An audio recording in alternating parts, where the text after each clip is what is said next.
we do understand Republicans have also won the control of the U.S. Senate, retaking the chamber for the first time in 4 years, while the Senate shift, bolstered by high-profile wins in West Virginia and Ohio, represent the first major victory of the election for Republicans.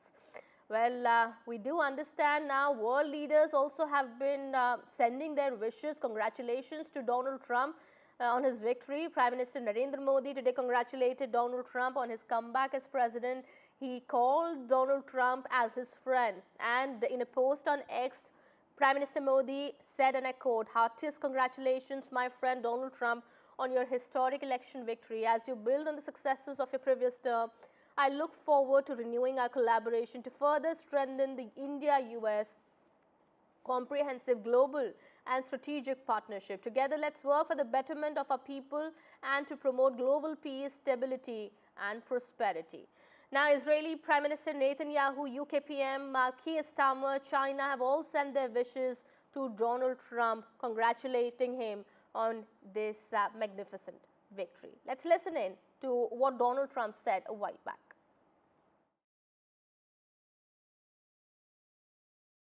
These are our friends. We have thousands of friends on this incredible movement. This was a movement like nobody's ever seen before. And frankly, this was, I believe, the greatest political movement of all time. There's never been anything like this in this country, and maybe beyond. And now it's going to reach a new level of importance because we're going to help our country heal. We're going to help our country heal. We have a country and it needs help very badly.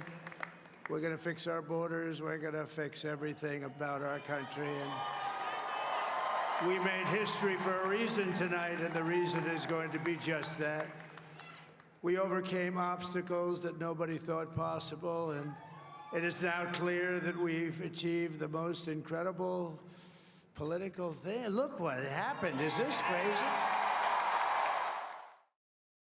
But it's a political victory that our country has never seen before, nothing like this. I want to thank the American people for the extraordinary honor of being elected your 47th president and your 45th president. And every citizen, I will fight for you, for your family, and your future. Every single day, I will be fighting for you, and with every breath in my body, I will not rest until we have delivered the strong, safe, and prosperous America that our children deserve and that you deserve. This will truly be the golden age of America. That's what we have to have. All right, so it's a very significant win for Donald Trump. He is now officially elected the 47th U.S. President. What it is going to mean for India-US relationship and what impact is it going to have on India? That, of course, is something that remains to be seen. Well, a lot is being speculated at the moment, but well, yes, we'll keep an eye as developments take place and we'll get you more. Meanwhile, some more news that we're tracking. At this point in time, 25 of the 75 tigers in Ranthambore National Park have gone missing over the last year, as per an internal report by the Wildlife Department.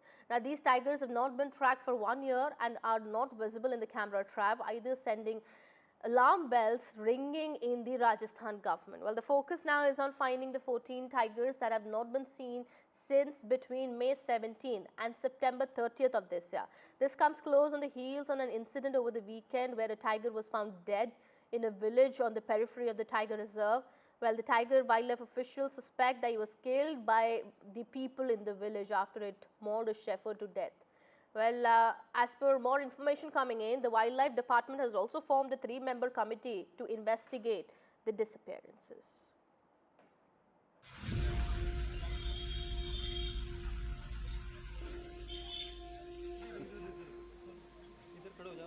"25 tigers could be missing from the Ranthambore Tiger Reserve in Rajasthan, a park that boasts a population of over 75 tigers. But since the past 1 year, a report dated 14th October 2024 says 11 tigers have not been tracked or sighted, and 14 tigers are also reported missing in the past few months. That's a total of 25 tigers missing. The Chief Wildlife Warden of Rajasthan has now constituted a committee to investigate the matter. अब हमने इसके लिए एक committee कल मैंने गठित की है और वो कमेटी जो है वो 3 लोगों की कमेटी है। इनके जो टर्म्स ऑफ रेफरेंस जो दिए गए हैं वो बड़े क्लियर दिए गए हैं कि भाई एक तो पहले आप ये देखें, सारे रिकॉर्ड की छानबीन करें, पहले तो आप सारी मॉनिटरिंग रिपोर्ट्स देखें। दूसरा ये है कि अगर कोई किसी की लापरवाही या वो सामने आती है तो आप उस पर जो है वो कार्रवाई भी करें, कार्रवाई के प्रस्ताव जो है वो आप हमको भिजवाएं। तीसरा ये है कि अगर कुछ सुझाव कमेटी अपना देना चाहती है तो वो सुझाव भी वो हमें दे सकती है। The missing tigers come close on the heels of another incident in Ranthambore over the weekend, where a 10-year-old male tiger was found stoned to death in a village on the periphery of the national park. Postmortem report में इनके शरीर में 2 तरह के चोटें दिखाई दिया, कुछ इसका पैरों में और इसका अंडर पार्ट्स में, और बाकी इसके ऊपर की तरफ मुंह की तरफ कुछ शार्प ऑब्जेक्ट से वार किया हुआ जैसा बोन से, जिसमें बोन्स, स्कल का बोन सारे फ्रैक्चर्ड है और रिब्स फ्रैक्चर्ड है, हिप बोन में भी।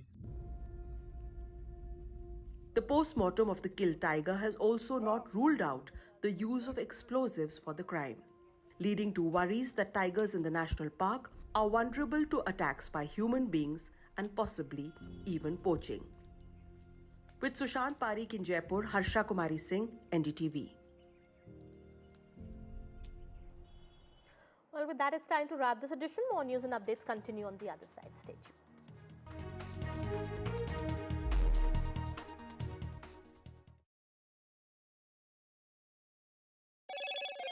Hello, Moto. Motorola Edge 50 Pro, world's first AI-powered pro-grade camera. And finally, Trump celebrates with a dance after his unprecedented win. Trump has secured the majority mark needed to win the US presidency.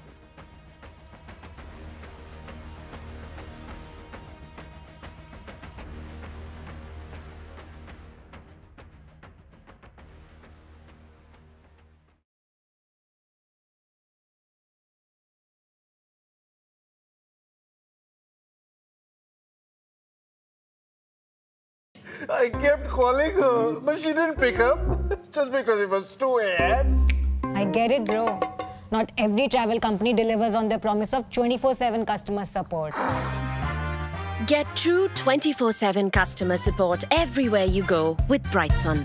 Brightsun Travel, making travel brighter. We all know animals have feelings.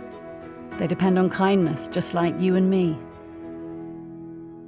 So imagine how they feel when they're beaten, starved, and unloved. Every minute, the RSPCA is called on to save animals in physical agony and mental torment. It's unbearable to see the pain in their eyes. We refuse to give up on them, but to rescue them from a life of fear, we urgently need animal lovers like you to donate today. Please call 0800 121 4259 or text KIND to 84902 to give £2 a month to the RSPCA. Your gift will help fund more life-saving rescues, more emergency treatment, and more gentle rehabilitation. Every month, you'll be helping to keep animals free from pain and sadness, so they can find the comfort and joy they deserve. Right now, across the country, thousands are suffering deliberate harm. But together, we can show animals what kindness feels like. Together, we can rescue them. So please, call 0800 121 4259, text KIND to 84902, or visit our website to start your monthly donation today. Thank you. Family life. It's made of ups and downs, and those little moments. But should the unthinkable happen to you? Life insurance from Legal & General can help look after monthly bills, the roof over their heads, childcare costs, and most importantly, your family. Because no one protects more families in the UK than us. Premiums start from £5 a month and they never rise. Plus, there's a £120 gift card after you apply. Legal and General. Ensure life goes on. If you're homeless, you're never safe. This Christmas, too many young people, like Kira, will be at risk, right here on our streets. But you could help a young person find safety and begin a new future by sponsoring a room at Centrepoint. It's more than a room. You get real support and training to help you get your life back on track. This Christmas, please search Centrepoint Room online today or call 0808 281 8003 and be the turning point for a young person like Kira. Thank you. Trump firmly now on his way to the White House. We'll get you more details. Before that, let's very quickly take a look at other headlines we're tracking at this moment. Karnataka Lokayukta police questions Chief Minister Siddharamaiah in the Muda scam case.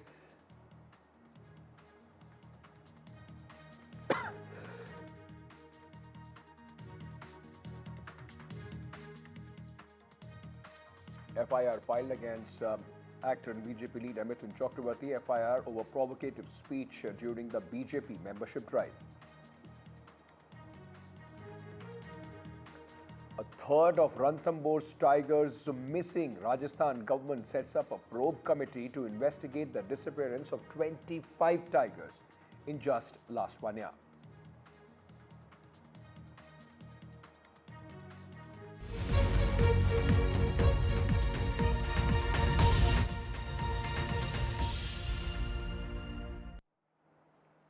It's an unprecedented victory for Donald Trump. Donald Trump has secured majority mark needed to win the United States presidency. Donald Trump today thanked his supporters and described his victory as a magnificent victory for the American people. He said, "It's the golden age of America, and America has given an unprecedented and powerful mandate to the Republicans."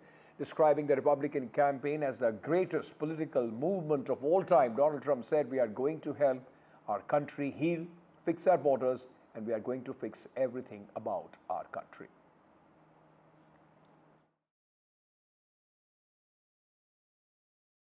Help our country heal. We're going to help our country heal. We have a country and it needs help very badly.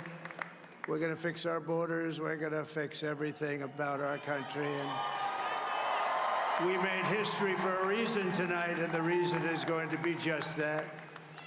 We overcame obstacles that nobody thought possible, and it is now clear that we've achieved the most incredible political thing. Look what happened. Is this crazy?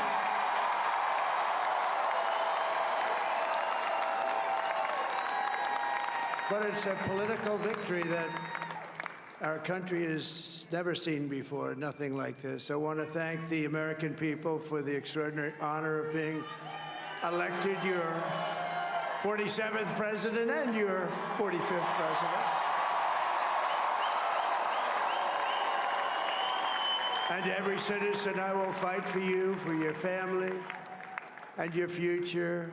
Every single day, I will be fighting for you, and with every breath in my body, I will not rest until we have delivered the strong, safe, and prosperous America that our children deserve and that you deserve.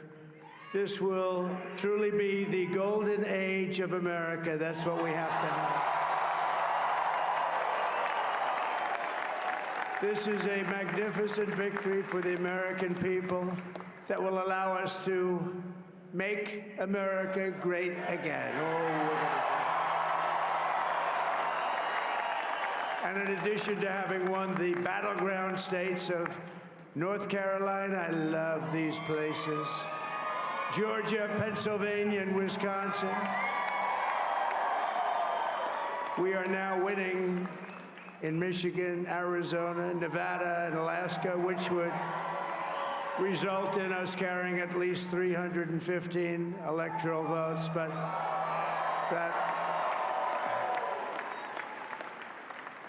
but it's much easier doing what the networks did or whoever called it, because there was no other path. There was no other path to victory. We also have won the popular vote. That was great. Very proud of that.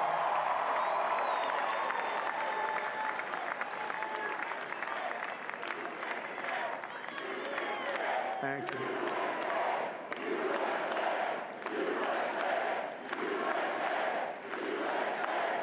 Thank you very much. Thank you.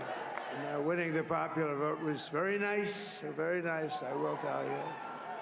It's a great feeling of love. We have a great feeling of love in this very large room with unbelievable people standing by my side. These people have been incredible. They've made the journey with me, and we're going to make you very happy. We're going to make you very proud of your vote. I hope that you're going to be looking back someday and say that was one of the truly important moments of my life when I voted for this group of people beyond the president, this group of great people.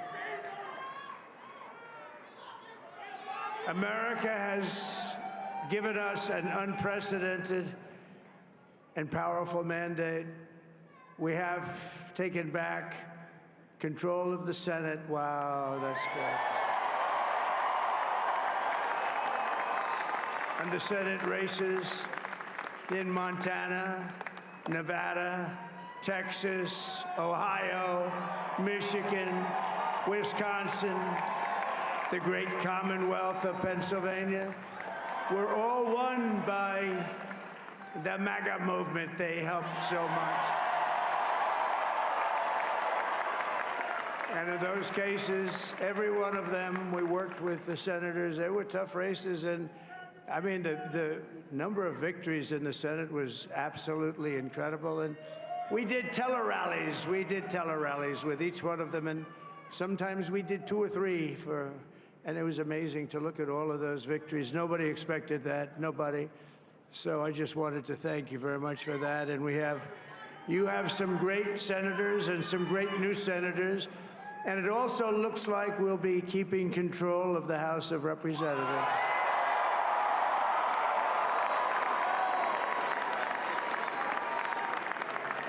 And I want to thank Mike Johnson. I think he's doing a terrific job, terrific job. I want to also thank my beautiful wife, Melania, First Lady.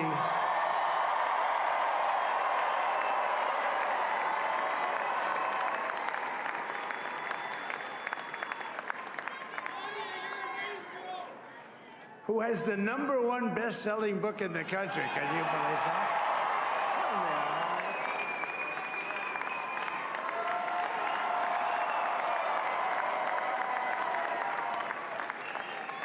Oh, no, she's done a great job, works very hard to help people.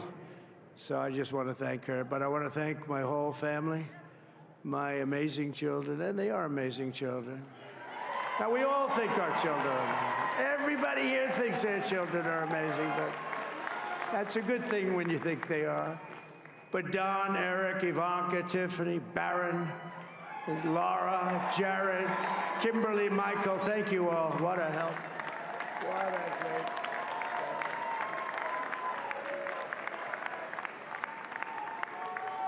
My father-in-law, Victor, is tremendous, and we miss very much Melania's mother, Amalia. We miss Amalia, don't we, huh? She would be very happy right now, standing on this stage. She'd be so proud. She was a great woman, that one. Beautiful inside and out. She was a great woman. I want to be the first to congratulate our great, now I can say, Vice President-elect of the United States, J.D. Vance. I think, the broad strategic relationship will continue to grow because both India and the US have a convergence of interests in the Indo-Pacific, particularly with regard to creating a sustainable balance vis-a-vis China. And the US, whether it is Trump or Biden, I think this is one issue on which there's consensus between the Democrats and the Republicans that they see China as their main strategic challenger, a country with both the capability and the intention to challenge US leadership. So the relationship with India becomes important in that context, and that is going to broadly guide the relationship. In democracy, both in India and United States, elections are a very important event. So this was also an exercise of democracy. And it appears from the figures that are coming in. I don't want to jump the gun and declare it is for the electoral authorities to declare in the United States. But U.S. Political system is more focused on what is the electoral college. It is pretty fair to come to a judgment that as of now, the situation looks very, very favorable to President Trump's coming back. Donald Trump America के नए राष्ट्रपति होंगे। शशि थरूर, क्या मायने हैं भारत के लिए? मेरे ख्याल में हम तो उनकी अच्छी तरह जानते हैं, 4 साल तो राष्ट्रपति रह चुका है, तो ज़्यादा सरप्राइज नहीं होना चाहिए। आपको पता है कि किस किस्म की राजनीति वो करते हैं। वो एक ट्रांजैक्शनल नेता है, वो कहेंगे कि आप हमारे लिए क्या करने वाले हैं, उसके अनुसार मैं आपके लिए कुछ करूँ। कुछ किस्म की बातचीत हो सकते हैं उनके साथ। वो ट्रेड के बारे में काफ़ी टफ है, कह रहा कि अगर भारत टैरिफ्स लगाएंगे, हम जो एक्सपोर्ट करें भारत को, अगर वहाँ आप टैरिफ्स लगाएंगे, कस्टम्स ड्यूटी टैक्स वगैरह, तो हम भी आपकी चीज़ों पे लगाएंगे। ये तो अच्छी बात नहीं है हमारे कंपनीज के लिए जो अभी अमेरिका को एक्सपोर्ट कर रहे हैं, तकलीफ हो सकते हैं। इमिग्रेशन में कुछ कठिनाइयाँ आ सकते हैं क्योंकि वो बहुत स्ट्रॉन्ग लाइन है इमिग्रेशन के बारे में। अगर हमारे लोग उस देश में गए वीज़ास के लिए, अगर वीज़ास कम हो गए तो उसके बाद फैमिली रियूनियन करने के लिए उनके परिवार को ले आना चाहते हैं, शायद उसमें कुछ कठिनाई आ सकें। द अदर हैंड आप ये भी देख सकेंगे कि चाइना के खिलाफ वो बहुत नज़दीक, वो चाइना को बिल्कुल पसंद नहीं करते हैं। और हमारी जो दिक्कतें हैं चाइना के साथ, जिनमें तो अमेरिका का ये टफ लाइन लेना हमारे तो हर इंटरेस्ट में ही है। तो सब कुछ ये सब बैलेंस करना पड़ेगा। लेकिन ये भी आप जानते हैं कि ये तो खुला आदमी है, सब कुछ बताते हैं, कुछ साल से हम उन्हें जानते हैं, इसमें तो कुछ छुपी बात नहीं है। मेरे ख्याल में मुझे लगा है कि हम ये सब इस जानकारी के साथ आगे जा रहे हैं। Well, at about 8 o'clock this evening, from all the data which was coming in, exit polls that were coming in, and the counts from various different counties that was coming in, it looked like to me that instead of people predicting that it's going to be 2 days, 3 days, 1 week, or 2 weeks, that is going to be over tonight. And I predicted that seems to me between 1 and 2 o'clock, more like 1:30, he will be declared, President Trump will be declared as the 47th president. And that's what happened.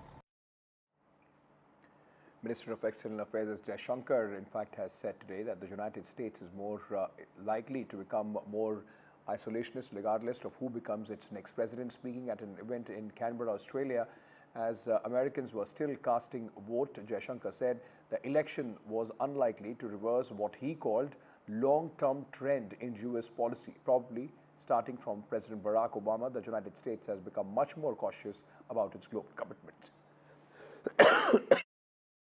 More articulate and expressive in that regard. But the reality is, after all, it was President Biden who, for example, withdrew from Afghanistan. It was President Obama who said that, he would be very cautious about committing American troops to any future conflict. We are truly analyzing them. I think we have to prepare for a world where actually, the kind of, I would say, dominance and generosity which the US had in the early days may not continue to be the norm. I want to thank the American people for the extraordinary honor of being elected your 47th president. Donald triumphs. What does Trump's win mean for America, for the world, for the wars, and for India-US relations? Non-stop coverage on NDTV. Top analysts and voices from the ground. 8 p.m. to 11 p.m. tonight.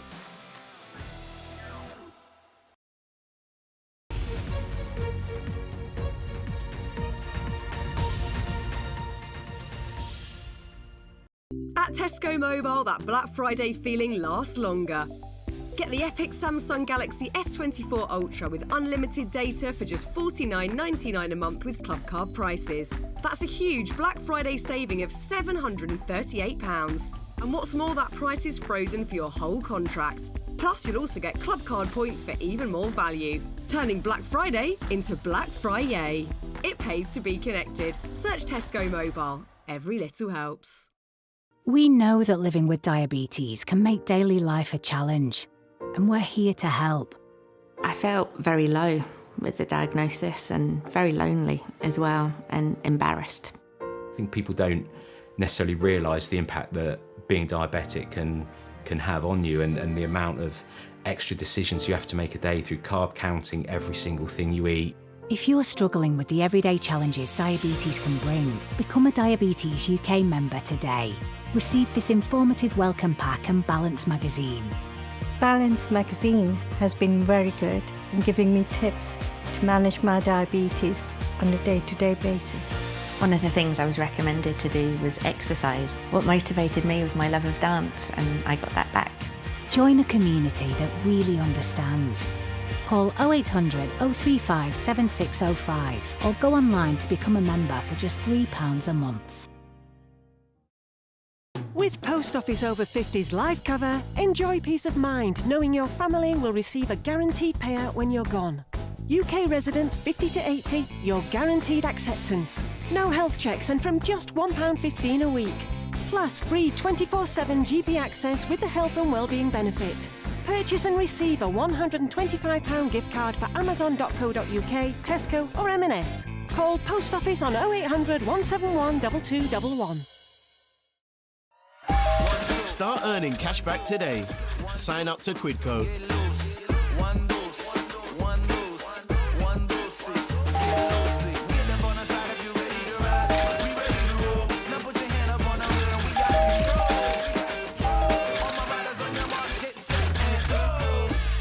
Get cash back every time you shop on over 5,000 brands.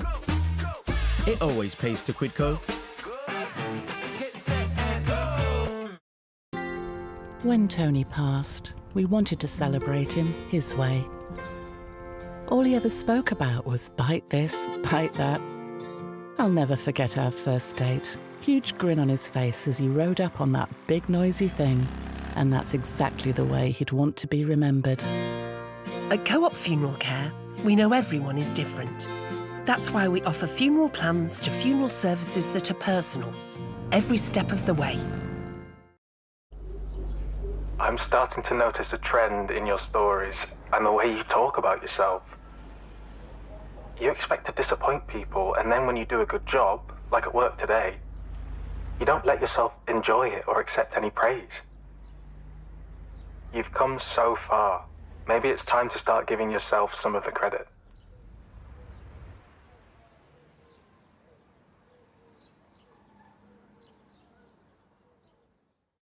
From interesting tech startups to industry-leading companies, politics, sports, culture, curry, cricket. Oh, there's so much to talk about. Like me, if you too thrive on interesting conversations, this is a show you cannot miss. Watch this space to know more about all matters and all people that make Britain what it is today. Out of Britain, with me, Radhika Iyer. Has made some big seizures in Maharashtra and Jharkhand. Rupees 280 crores have been seized in Maharashtra and 158 crores in Jharkhand. These are 3 times more than the 2019 and rising by the hour as the election. The voting for both these states is yet to take place. Agencies under election commissions have seized so far 558 crore rupees. All right, let me go across to my colleague Sunil Prabhu, who's joining us with more details. Sunil, you know, often we keep hearing about these seizures, but what happens after that? You know, what action is taken? That is something that most of the time is beyond the headlines. That's right, but actually that money goes into the exchequer. It's kept in the thing, and unless explained, it's extremely difficult. This deals with liquor and various other amount of money which they have seized. And as you pointed out, and as the Election Commission has said in its press note, it's 3 times since 2019. And mind you, we are only at the 6th of November. There's still time for polling, and it's in 2 phases in Maharashtra. I mean, 1 phase in Maharashtra and 2 phases in Jharkhand. So you can just imagine the amount of money that is being spent for an important state election.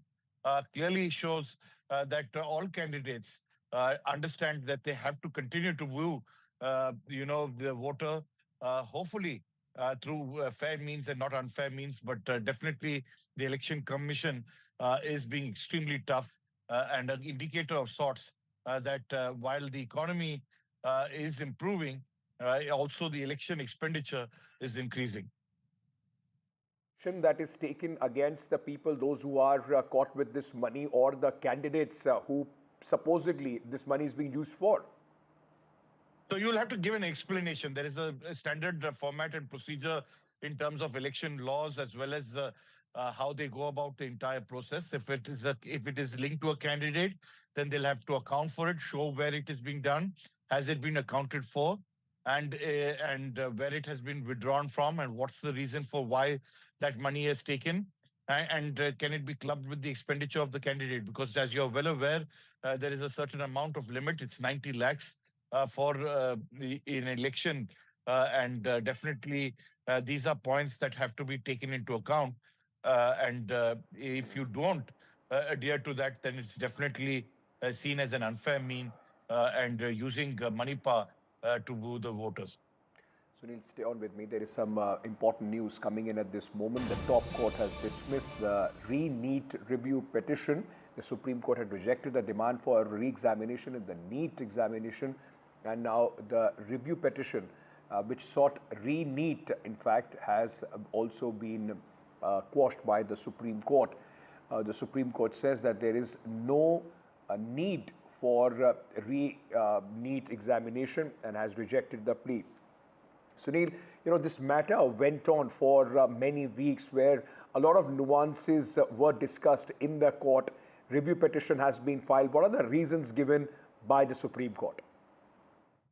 So this is on expected lines. As you rightly pointed out, the whole of the month of June, as well as July, and we saw student after student, people, parents, teachers, coaching institutes and others had moved the Supreme Court. The court heard this matter in an open court, in fact, live telecast to hear, and so that, students could understand what the court was determining. And after that entire process, it ruled very clearly that they didn't want to cancel the exam because of the fact that they felt it would, completely upset the exam schedule. And the fact that, it was only in a certain section areas, where they were able to find out where the paper was leaked.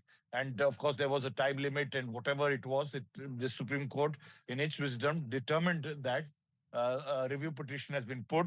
And as expected, it has rejected and has made it clear that there's no question of redoing the NEET.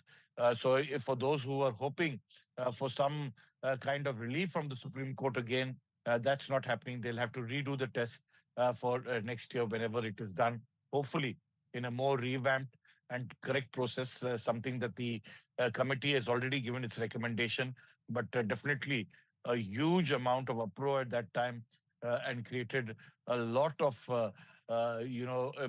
students being upset with the manner in which the government was handling the entire affair after papers had been leaked, and it became clear that it was not extremely unfair means were used for becoming a doctor.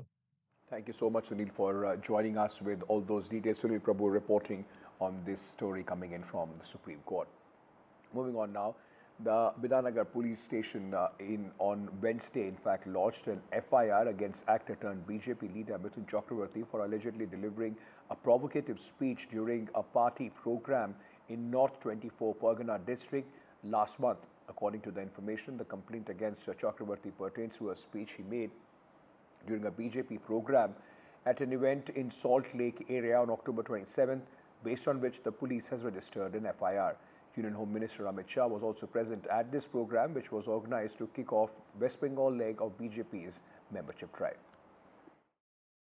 This speech came during Union Home Minister Amit Shah's visit to Kolkata, and of course Mithun Chakraborty at that time was felicitated at that program. This was a program to launch the BJP's membership drive, and at that program Mithun Chakraborty, he was felicitated, like I said, for the Dada Saheb Phalke Award, and he made certain comments that are provocative in nature, speaking about, throwing bodies into the Bhagirathi, all of that. That, of course, was reported across several, platforms, and those comments have led to now this FIR. However, the BJP says that Mithun Chakraborty should be, honored or, congratulated by the West Bengal government. They've not done that for the Dada Saheb Phalke Award, and they're going after him. That's what the BJP's statement is. However, these comments from Mithun Chakraborty at that time were quite shocking. In fact, the fact that he went on to talk about all of those things, including cutting off and throwing, into the Bhagirathi, is something that did lead to a lot of people raising a lot of eyebrows, given the fact that, this was someone who's a respected actor, who's also in politics now, and this is something that was, many said, was unexpected. And the Trinamool had hit out at him at that time, saying that Mithun Chakraborty made the comments because, he's with the BJP. But obviously, this was a political issue even last week, when it was made. And now, of course, this FIR has been lodged. This program had taken place in EZCC in the Salt Lake area of Kolkata.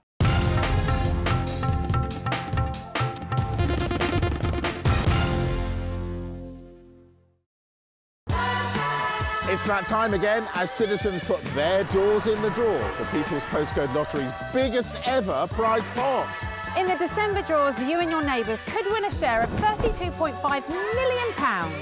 Whether you own or rent, absolutely any door can enter. Sign up before midnight on the 1st of December. A share of £32.5 million could be yours, but only if your door is in the draw. We're finally going through my Tom's things. I want to make him proud. Welcome to British Seniors, the UK's #1 rated provider of over 50s life insurance. We're proud to offer our seniors lifetime guarantee. With 100% of claims having been paid, we guarantee your premiums will never go up and that you'll speak to one of our specialists in the UK. Plus, when you sign up, you'll receive a £135 gift card. Be proud to protect your loved ones with British Seniors. To get a free quote today, call our UK team or visit britishseniors.co.uk. This is an important message for people living with diabetes, from people living with diabetes.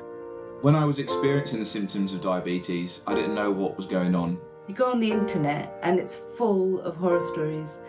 You don't know where to begin and you don't know what to believe. I didn't understand about carbs, I didn't understand about blood glucose levels. I was scared and I was worried. I didn't understand diabetes full stop. That's why the support I get as a Diabetes UK member is so important. You can become a Diabetes UK member too. To join us now, just call 0800 144 5406 and become a member today for just £3 a month. When you do, you'll receive a practical guide specific to your type of diabetes and a copy of Balance magazine 4 times a year. Balance is filled with news and inspiring real-life stories from members just like you. And you'll receive regular emails and vital updates that will help you feel informed and supported. Plus, you'll help support research that could lead to better treatments for all types of diabetes. Membership makes life better because you're not alone anymore. Call 0800 144 5406 or go online to become a Diabetes UK member for just £3 a month, because membership can help you learn to live better with diabetes.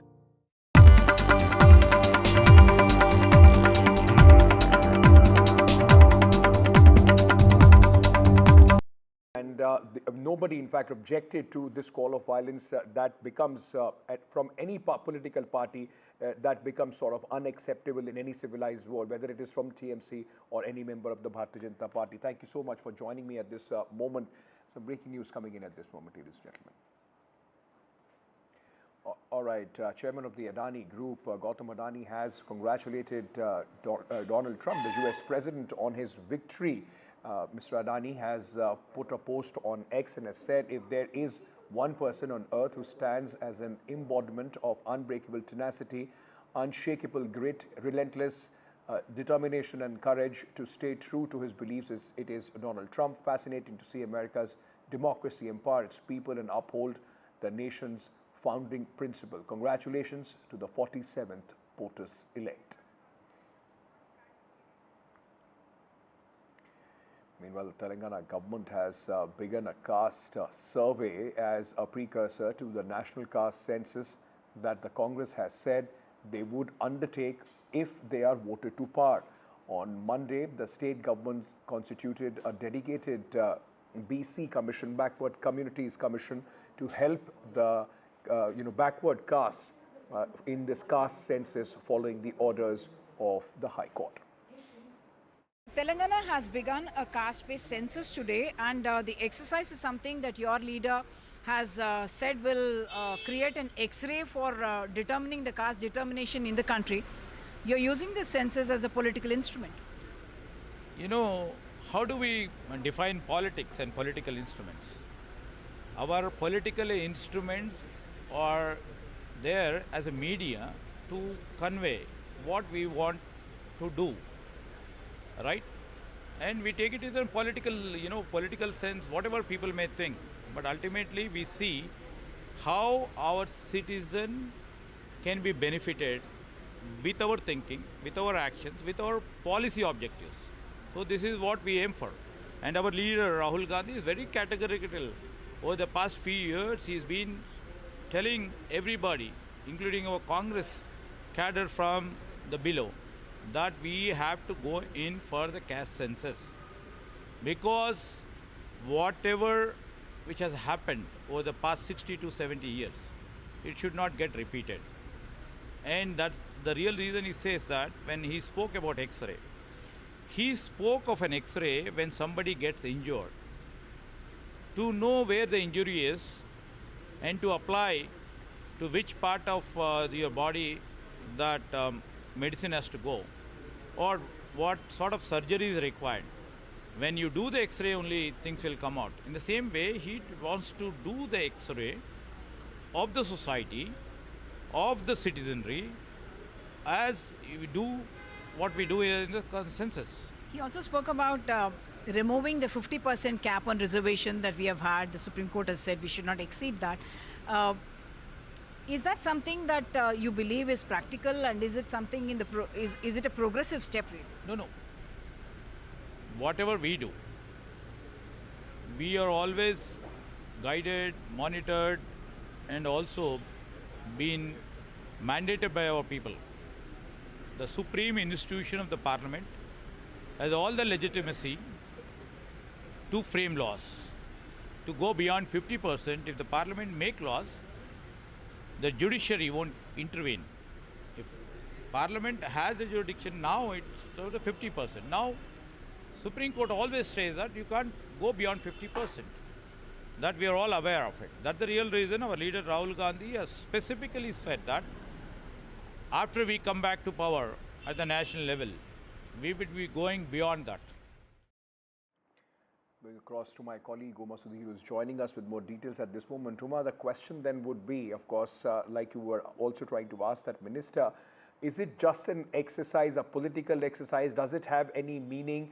When will this survey be revealed? And, you know, like Bihar, is the Congress party going to take it forward into some policy decision as well?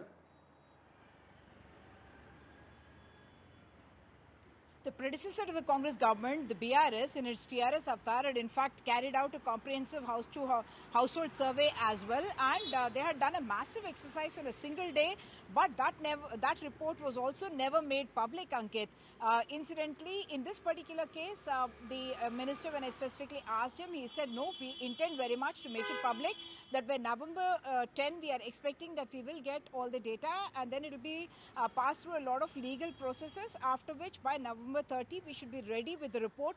About 83,000 enumerators have been sent out in the field. They have been trained for it, and we are being told that they will be asking 50 questions to each household, and each enumerator team will be handling about 150 households. And people, in fact, who have been speaking to are a little apprehensive because there's a multi-page, very, very comprehensive, asking for a lot of information. So there is a little worry about revealing all that you have property. So will that be used as a criteria to deny you benefits, or will, if you do not reveal, will you face punitive action? All those are doubts in the minds of people. Deputy Chief Minister Batti Vikramarka has in fact clarified, saying that all the information that people will share with the enumerators will be kept confidential, that it will not be made public as well. So all these are doubts, but Rahul Gandhi saying that the 50% cap is an artificial barrier which they would remove, and also saying that Telangana's caste survey will be a kind of a role model for the rest of the country, and he believes that this is something that needs to be done, because he says discrimination in India is very unique, and perhaps the worst form is this caste discrimination, and therefore they are going to use it to define what governance should be in the future and to ensure who gets the benefits of what schemes. All of that, they say, will be determined by this caste census data that they will be collecting.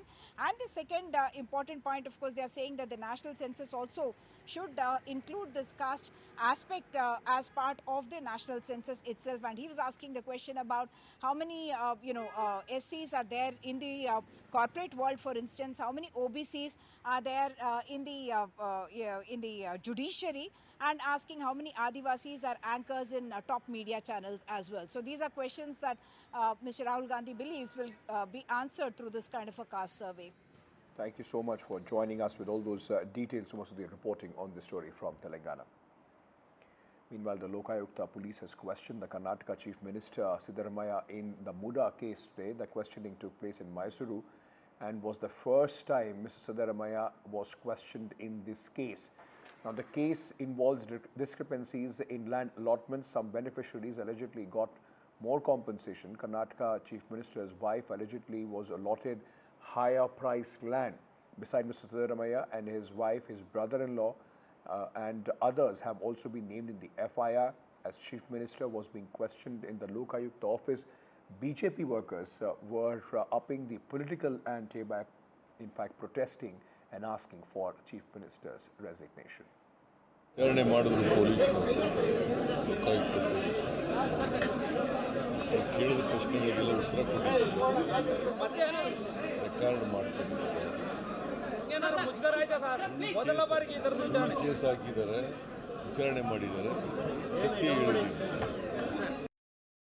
ಅವರೇ ಇದೊಂದು ರಾಜಕೀಯ ದೊಂಬರಾಟ ಮಾಡಿ ಇದನ್ನು ಮಾಡ್ದಂಗೆ ಮಾಡಿ ತಾನು ಸಾಚ ಅಂತ ತೋರಿಸ್ಕೊಳ್ಳುವಂಥ ಪ್ರಯತ್ನ ಮಾಡ್ತಾ ಇದ್ದಾರೆ. ಇದು ಶೋಭೆ ತರೋದಲ್ಲ. ನಿಜಕ್ಕೂ ನೀವು ಪ್ರಾಮಾಣಿಕರಿದ್ದರೆ ಇದನ್ನು CBIಗೆ ವಹಿಸಿ ತನಿಖೆ ಮಾಡಬೇಕು ಅಂತೇಳಿ ನಾನಲ್ಲ, ಎಲ್ಲರೂ ಸಹ ಕಂಪ್ಲೇಂಟ್ ಕೊಟ್ಟವ್ರು ಸೇರಿ ಎಲ್ಲರೂ ಸಹ ಆಗ್ರಹ ಮಾಡ್ತಾ ಇದ್ದಾರೆ. ನಾನು ಸಹ ಆಗ್ರಹ ಮಾಡ್ತಾ ಇದ್ದೇನೆ, ಇದನ್ನು CBIಗೆ ತನಿಖೆ ಕೊಡಬೇಕು. ವಾಸ್ತವಿಕ ಸತ್ಯಸಂಗತಿಗಳು ಹೊರಬರಬೇಕು. ನೀವು ಭ್ರಷ್ಟಾಚಾರದಲ್ಲಿ ಮುಳುಗಿದ್ದೀರಾ ಅನ್ನೋಂಥದ್ದು ಜಗತ್ತಿಗೆ ಗೊತ್ತಿರುವಂಥದ್ದು. ಸೊ ಇದೆಲ್ಲ ಸಂಗತಿಗಳು ಬಯಲಾಗಬೇಕು ಅಂತಿದ್ದರೆ CBIಗೆ ವಹಿಸಿದಾಗ ಸತ್ಯ ಹೊರಬರುತ್ತೆ. ಅದಕ್ಕೆ ನಾನು ಆಗ್ರಹ ಮಾಡುತ್ತೇನೆ, ಮುಖ್ಯಮಂತ್ರಿಗಳು ನಿಜಕ್ಕೂ ನನ್ನ ತೆರೆದ ಪುಸ್ತಕ ನಂದು ಅಂತ ಏನು ಹೇಳ್ತಿದ್ದಾರೆ, ನೀವು ಪ್ರಾಮಾಣಿಕರಿದ್ದರೆ ಲೋಕಾಯುಕ್ತಕ್ಕೆ ಬದಲು CBIಗೆ ವಹಿಸಬೇಕು. ಲೋಕಾಯುಕ್ತನೇನು ಆಗೋದಿಲ್ಲ, ಇದೆಲ್ಲರಿಗೂ ಗೊತ್ತಿರುವಂಥ ಸಂಗತಿ ಅಂಥೇಳಿ ನಾನು ಈ ಸಂದರ್ಭದಲ್ಲಿ ಒತ್ತಾಯ ಮಾಡ್ತಾ ಇದ್ದೀನಿ. कर्नाटक का इतिहास में कोई मुख्यमंत्री लोकायुक्त के पास जाकर वो रिप्लाई नहीं दिया था. ये कांग्रेस मुख्यमंत्री सिद्धरामैया ने वो मुडा केस में वो लोकायुक्त का नोटिस के ऊपर उधर जाकर क्या क्या क्वेश्चन पूछा है उनको रिप्लाई दिया है. ये कर्नाटक का इतिहास में एक कराल दिन है. ये मैं इसलिए बोल रहा हूँ, आप रेसिग्नेशन दे दो. आपके इंक्वायरी के बाद आप अगर क्लीन चिट मिला तो आप अगेन चीफ मिनिस्टर बनो. Meanwhile, Junior Minister H.D. Kumaraswamy, his son Nikhil Kumaraswamy and their aide Suresh Babu have approached the Karnataka High Court seeking quashing of the FIR registered against them by the Bengaluru police following allegations they had threatened an IPS officer. In their petition, Kumaraswamy and the others have claimed the complaint made against them by the IPS officer and the Lokayukta Special Investigation Team Chief M. Chandrasekhar was malafide and politically motivated. All right, we're slipping into a very short break, but before that, a reminder for our viewers, it's been a big election, an unprecedented victory for Donald Trump, a dramatic campaign leading to this day, and NDTV has been getting you the ringside view of all the developments. Stay tuned to our special programming between 8 p.m. to 11 p.m. tonight on NDTV.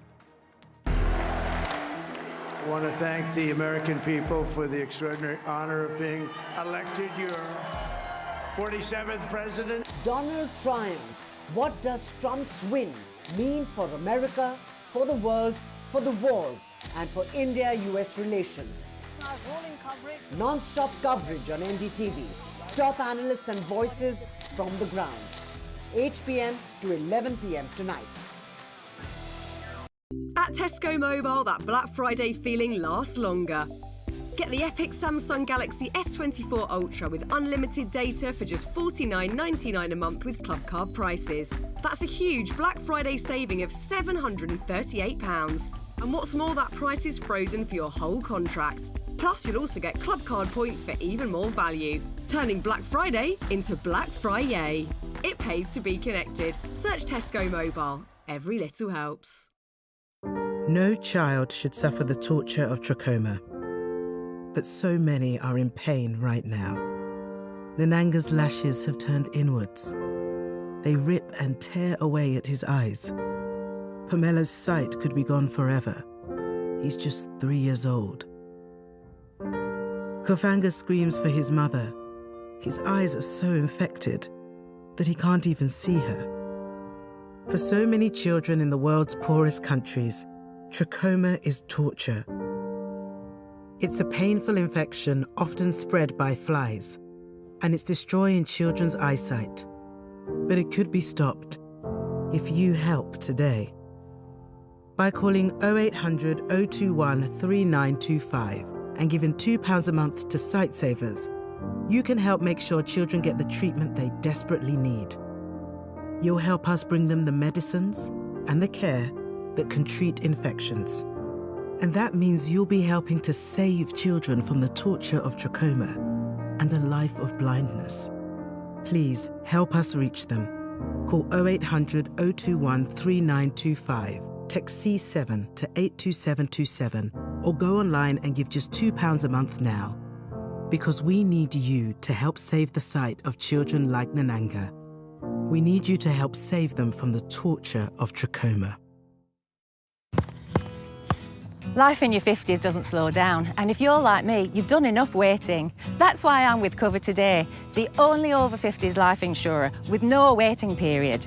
Unlike other insurers, who could make you wait up to 2 years for full cover. With Cover Today, you're fully covered from day one. Plus, you get your choice of a £125 gift card. Don't wait around to look after your loved ones. Get Cover Today. To find out more, call our friendly UK team or visit covertoday.co.uk. I've been thinking, I want to plan my funeral so it feels more like a celebration. My parents always said I was born dancing. I just love it. Bhangra, disco, even line dancing. So when my time comes, I want to have music, dancing, the lot. With over 150 years experience, you can count on Co-op Funeral Care to help you pre-plan the funeral you want. To find out more, visit Co-op Funeral Care or give us a call.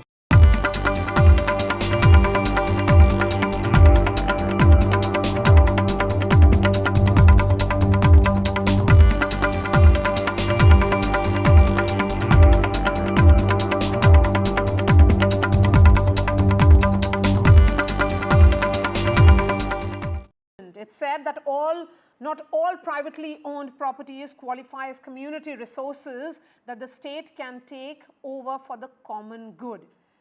The 9-judge Constitution bench, which was led by Chief Justice of India D.Y. Chandrachud, delivered the judgment on a vexed issue 7-2 majority. 3 judgments were authored. The Chief Justice wrote one of them, and he wrote that for himself, and his 6 colleagues, Justice B.V. Nagaratna, wrote a concurrent but separate judgment, and then it was Justice Sudhanshu Dhulia who dissented it. What are the economic implications of that judgment? We are being joined by Dr. Shamika Ravi, member of Economic Advisory Council of the Prime Minister of India. Dr. Ravi, really appreciate your time. Do you think this verdict of the Supreme Court is now in many ways crystallization of economic liberalization of India, when individual rights come ahead, take priority of the state? So Maria, you know, long-term economic growth is really an outcome of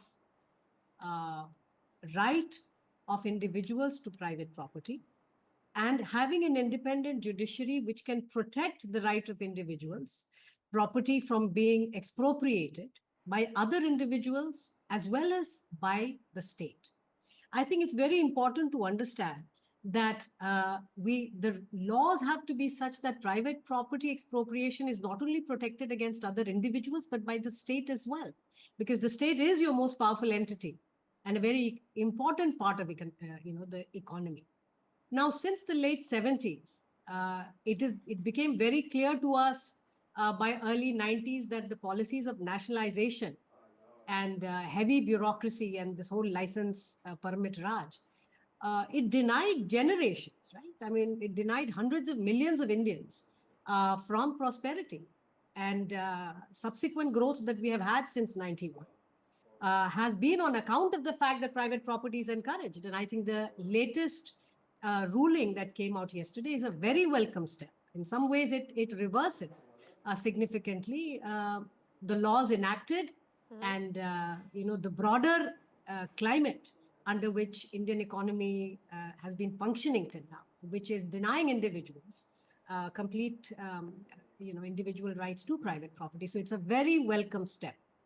Okay, so then Dr. Ravi, would you then say that there have been some reasonable checks on nationalization post this verdict? Well, it basically tells you now there are checks on the state from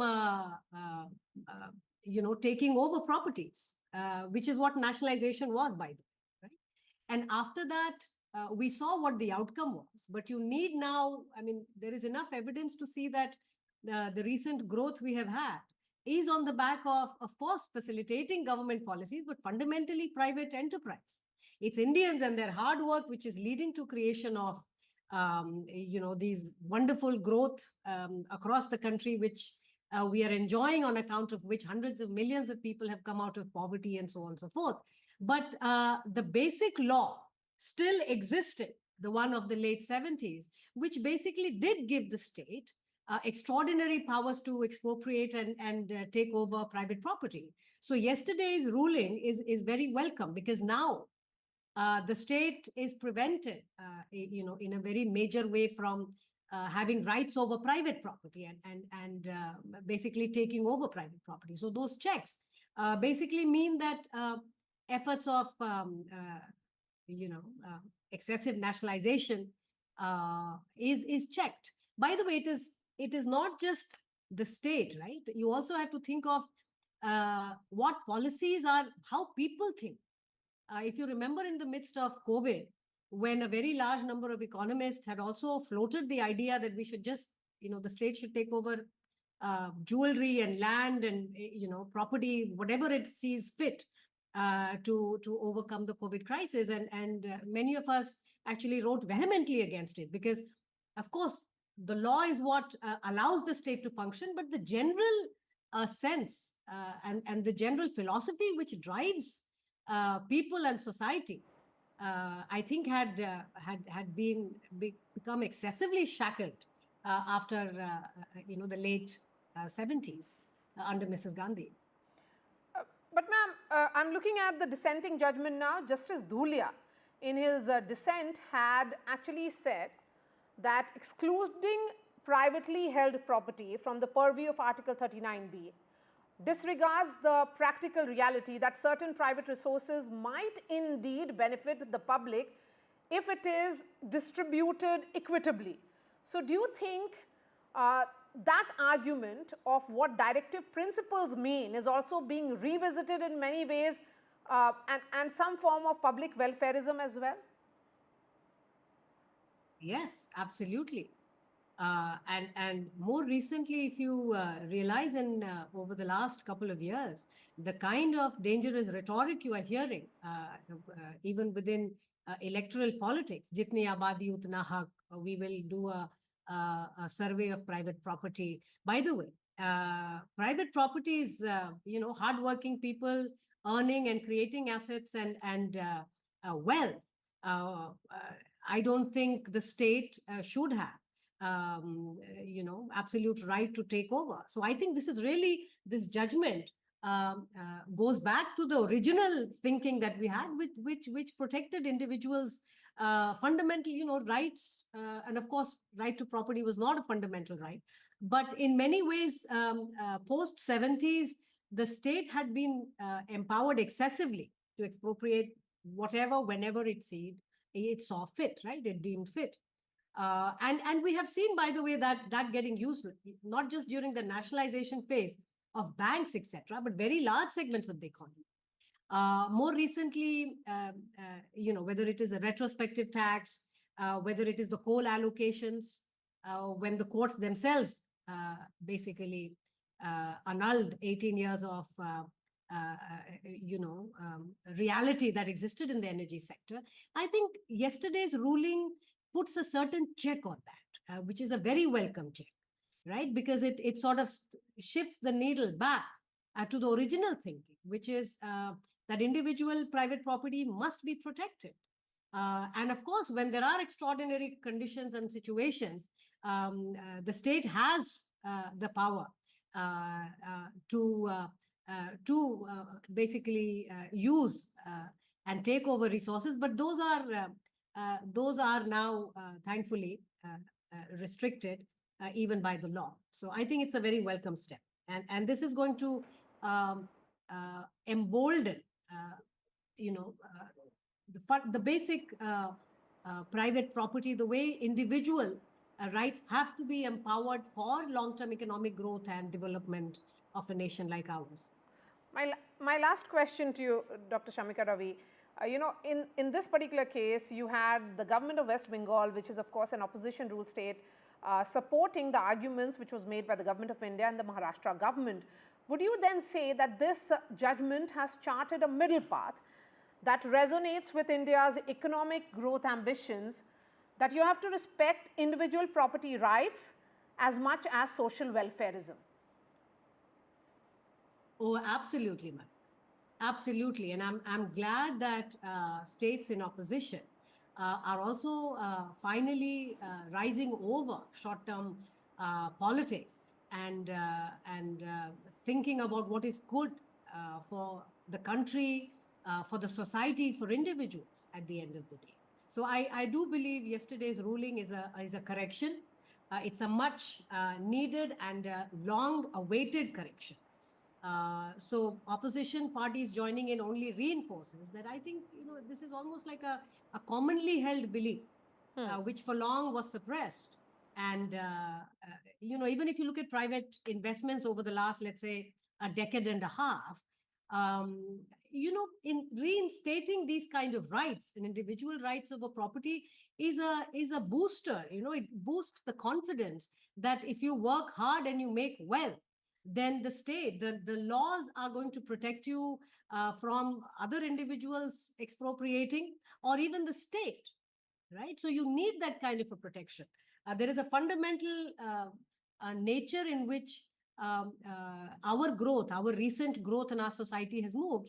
And this law is really doing a catch-up game to what is the reality of Indian economy today, which is leading to very fast growth and very, very rapid improvement in our development indicators across the country. All right. Thank you so much for sharing your thoughts and breaking down this verdict for us and its long-term implications, ma'am. Shifting focus to the big victory of Donald Trump in the US, Chairman of the Adani Group, Gautam Adani, has put out a tweet congratulating Donald Trump. And I'm going to read that tweet, in which he says, "If there is one person on earth who stands as the embodiment of unbreakable tenacity, unshakable grit, relentless determination, and the courage to stay true to his beliefs, it is Donald Trump. Fascinating to see America's democracy empower its people and uphold the nation's founding principles. Congratulations to the 47th POTUS elect, that is real Donald Trump.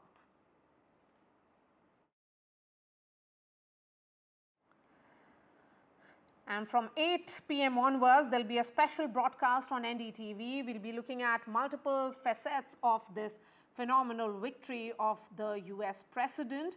What went right and how did the pollsters get it horribly wrong, and what does it mean for the United States and the world, and of course, the two raging wars. I want to thank the American people for the extraordinary honor of being elected your 47th president. Donald triumphs. What does Trump's win mean for America, for the world, for the wars, and for India-US relations? Non-stop coverage on NDTV. Top analysts and voices from the ground. 8 p.m. to 11 p.m. tonight.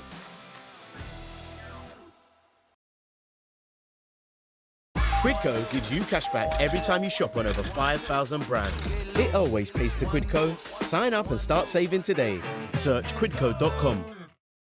Transform hard chairs and surfaces into comfy seats with Soft Sitter from JML. The lightweight and portable gel cushion that helps provide all-day comfort and support no matter where you sit. Its clever hexagonal honeycomb construction cushions, distributes and supports your weight. And its breathable design allows air to circulate, helping to keep you cool. Perfect for all types of seats or as a kneeling pad. Get the comfort and support you need with Soft Sitter. Only $14.99 from Asda, Boots, Robert Dyers, Tesco and jmldirect.com.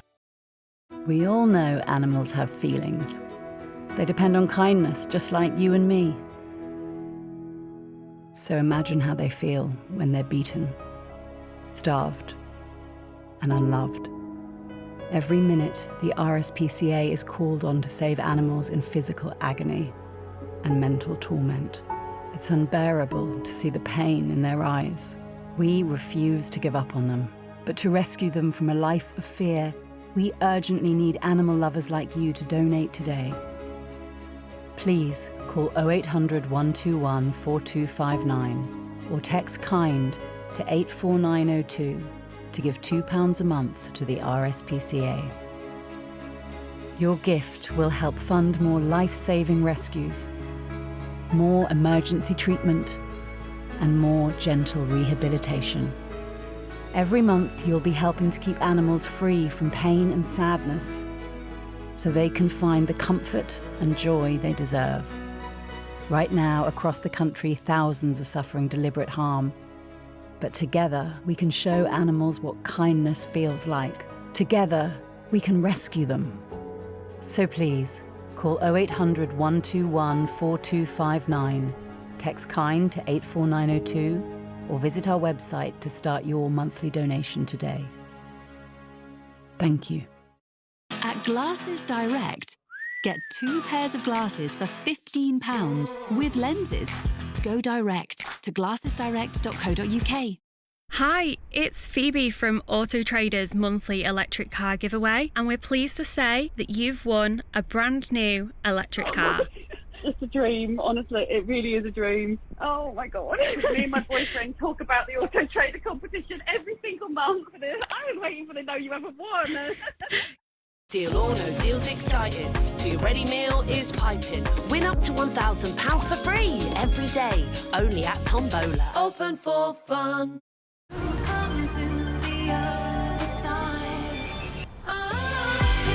Join me and the Style Squad. Shop now exclusively at Freeman's. All ready? Yes. I was just checking my over 50s plan. Over 50s plan, what's that for? Well, it's for you. I pay in a bit each month, and when I die, you get a guaranteed cash payout. Could pay for my funeral and a bit more besides. And the welcome gift card will come in handy for someone's birthday. Help protect your family with the UK's most popular plan and get a free welcome gift card. Call 0800 50 55 50 or search Sun Life Plan today. When you're setting up a new nest, starting your own flock, or they just keep on growing. Get the flexibility you need with VeryPay. Pay now, pay later, or pay over 3 months and pay no interest.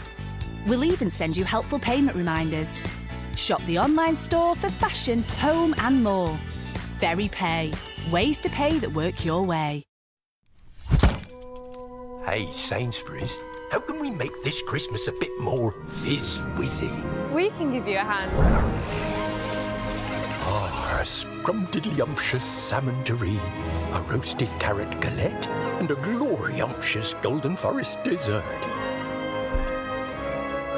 Want to go big this Christmas? Ask Sainsbury's. Sainsbury's, good food for all of us.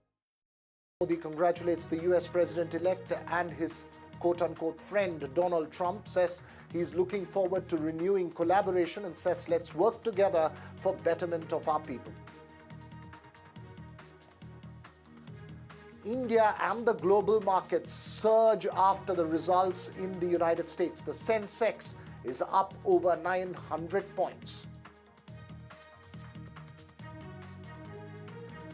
In Karnataka, Chief Minister Siddaramaiah makes his first appearance before the Mysuru Lokayukta probing the Muda case, even as the BJP continues its protests against him. What next in that Muda controversy?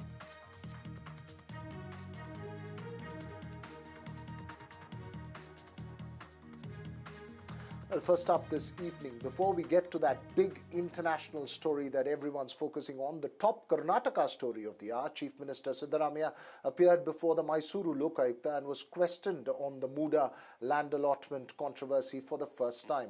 Remember, his wife was questioned a few days ago, and even as the Chief Minister made a political statement with the way he arrived at the Lokayukta office, the BJP organized protest, like it has been for a while now, against him in Mysuru.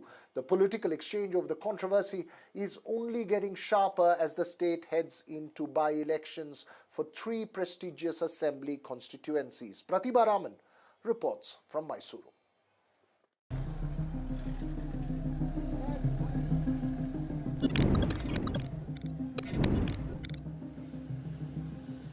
Karnataka CM Siddaramaiah making a political statement, reaching the Mysuru Lokayukta office without a security and official convoy for being questioned for the first time in the Muda controversy. 12 days after his wife Parvati was questioned, Siddaramaiah was quizzed for 2.5 hours before he resumed his campaign for the upcoming by-election in 3 rural Karnataka constituencies.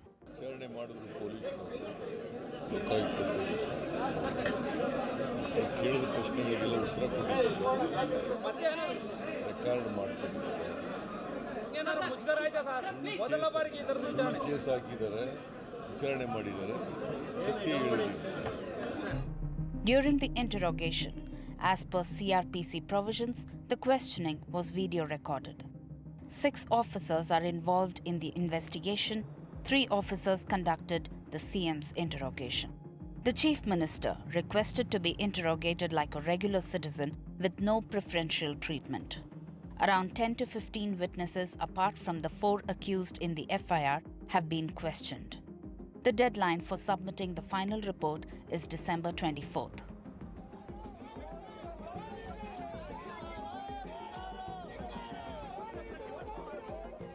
Before being taken into preventive custody by the police, the BJP staged a go-back Siddaramaiah protest in this city, considered the CM's backyard.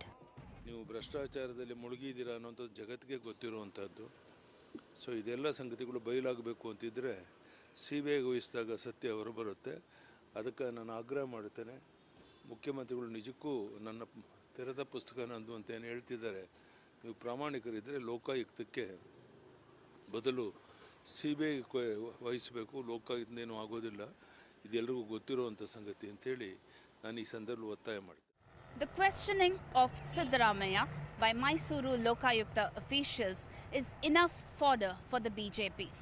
Whether this investigation will bear consequences on both the impending by-elections as well as Siddaramaiah's political career is something that needs to be closely watched.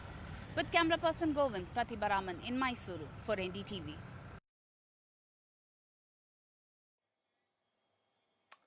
Well, Pratibha Raman now joins us live from Mysuru. She'll be tracking the twists and turns at the Channapatna Assembly constituencies and filing a report on that, which is going in for by-elections. But Pratibha, in terms of the political fallout, do you expect the BJP to continue its offensive against Siddaramaiah in the campaign for those by-elections in places like Channapatna? Or what's the sense you're picking up that, look, they will wait for how the case progresses both at the Lokayukta and the petition that's been moved in the High Court? Well, to answer your question in one word, no. The BJP will definitely rake up the Muda allegation as well as the entire controversy around it for the election and thereafter. Remember, they have been going hammer and tongs with protest after protest for the last 2 months ever since the allegations surfaced. And it's not just the Muda but also the Waqf controversy that has been playing out with respect to this allegation. And talking about Channapatna in particular, yes, Mr. Kumarasamy as well as Nikhil Kumarasamy, who are the key contenders to the Congress's candidate C.P. Yogeshwar here, have been talking about both the Waqf controversy as well as the Muda allegations here. In fact, even in Mysuru, while Mr. Siddaramaiah stepped into the Lokayukta office, BJP members did conduct a protest there with Go Back Siddaramaiah placards that were held in their hands. And this was also one way of expressing the fact that the BJP, right since day one, has been demanding two things. One is Siddaramaiah's resignation, and two is a demand for a CBI probe, and they haven't been relenting on that. The entire matter is now lying at the Karnataka High Court because the same Muda complainant, Snehamai Krishna, has now gone to the Karnataka High Court talking about how this probe needs to be handed over to the CBI, and the matter has been adjourned to November 26th. That will also be a date when we will know the details of this particular Lokayukta investigation and the progress thereafter. Back to you. Siddaramaiah, of course, making a strong political statement there, Pratibha, on the way he entered the Lokayukta office this morning, of course, remaining defiant against all the odds.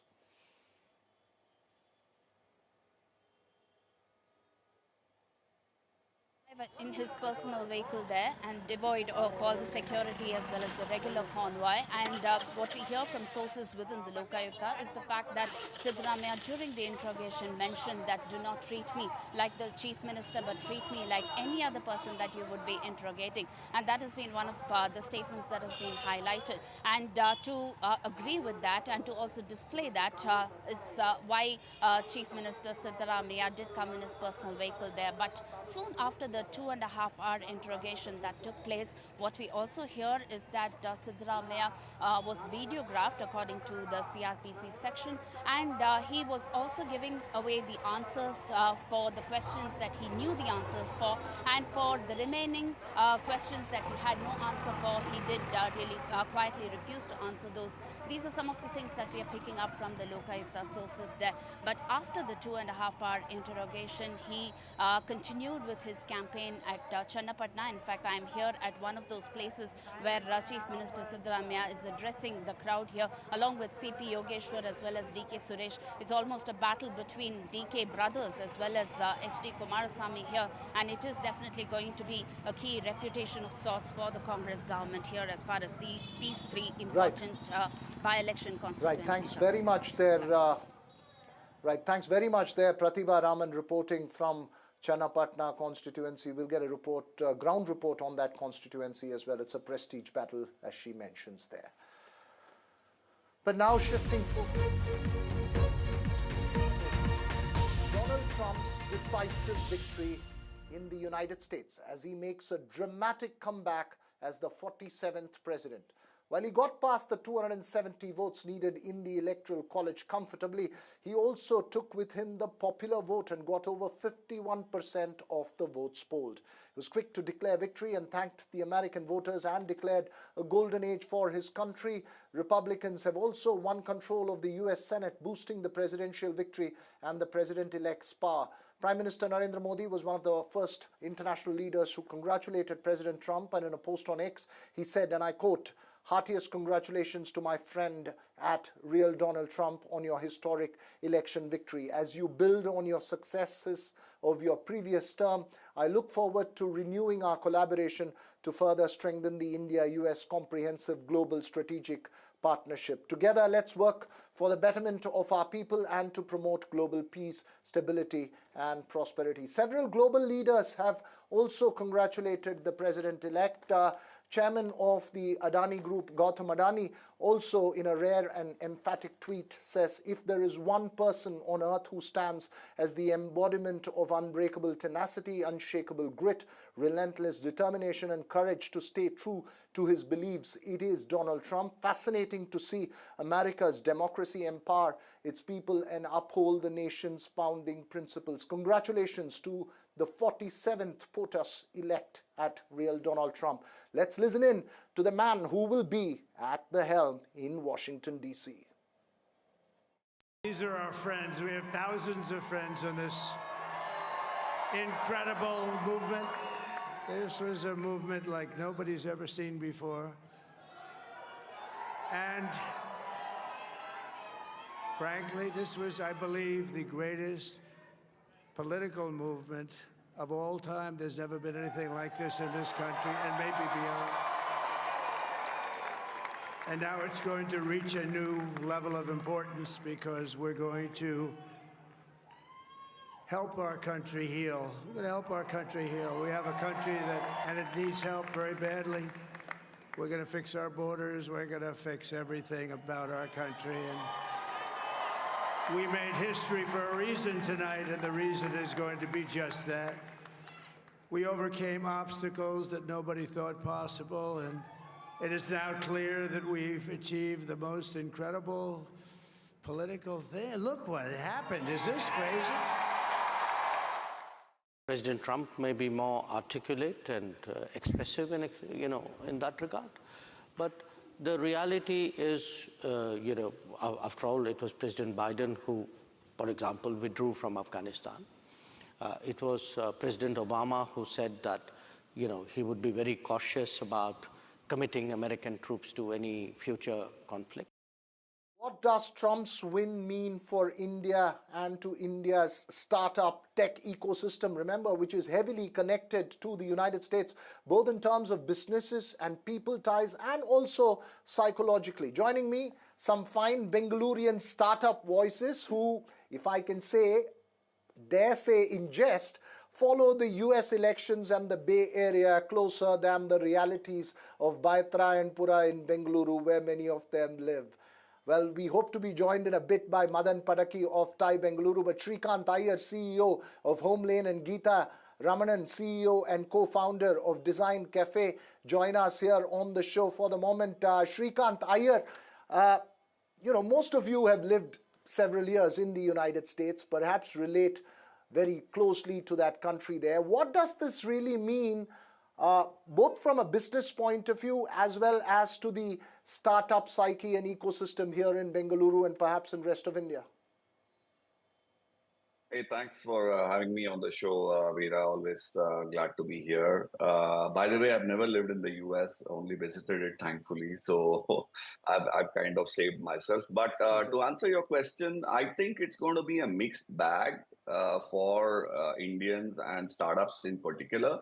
As you probably know, the markets are already on the upswing and they have reacted very positively to Trump winning. So that's a big positive. I also see a lot of positives on the manufacturing side in case Trump acts a little more decisively against China and, kind of tries to clip its wings as far as manufacturing is concerned. We may benefit out of that in a few sectors, clearly. Chemicals is one, defense definitely, and maybe a few like that. The other one that I've been seeing, which is maybe not so much noticed, is in the last few hours, the cryptocurrencies have gone through the roof.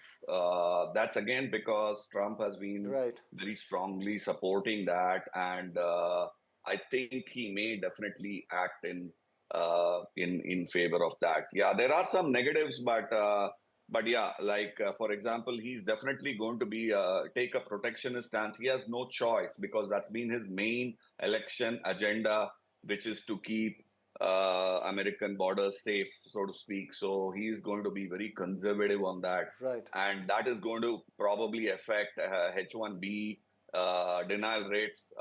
Maybe go up. Maybe unfortunate, but I think that's probably one implication. So yeah, those were some of the implications that came to my mind.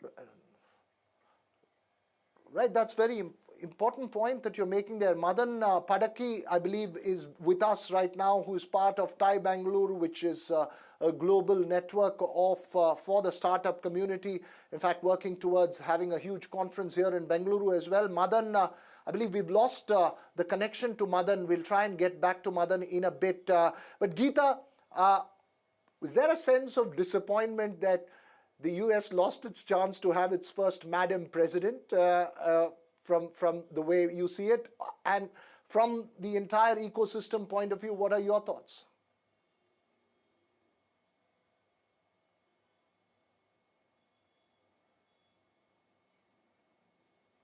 Geeta, you're on mute. You'll have to unmute yourself, Geeta. Got it. Thank you for having me. Thank you for having me here. To be honest, I don't think a lot of us were convinced that the people in the US were ready to have their first woman premier. There are so many more aspects at play, right? So more of a reality check from that point of view.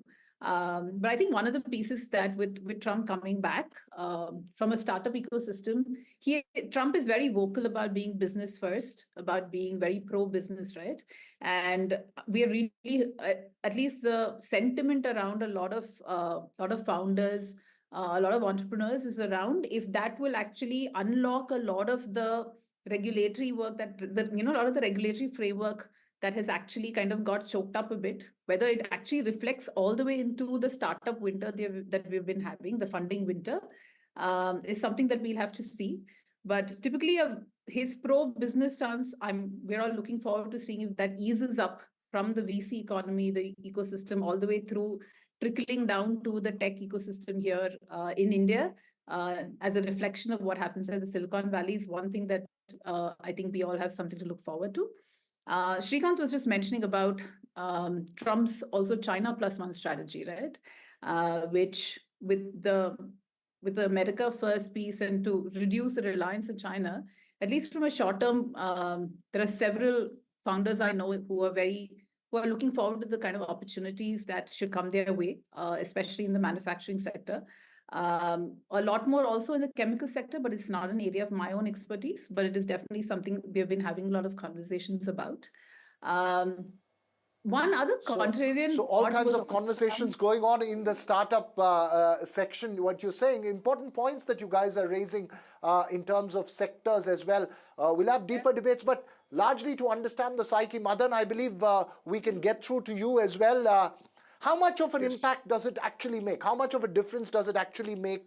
What are perhaps areas of concerns and areas where there's optimism based on the results that we've seen today? Thank you, Veera. Glad to be here. See, my sense is that, well, there are pros and cons. I believe that India is too large to be ignored. And everybody has to join the party here, the entrepreneurship party, the surge that we are seeing in entrepreneurship that's happening here in this part of the world cannot be ignored by any administration. When I was in the US a couple of months ago, meeting with a variety of our Thai chapters across, the interest that US has in India is only increasing. There's so much of conversations happening around on the Indo-US corridor. I think, I would say any administration will only ignore this energy at its own peril. My sense is that with Trump, who's been pro-business, to Srikanth's point as well, I think we will see an upsurge in activity. In fact, in 30 days from now, we are hosting the Thai Global Summit.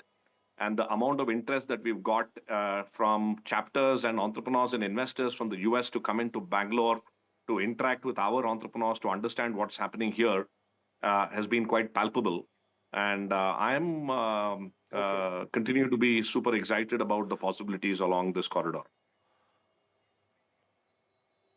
Right. When you say that, Madan, because Shrikant at the start, at the outset, sort of flagged the potential protectionist worries as well.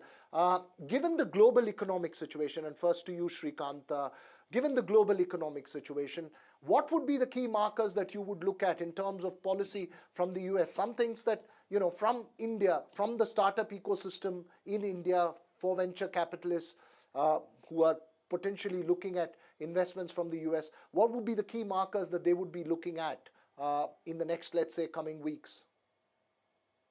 So I think that the inflow into India is going to be less restricted, frankly. I am actually, the only thing I'm worried about is Trump's policy towards people coming into the US and working there. So that protectionist policy is something that he's very openly stated, and knowing and having seen Trump over the last term, he has no choice but to follow up. I would even go to say that has been his main election agenda this time. So he has no way of backing off from that. And knowing him, he will not back off also. So I think that is the big worry. After all, IT and IT services are a big part of our export revenue that we get from the US. And if things were to roll back in terms of H-1Bs and some of the other visa categories where denials are going to go up, then that can affect revenues to some extent. So that's my biggest worry. So that's frankly. a key area. Everything else is okay. That's the key area according to me. That's a key area that you're looking at. Just to lighten the conversation a bit, Madan, when I started, I said perhaps the resonance and connection with Bay Area is much more than Baitra and Pura for the Bengalurian startup thing. Is that still a reality, or is the US election just an academic pursuit for those here? First to you and then to Geeta. Very quickly, has that psyche changed? Is that an old stereotype that we think of, or is it real? No, I think it is changing, Veera. Of course, there's a huge amount of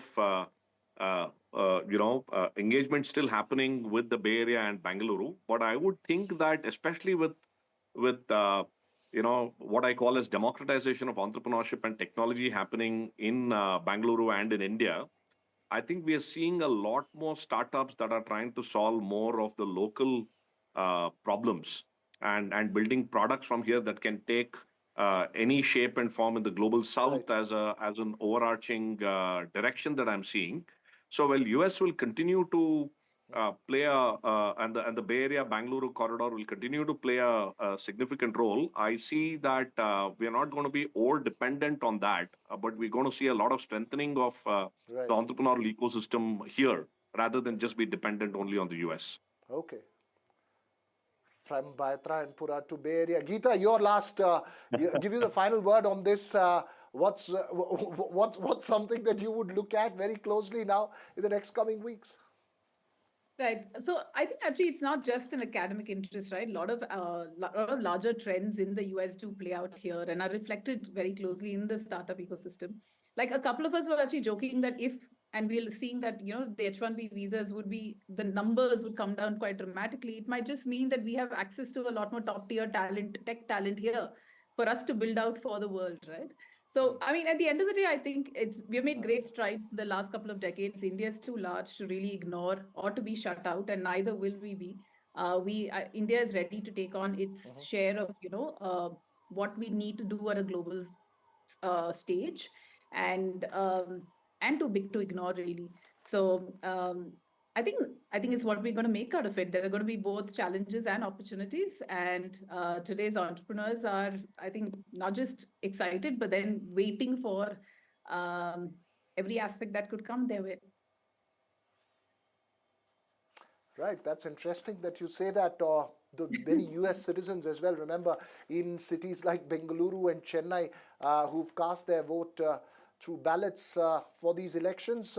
We'll keep a close watch on how that presidency evolves over the next few weeks, next few months. and then we'll look at how the startup ecosystem as well reacts to several of the things that are coming up. But thanks to all three of you for joining in on this conversation. Of course, we'll have our special focus on the finer points and the political details of that enormous verdict in the United States. That's all we have time for on the Southern View this evening. News and updates continue right here on NDTV. Thanks for watching.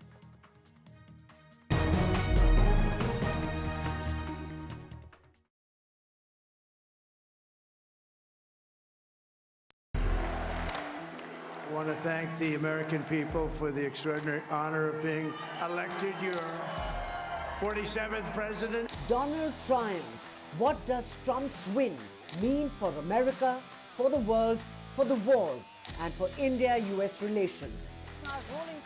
Non-stop coverage on NDTV. Top analysts and voices from the ground. 8 p.m. to 11 p.m. tonight.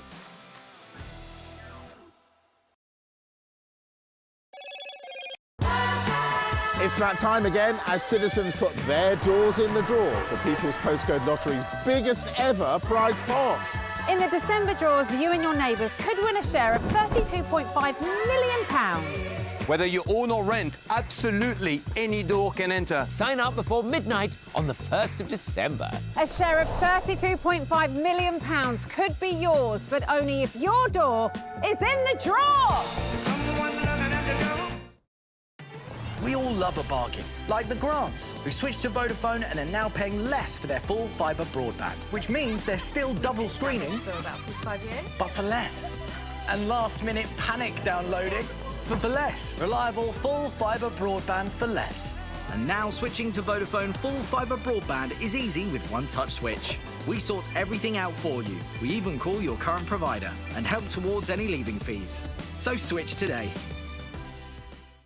Deep in the lush forests of the highest mountain range lives a truly unique species whose two favourite things in the whole world are munching on bamboo and playing bingo online at pandabingo.com, because pandabingo.com is bursting with brilliant bingo games, including 75-ball bingo and 90-ball bingo. It's absolute pandemonium. So, how do you get involved, I hear you ask? The answer is pretty black and white. Visit pandabingo.com. Christmas can be challenging at the best of times. Okay, Mum. But for families who have lost or are losing a loved one, it can be overwhelming. They're here, they're here. Oh, honey. Hello. So pleased to see you. So amid the anger, could you give £23 to fund an hour of care? In between the stress, It's not too late. No, you're not too late. could you fund an hour of comfort? And amongst the grief, You're not alone. could you fund an hour of joy? Okay, Mum. You all right? This isn't the kind of Christmas anyone ever wanted. But with your help, we can be there to make it the best one possible. To give £23 for an hour of care, comfort and joy, please call 0800 810 0212, text CARE to 70488 or search Marie Curie Christmas. Thank you. NDTV proudly presents NDTV World Summit 2024, the India Century. I now request the Honorable Prime Minister to launch NDTV World. Prime Minister Narendra Modi's inaugural session at the NDTV Summit outlined his vision for the India Century, driven by aspirational India. हमारा प्रयास होगा भारत की century सिर्फ भारत की नहीं बल्कि पूरी मानवता की जीत की सेंचुरी बने. The summit brought together prominent global leaders, highlighting India's pivotal role on the world stage. Not just Indians trusting India's leadership, but the global South especially trusting India's leadership. Canada is concerned, I think there are some very specific issues. I think a lot of people know that. Permanent seat on the UN Security Council is something that should be India's right. AI is going to be one of the most important, drivers. It's a very exciting time for India, Indian cinema as well at a global level. NDTV World Summit was more than just a conversation. It was a confluence of ideas poised to shape our global future.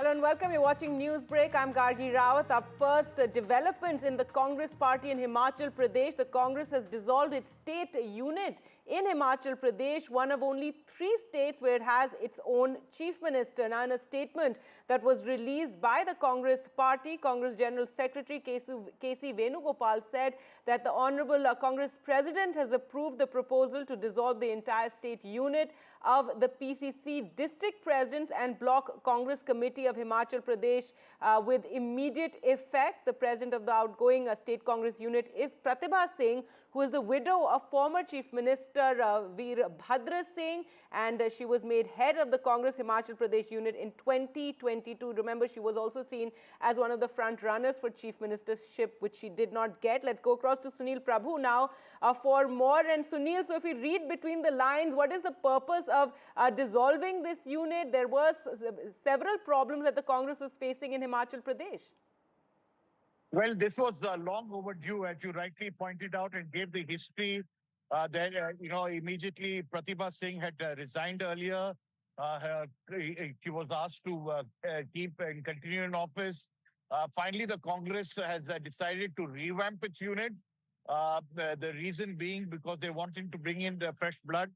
Some of the units, and speaking to some of the ministers and others who said that, they have been district chiefs who have been there for 4 years. So clearly, the Congress wants to revamp and also ensure that there is, participation not only of youngsters, but women and various other key people. And that's the reason why they've decided. Of course, as you are well aware, there has been a friction between Pratibha Singh as well as the Chief Minister.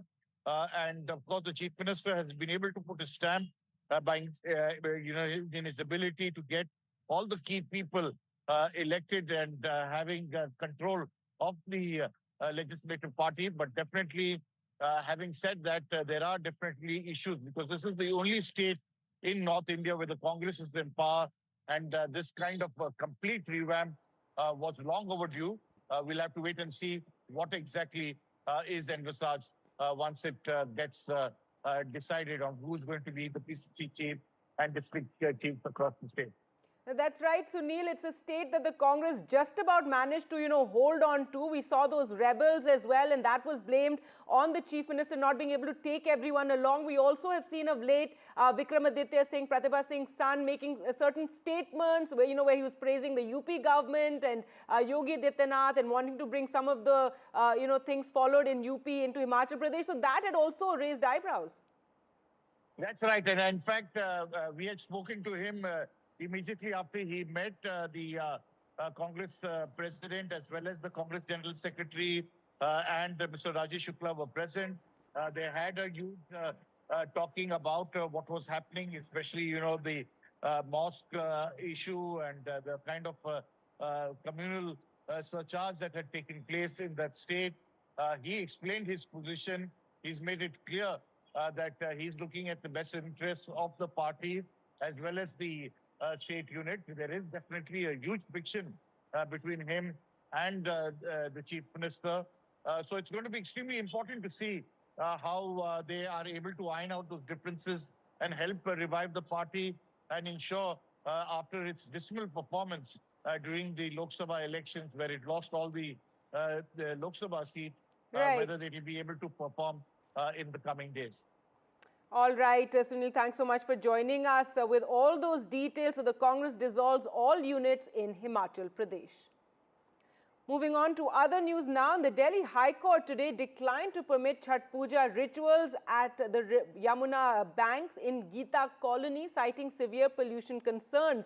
The court emphasized health risks, noting the hazardous level of contaminants in the river. Remember, year after year, we are treated to these visuals, and we even watch these the women performing Chhath Puja in this toxic water. And the bench now saying it would be dangerous to perform any rituals in the Yamuna as the pollution levels are so high that anyone immersing themselves could be at serious risk. The Delhi Government Council, though, supported the court's decision, informing the court that the government has designated 1,000 alternative Chhath Puja sites across the city with necessary amenities to accommodate celebrations. Remember, every year we see devotees taking a dip in the Yamuna despite this thick layer of toxic foam on the surface of the water, and this is primarily due to the high levels of pollutants that are present in the Yamuna river. Well, let's go across to Tanushka now for more. And Tanushka, so what does this mean that the devotees cannot pray at this particular ghat, but that there are other ghats along the Yamuna where they can pray, or other points where they can pray? No, so there are other points where they can pray and perform the Chhath Puja festivities and the rituals. So what the Delhi High Court has clearly said is that they refuse to issue any direction towards this petition that seeks permission for performing of Chhath Puja festivities and the rituals in the Yamuna. And to this, the Delhi government has also said that they have arranged for like around 1,000 of these Chhath Puja ghats.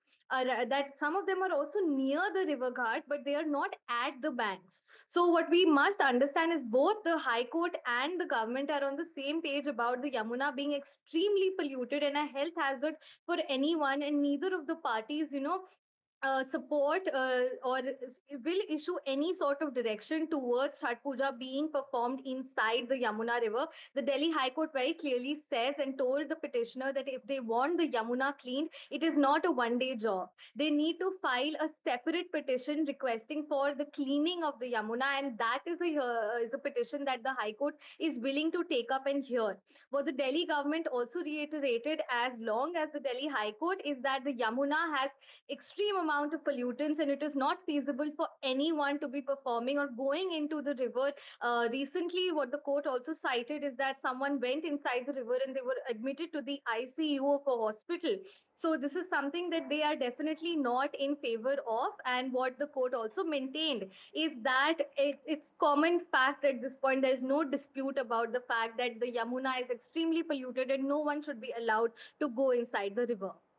Absolutely. Thanks so much, Tanushka, for joining us with those details. We also have with us Bharti Chaturvedi, environmentalist and founder of Chintan Environmental Research and Action Group. Thanks so much, Bharti, for joining us. And this is the same story year after year. You've spoken about it at length, whether it be, air pollution or the toxic water in the Yamuna.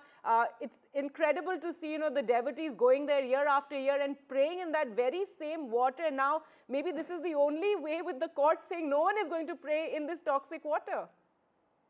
I think you're right.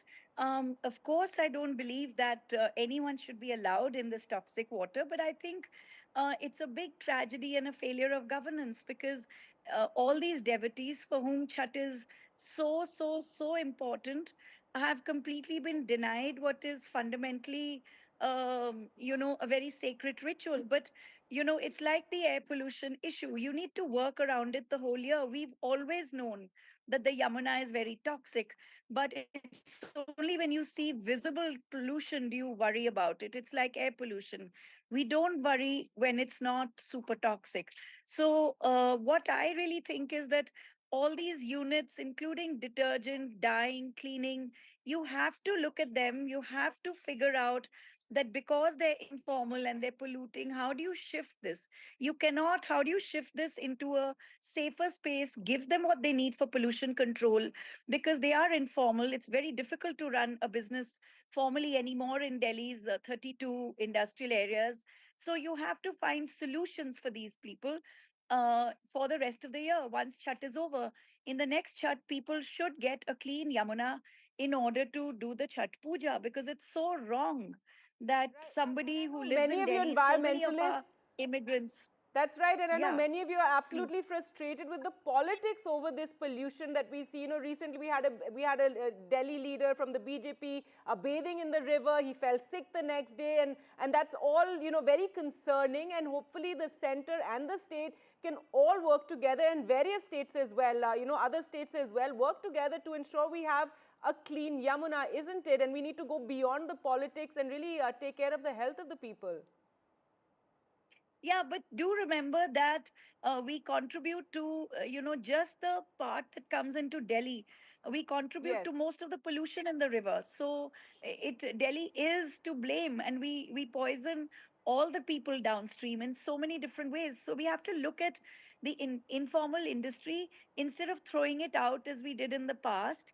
I think we should help it to upgrade, to improve, and to make it greener and safer, because then you're serving a long-term solution, both for the Yamuna and for people who use the Yamuna.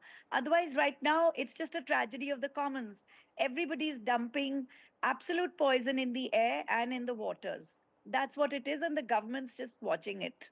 Right. So as I was saying, we need, the parties all to come together, governments to come together, and, the state government as well as the central government to work together to ensure a clean river.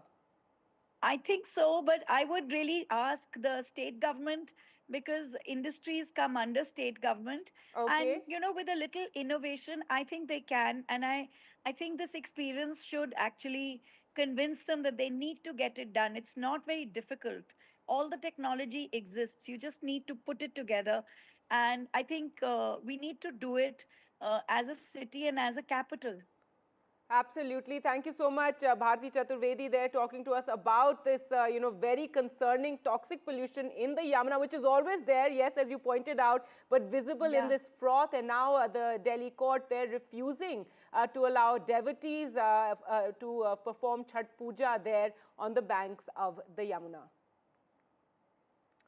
In other news now, the PM Vidya Lakshmi scheme has been approved today by the Union Cabinet, under which financial assistance will be offered to deserving students, ensuring financial constraints don't hinder individuals from pursuing higher education. It's a key initiative stemming from the National Education Policy 2020, which aims to provide financial assistance to meritorious students in both public and private higher education institutions.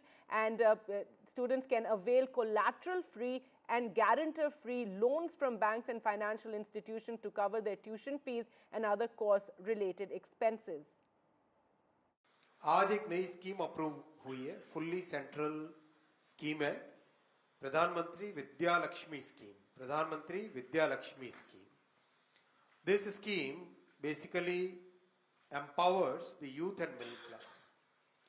कोई भी छात्र, कोई भी student जिसको अच्छी university में, अच्छे educational institution में एडमिशन मिला हो, वो वंचित न रहे just because of financial constraints. ये इसका उद्देश्य है.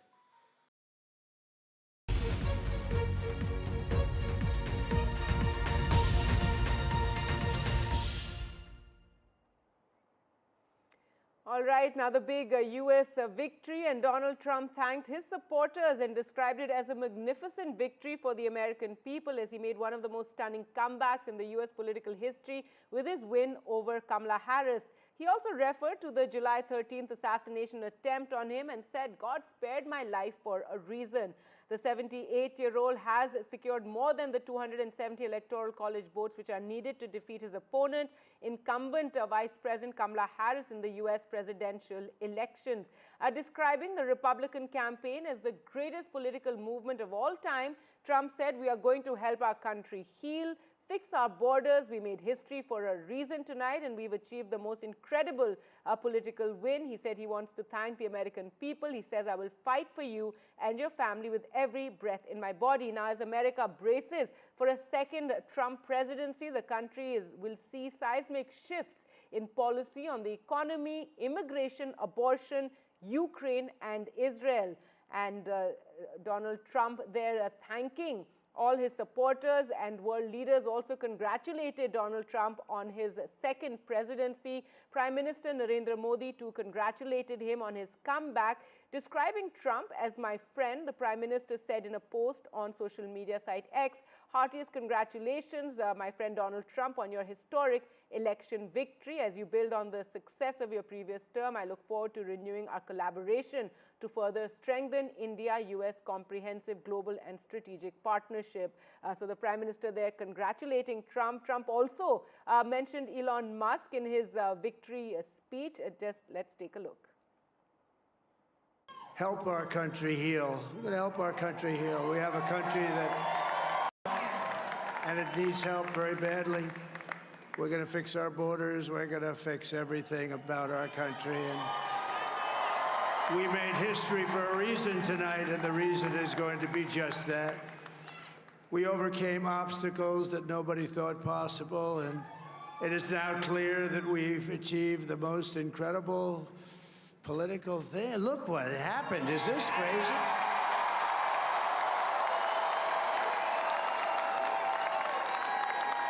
But it's a political victory that our country has never seen before, nothing like this. I want to thank the American people for the extraordinary honor of being elected your 47th president and your 45th president. And every citizen, I will fight for you, for your family, and your future. Every single day, I will be fighting for you, and with every breath in my body, I will not rest until we have delivered the strong, safe, and prosperous America that our children deserve and that you deserve. This will truly be the golden age of America. That's what we have to have. This is a magnificent victory for the American people that will allow us to make America great again. And in addition to having won the battleground states of North Carolina, I love these places, Georgia, Pennsylvania, and Wisconsin, we are now winning in Michigan, Arizona, Nevada, and Alaska, which would result in us carrying at least 315 electoral votes,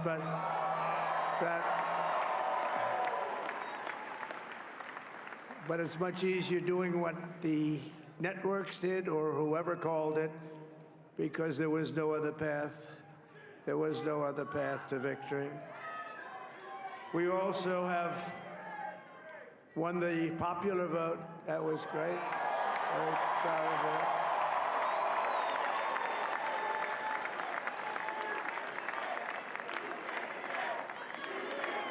Thank you.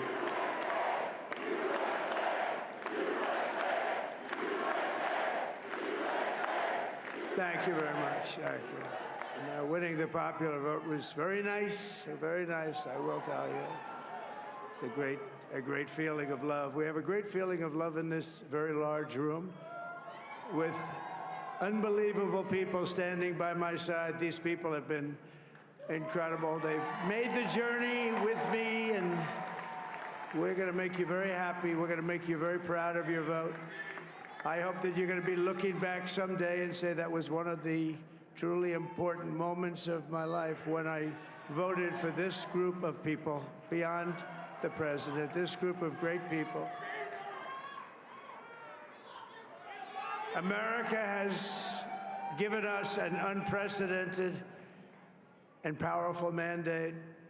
We have taken back control of the Senate. Wow, that's good. And the Senate races in Montana, Nevada, Texas, Ohio, Michigan, Wisconsin, the great Commonwealth of Pennsylvania, were all won by the MAGA movement. They helped so much.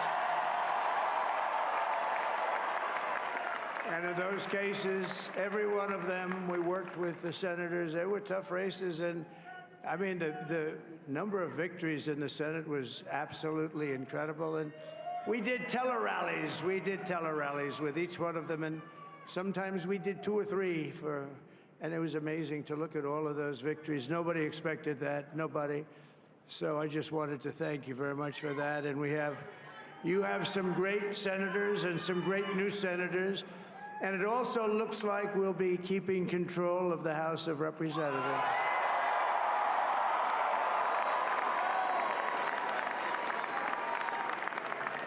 And I want to thank Mike Johnson. I think he's doing a terrific job. Terrific job. I want to also thank my beautiful wife, Melania, First Lady.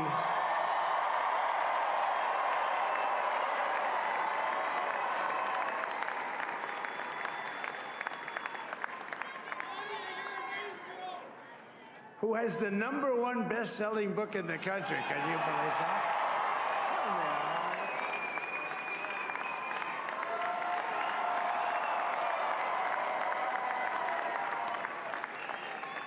Oh, no, she's done a great job, works very hard to help people. So I just want to thank her. But I want to thank my whole family, my amazing children, and they are amazing children. Now, we all think our children are amazing. Everybody here thinks their children are amazing, but that's a good thing when you think they are. But Don, Eric, Ivanka, Tiffany, Barron, Laura, Jared, Kimberly, Michael, thank you all. What a help. What a great.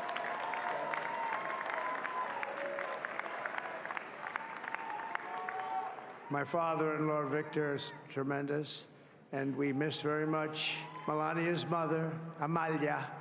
We miss Amalia, don't we, huh? She would be very happy right now, standing on this stage. She'd be so proud. She was a great woman, that one. Beautiful inside and out. She was a great woman. I want to be the first to congratulate our great, now I can say, Vice President-elect of the United States, J.D. Vance. All right, so what does another Trump term mean for India and U.S. relations? We spoke earlier to former ambassador to the U.S., Meera Shankar, who said she expects the relationship only to grow, especially given the China factor. I think, the broad strategic relationship will continue to grow because both India and the US have a convergence of interests in the Indo-Pacific, particularly with regard to creating a sustainable balance vis-a-vis China. And the US, whether it is Trump or Biden, I think this is one issue on which there's consensus between the Democrats and the Republicans.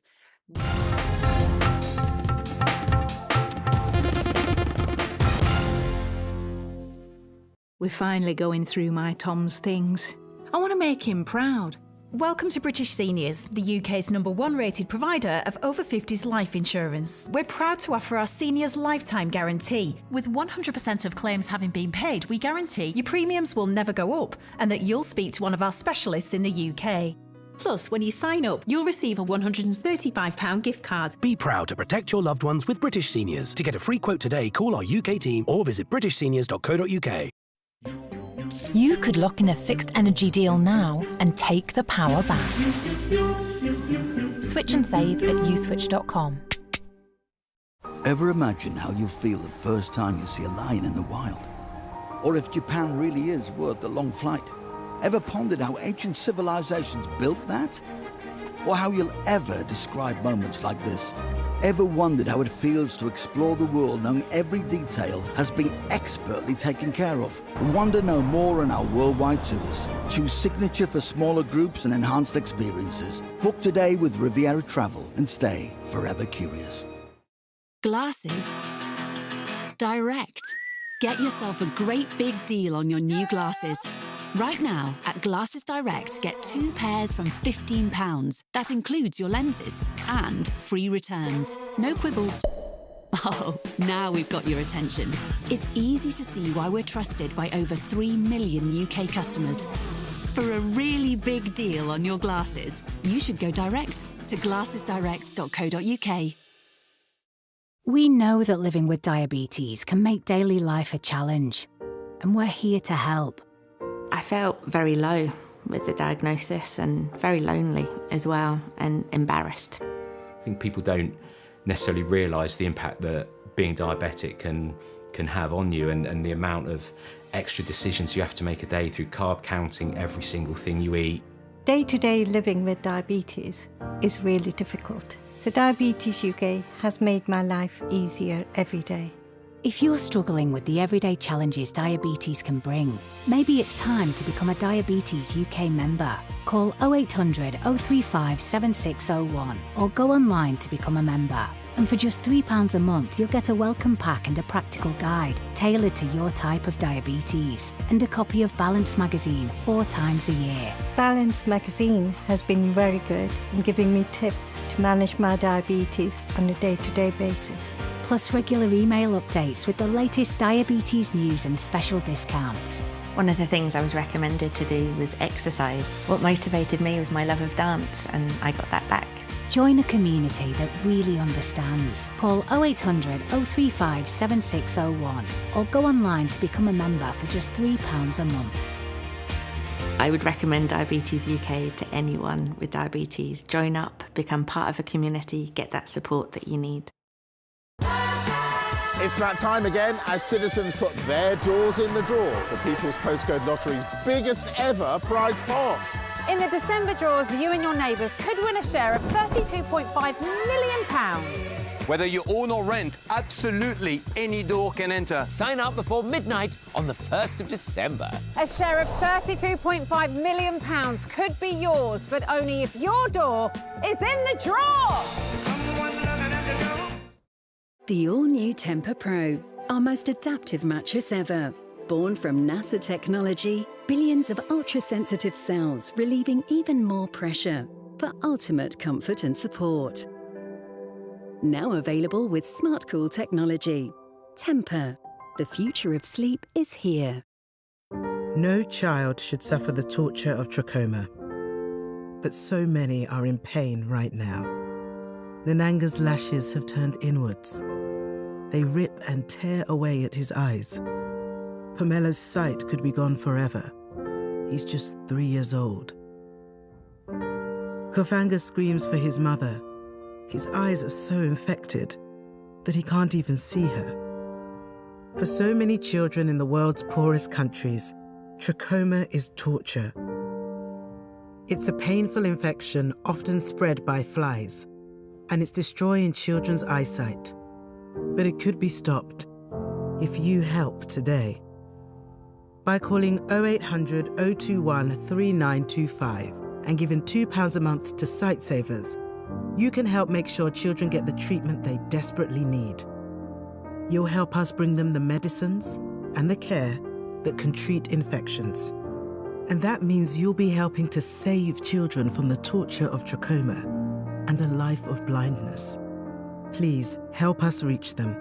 Call 0800 021 3925, text C7 to 82727, or go online and give just £2 a month now. Because we need you to help save the sight of children like Nananga. We need you to help save them from the torture of trachoma. Transform hard chairs and surfaces into comfy seats with Soft Sitter from JML. The lightweight and portable gel cushion that helps provide all-day comfort and support no matter where you sit. Its clever hexagonal honeycomb construction cushions, distributes and supports your weight. And its breathable design allows air to circulate, helping to keep you cool. Perfect for all types of seats or as a kneeling pad. Get the comfort and support you need with Soft Sitter. Only $14.99 from Asda, Boots, Robert Dyers, Tesco and jmldirect.com. Those weeks that he came in, with the 3 weeks that I could be his little girl again, nothing I can do will repay Marie Curie for doing that for me. The amazing gift that they gave me was I was there at his last breath. He was there for my first. I will give everything back that I can to the hospice that gave me so much. Give better end-of-life care to all. Get your free will guide today. I urgently need to ask for your help on behalf of animals at risk right now. With the pandemic came a surge in pet ownership. And sadly, we're now seeing a serious rise in neglect, cruelty and abuse. Our services are being stretched to the limit. To make matters worse, our costs are soaring too. But we refuse to let animals suffer. So please, act now to help rescue the growing number of animals who've never needed us more. Please call or text the number on screen now to give £2 a month to the RSPCA. In one of the toughest times we have ever experienced, your gift will make all the difference to animals. You could help provide more life-saving treatment, food, shelter, and the loving care that many have never known. We know there are millions of you who, like us, care deeply and won't stand by while animals are suffering. We have to reach those trapped in a life of abuse and neglect before it's too late. Because for many, the RSPCA is their only hope. But we can only come to the rescue with the support of people like you. So please, will you help us be there no matter what?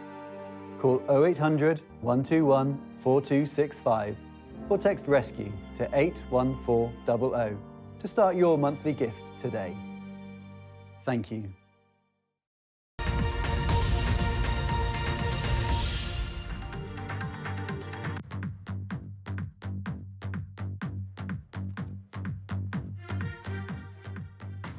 Hello everyone and welcome to the special broadcast on the American elections outcome. It surely is one of the most dramatic comeback in the US political history. 4 years after leaving the White House, Donald Trump is going to move back in. After 51% of Americans voted to give him a second chance. Trump's triumph is full of firsts and is pretty spectacular. For a president who refused to accept the results in 2020 elections when he lost to Joe Biden, and his role in trying to overturn the election results to stay in office is still being scrutinized today. And this victory certainly for Donald Trump is one for the history books. Let's take a look at the multiple firsts in this victory. He's the first Republican in 2 decades to win popular vote. The last was George W. Bush in 2004 to secure popular vote. With over 51% vote, his vote share is equivalent to the first black president of the United States, that is Barack Obama's second term win. He is also the second US president to serve a non-consecutive term in over 100 years. And the scale of his victory can be imagined with the fact that he won Pennsylvania, which was the largest prize among the swing states. All 7 swing states turned red. Republicans won.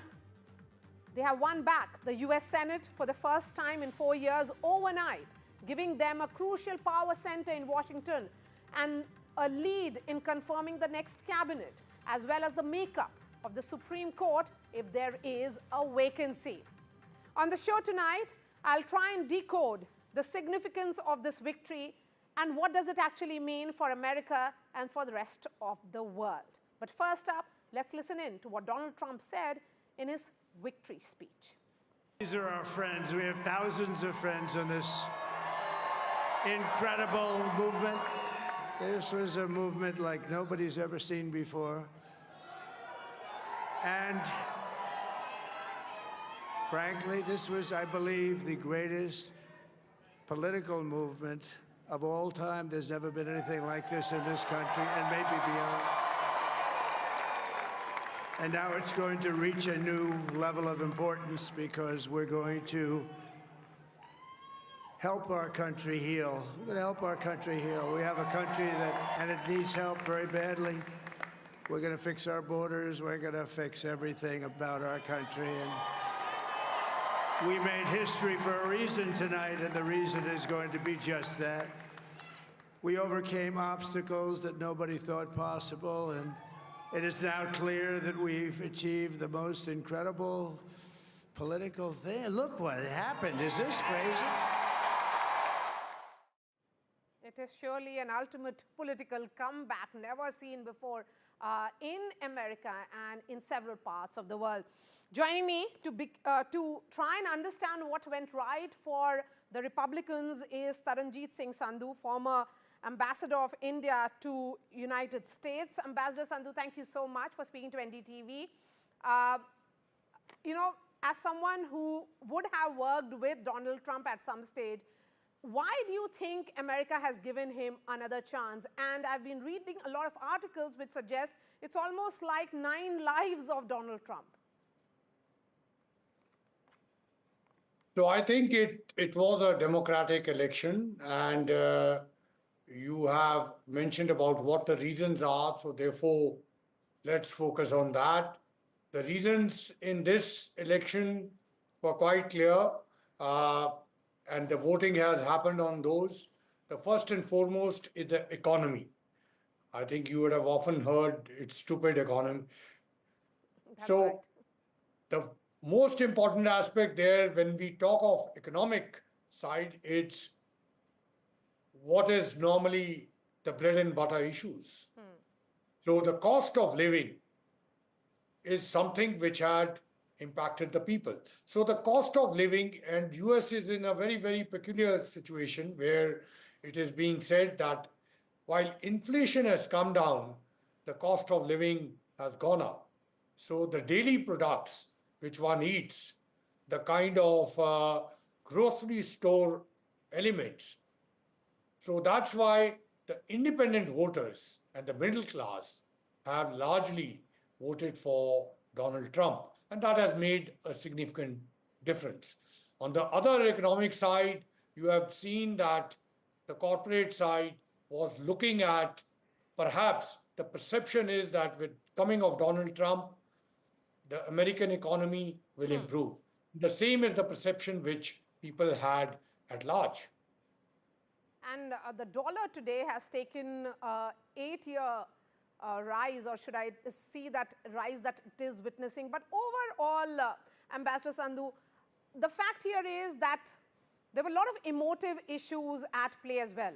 For Donald Trump to swing all the 7 swing states, these were the key battleground states, and for him to manage these states at a time when most pollsters in America got this so horribly wrong, in which they said it will be a close contest, which hardly it was. No, I think you don't need to overread it either. Look at the percentages. So it's not that it's a 2 or 3% can make a lot of difference. And while, yes, you are right, but it's always been in the past too. If you look at 2016 election and 2020 election, you will see that when the percentages are projected, Donald Trump has normally underscored in that, meaning there's always a gap of 3%. And I think this time, once the figures will come out, that 3% has made a major difference. Okay. So you are right that 7, what are the critical states? And why are those 7 critical states? I mean, that itself also talks towards what is the Electoral College. And that 7 critical states are because the big states balance each other. For example, California, which has the largest numbers, goes Democrat. And on the other side, Texas, which is another big state, that goes Republican. So they balance each other. So these are the 7 main states, I mean critical states, what we talk of swing states. And this time around, it appears that in all the 7, perhaps Donald Trump will be the victorious. But the percentages are not that high. However, it is significant that these states have moved towards Donald Trump. Yes. Ambassador Sandhu, continue to be with us. My colleague Gauri Dwivedi is joining us from Ground Zero in Washington, D.C. Gauri, of course, it has been a long night of not many surprises, many would say, but also a very clear-cut, decisive victory where there'll be no confusion or that continuing for next few hours or something. So you had a question for Ambassador. Please go ahead, and then you and I will have a chat. Right, indeed, Maria, good to be on the broadcast. And just one thing I want to say, and then, of course, Ambassador Sandhu, I want to ask you a question specifically in terms of the popular vote, but just a quick update I want to share that Washington, D.C. continues to be Biden's town till 19th of January. And it's only on the 20th of January next year that it gets painted completely red in Trump's color. The man who's also got a popular vote and really swept some of those swing states. Ambassador Sandhu, I wanted to ask you this, that going into these elections, a lot of people felt that the poll was neck and neck, but the sense one got speaking to a lot of people is that the Trump voter was unusually quiet. On many occasions, they chose to not air their view, and probably that's the reason why polls got it so wrong, said it was close, but it was quite clearly a one-sided, or at least it seemed clearly to be a one-sided election. I think, Gauri, you have to look at the past two contests too. If you actually go to 2016, at least this time, people were saying that it's a competitive this thing, and many were saying that it's going to be Trump.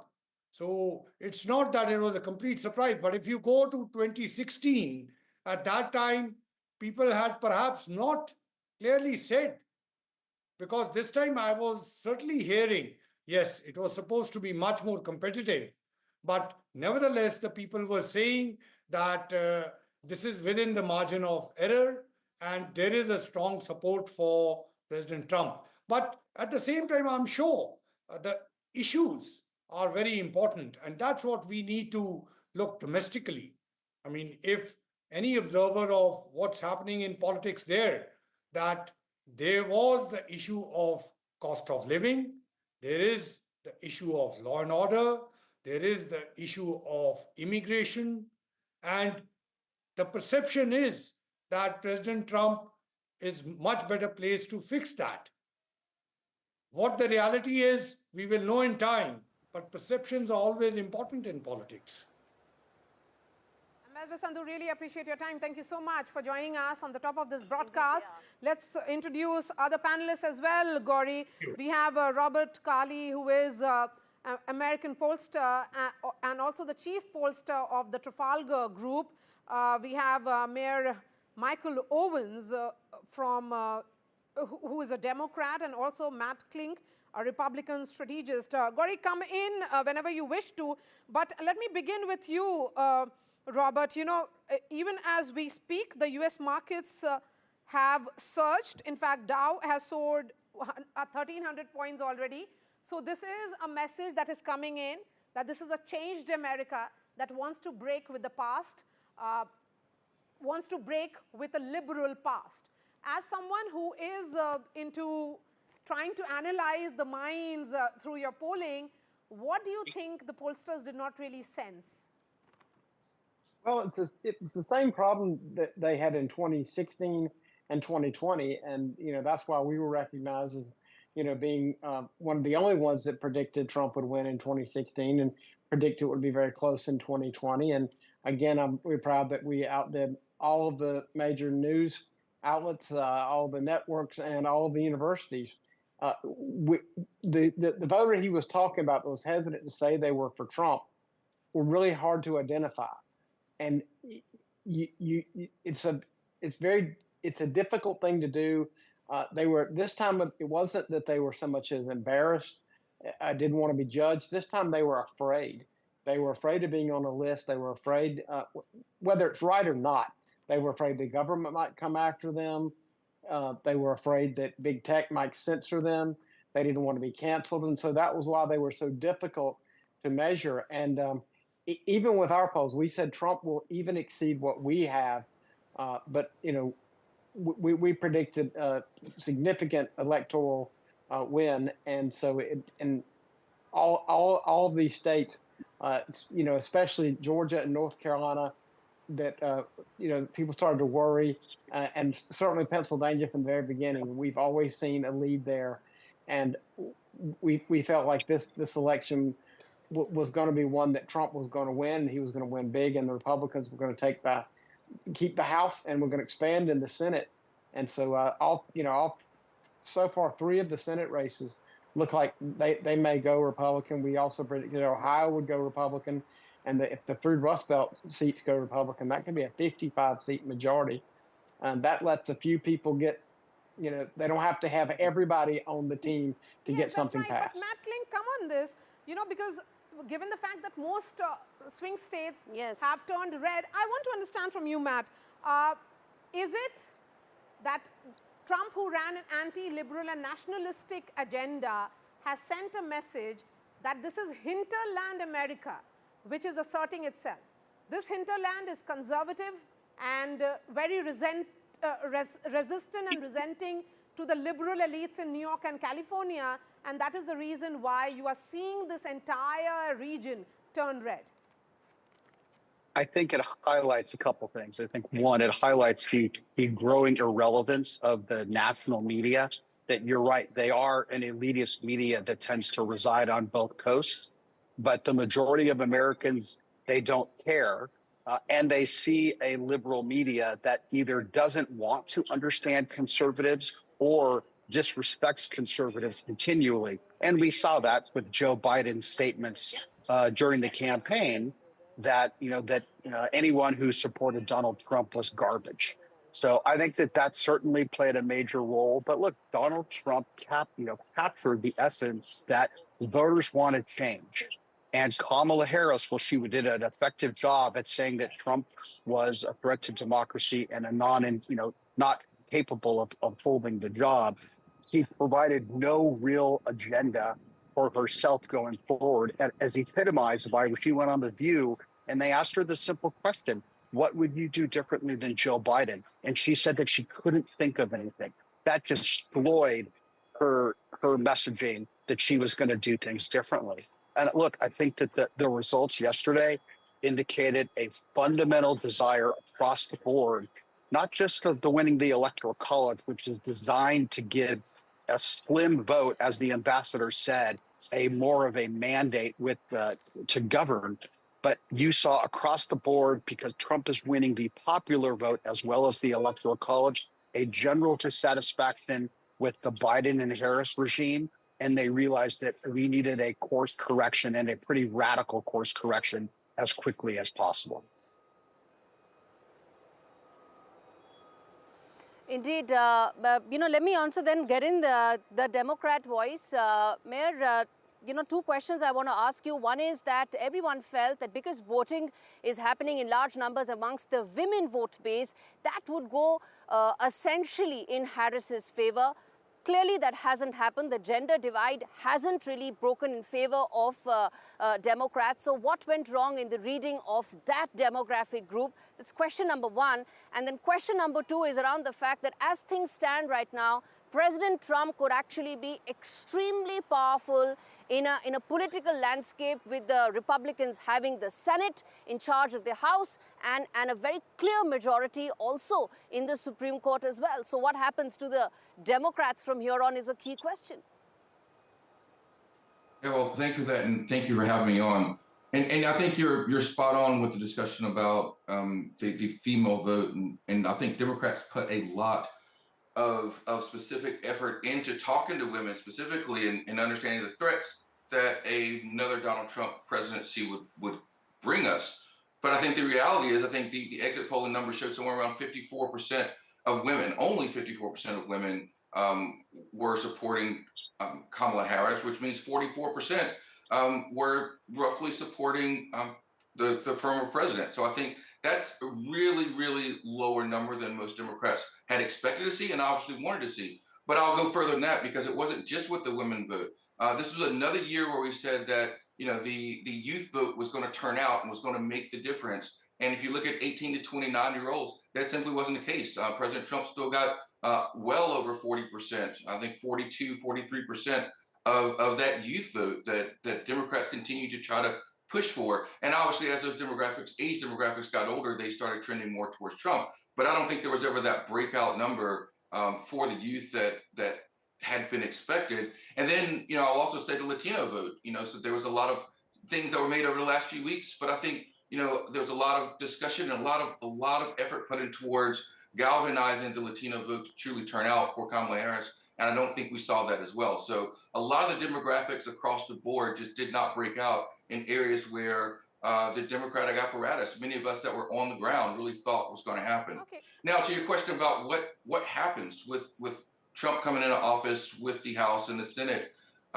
it's obviously troubling for a lot of people. I think for, obviously there's going to be celebrating it. But I'm going to keep my eye on a few things. Look, I don't think the Harris campaign could overcome the idea of what was going on with our economy and what was happening with the cost with groceries and medical supplies and things of that nature. I think that was critical. But going forward, I think Democrats are mainly going to be worried about what happens with women's rights in this country, reproductive rights. And there's going to be a large amount of people that's going to be looking at what happens internationally now, how Trump conducts himself on the foreign international stage, and how that's going to play out. Okay, so why do you think, Robert, that the pollsters in many ways underestimated Donald Trump and overestimated Kamala Harris? Because if you look at the sheer margin or the gap between the two candidates, on one hand, you have a decisive, clear victory for Donald Trump.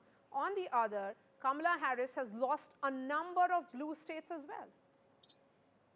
Well, the main reason is they can't identify, these Trump voters because again, they're reluctant to say who they're for, and the other part is they are stuck in an old-fashioned methodology, and they, like, for example, they insist on so many of these just say, well, you have to have live calls. Well, live calls are great, but most people under 50, they don't answer the phone from a number they don't recognize. If you don't learn to embrace the technology of the time, which right now is text with these younger people and giving them a way to text back and forth without having to click a link, these are things that will help you identify these voters better and certainly measure young people. I mean, the young men were so strong for Trump and that Gen Z, and we were able to see that all along.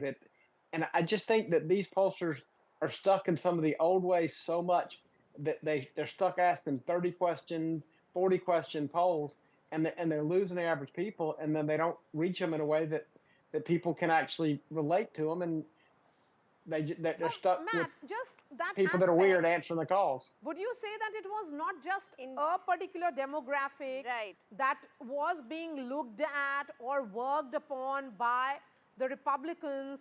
It was Pan-America issues being addressed, and these were issues which were away from the epicenter issues, or should I say, which were more emotive in nature, which touched to the core Americans rather than those who are elites sitting in New York City or California. You got the aspect of the real understanding of Americans right. No, look, yes, simply. First off, Robert, you crushed it again. Good job, man. You really did a fantastic job again. Your polling is fantastic. I will say, though, that, I mean, the reality of this is that I think you nailed it, is that the media elite, they look down on anyone who is a... Okay. Yes, continue. Okay, I'm sorry. Look, the media elite and the Democrats, they were driven primarily by their abject hatred for Donald Trump, and they wanted to make a race of this no matter who was in it.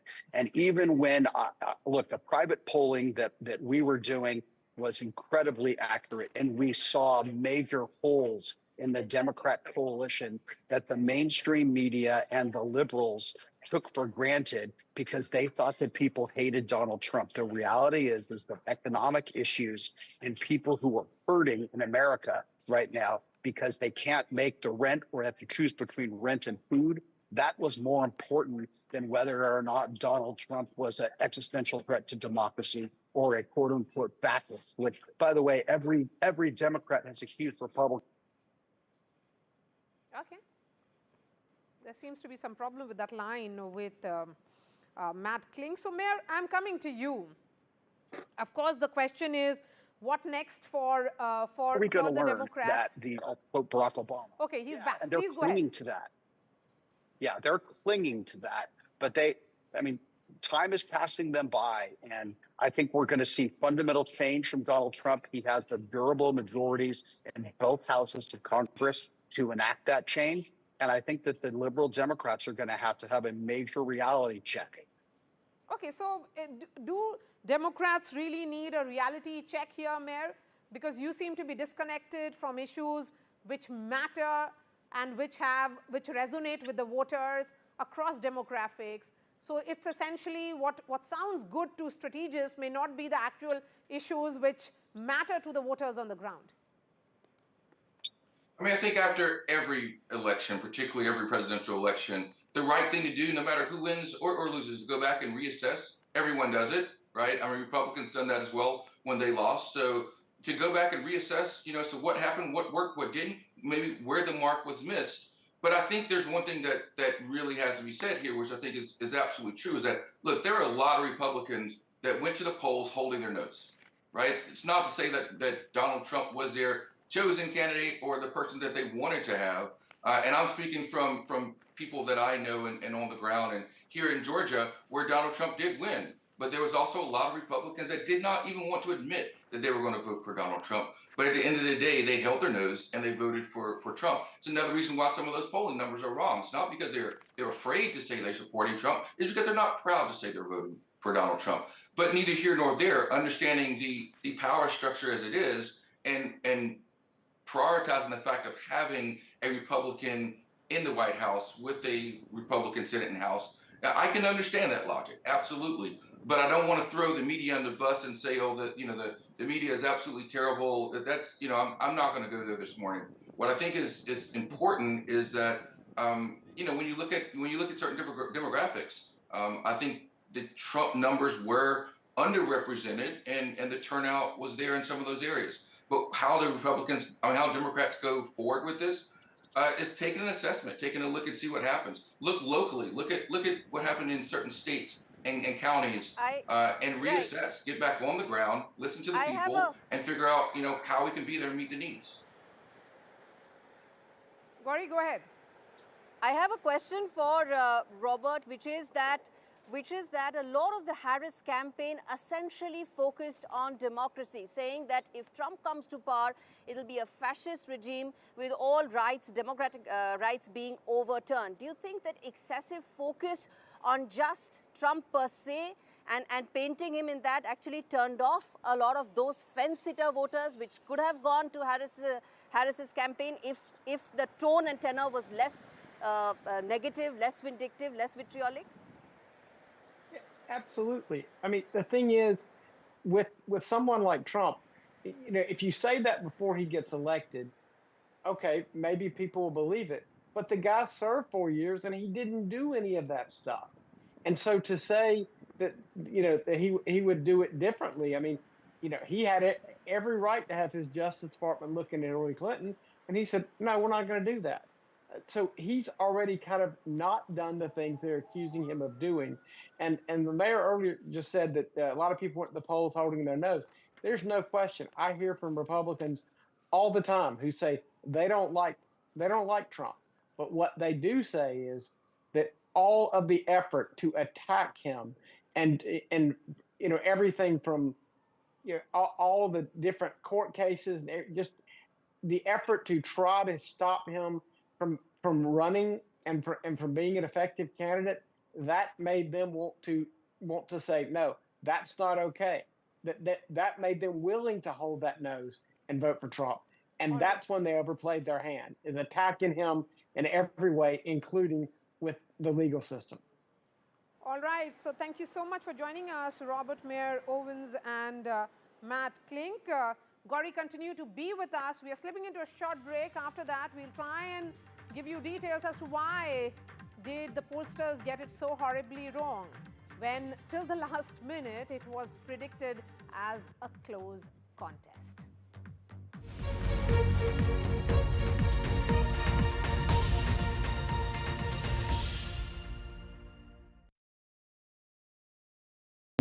NDTV proudly presents NDTV World Summit 2024, the India Century. I now request the Honorable Prime Minister to launch NDTV World and address the summit.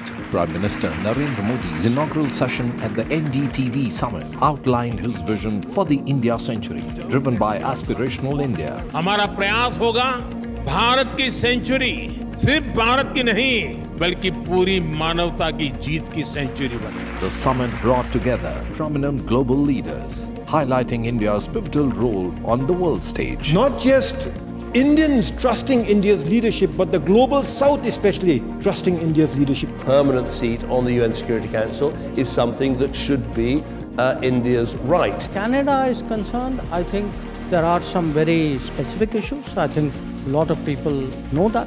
AI is going to be one of the most important, drivers. It's a very exciting time for Indian cinema as well at a global level. NDTV World Summit was more than just a conversation. It was a confluence of ideas poised to shape our global future.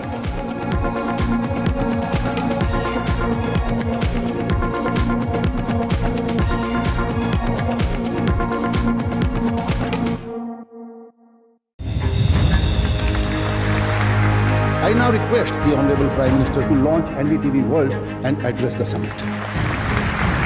It was the grand launch of NDTV World by Prime Minister Narendra Modi. NDTV World, as he laid out his vision for the India century at the NDTV World Summit. ऐसी सदी जिसमें भारत के प्रयासों से दुनिया में स्थिरता आए, in the presence of those who are shaping our future.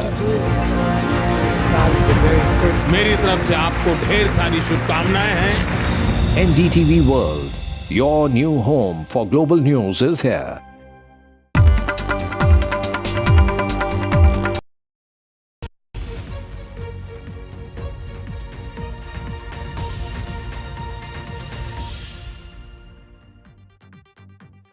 Welcome back. Donald Trump has marched back to the White House, and we have Gauri Dwivedi, who continues to be with us. Gauri, you are in Washington, D.C. Earlier, we had seen some barricading being put up outside multiple government establishments. What's the scene like right now? And also, why hasn't Kamala Harris been a sport enough in conceding defeat? Hi, Maria. Very good morning from DC. We were actually inside the garden at Lincoln Memorial, and we were asked to, in fact, vacate because there's a lot of movement of Secret Service that is taking place in this half-a-kilometer radius. This town is still blue till the 19th of January. It turns completely red on the 20th. But till then, there was expectation that Kamala Harris would, in fact, come out and at least speak to her supporters who really put their heart and soul in a campaign which was just 100 days old. They put aside so many considerations that she did not win primaries. She was not a candidate who was chosen up through the ranks, but rather a parachute candidate who came upon the entire setup much late. But they left all those considerations aside, and they were hoping to get that one last word from their leader. Hasn't happened, but who knows, during the course of the day here, she may come out and reach out to her support base because she's quite young. She may not like to give up her political ambitions anytime soon. It could just be we are waiting for her time. As of now, of course, this town's red. It belongs to Donald Trump. The next 4 years is his, even as he's gone on to make history on 2 occasions. The first president in over a century to come back to power with a 4-year gap, and the second and probably the oldest president to be sworn in. So to that extent, right, an old man being embraced by all the youngsters in America. Maria. That's right. 78-year-old Donald Trump has marched back to the White House. And Kamala Harris and Democrats are dealing with stunning defeat across America. Polls had predicted a much tighter race, but it proved to be otherwise. The polls had largely predicted a narrow Kamala Harris victory in the popular vote, with varying predictions on whether Harris or Trump would win the Electoral College. Instead, Donald Trump has a comfortable victory in both the popular vote and the Electoral College. Once again, it appears that the pollsters underestimated Donald Trump.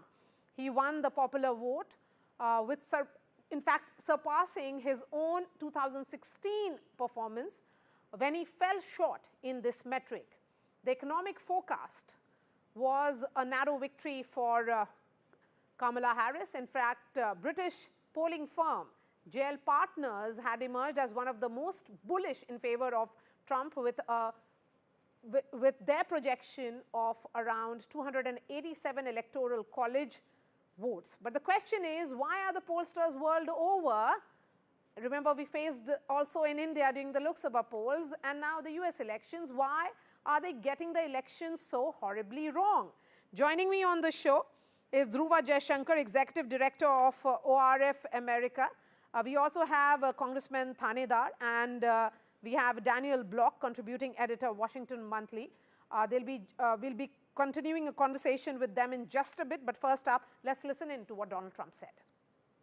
But it's a political victory that our country has never seen before, nothing like this. I want to thank the American people for the extraordinary honor of being elected your 47th president and your 45th president. And every citizen, I will fight for you, for your family, and your future.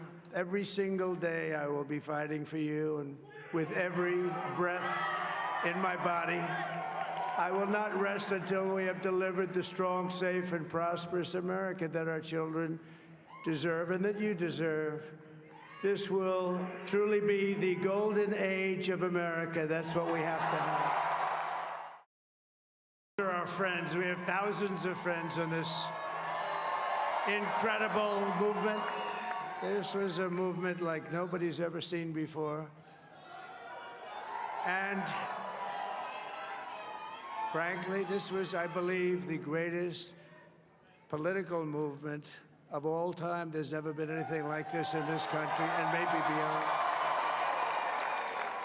And now it's going to reach a new level of importance because we're going to help our country heal. We're going to help our country heal. We have a country and it needs help very badly.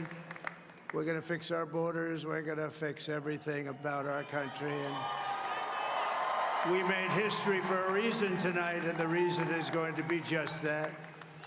We overcame obstacles that nobody thought possible, and it is now clear that we've achieved the most incredible political thing. Look what happened. Is this crazy?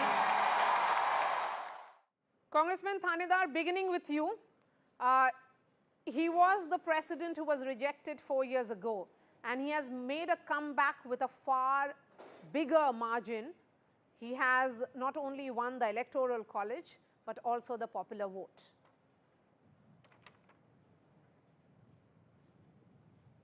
That's right. If you heard me. That's right. And yeah. So look, people are hurting. The cost of living has gone up. $100 today doesn't buy the same groceries, gasoline, as it did 4 years ago. And people have voted on the kitchen table issues. People feel that the migration that's happening at America's borders is not acceptable. So Donald Trump had 3 issues. It's the economy, 2, the immigration, the migration at America's borders, and number 3, all the wars that are going on in the world, whether it is the Israel-Hamas war or whether the Ukraine. And he has picked up the 3 issues that are most important for the people. And people have voted. People's judgment is that Donald Trump, not only they agree with the 3 issues he has raised, but that they feel he is the best suitable to solve those problems. And that is what this whole verdict means. Congressman Thanedar, you are from Michigan. You represent Detroit, sir. And Michigan is where many felt that the war in Gaza took a major impact on Harris's chances. How do you see that? You've been talking to your constituents. It has a very large Arab American population, and irony of ironies, they all backed Donald Trump, the man who many felt 4 years back was behind what many thought was a very racist ban targeting Muslim countries. How do you read this change that took place on ground? You've been talking to your constituents. What is it that they pinpointed this to? I think it's the economy. It's the economy across the board. People are feeling the prices, the inflation, and people felt that Kamala Harris, who was part of the Biden administration, felt that they held Kamala and Biden responsible for the economic conditions of today, and they believe that Donald Trump can solve the economic problems. Yes, the Gaza issues did play in the role. Yes, the Muslim American vote, the Arab American vote, also was instrumental, but it was beyond just the Gaza issues. It was beyond just the Palestinian issues. What really made Donald Trump president again is because people perceive he has the ability to deal with the economic issues. Now, the surveys are telling us 50% of the people today feel that they are worse off. Economically, they are worse off than 4 years ago. Okay. And that issue is only addressed. And when Kamala Harris was asked, what will she do differently than Joe Biden? And she said, I can't think of anything. Yeah. Okay. And that answer that Trump played over and over again, you know, so if the situation is bad, if you think about an average voter, if the situations are bad, he is not able to buy the groceries in the same way as he was 4 years ago. And Kamala Harris is saying she's going to do nothing different. Okay. So, Daniel, come in on this. You know, I've been going through some articles which have been written on a number of websites, and they say that Donald Trump's return to Washington is a product of his chance. You know, they're emphasizing a lot on chance rather than calculation, or many would say intuitive political skills, and also his ability to pick on and respond to voter sentiments much better. Do you think that perhaps made pollsters get it wrong? They do not understand the personality feature of Donald Trump, and this election has been very much personality-centric. So I'll say two things. The first is that the pollsters got it less wrong this time than they did in the past. So when pollsters were modeling and talking about election outcomes, this was something that many people thought was in the realm of possibility. You only needed the polls to be slightly off in Trump's favor in order to get an outcome like this. Many pollsters, actually, there were some pollsters who predicted outcomes along these lines. So this is not the same dramatic polling miss that we saw in 2020 or in 2016. So they were better. You're right, the averages still appear to have been a little bit off in favor of Harris. Again, we'll need to know more. We'll need to see what the final tallies are. But it's not the same dramatic miss. And as for Trump's charm, I actually think that Trump's character traits probably made him run less well than, say, a generic Republican would. I mean, if we look around the world, we see incumbents getting tossed out of power, losing their parliamentary majorities. Obviously, that happened recently in India with the BJP.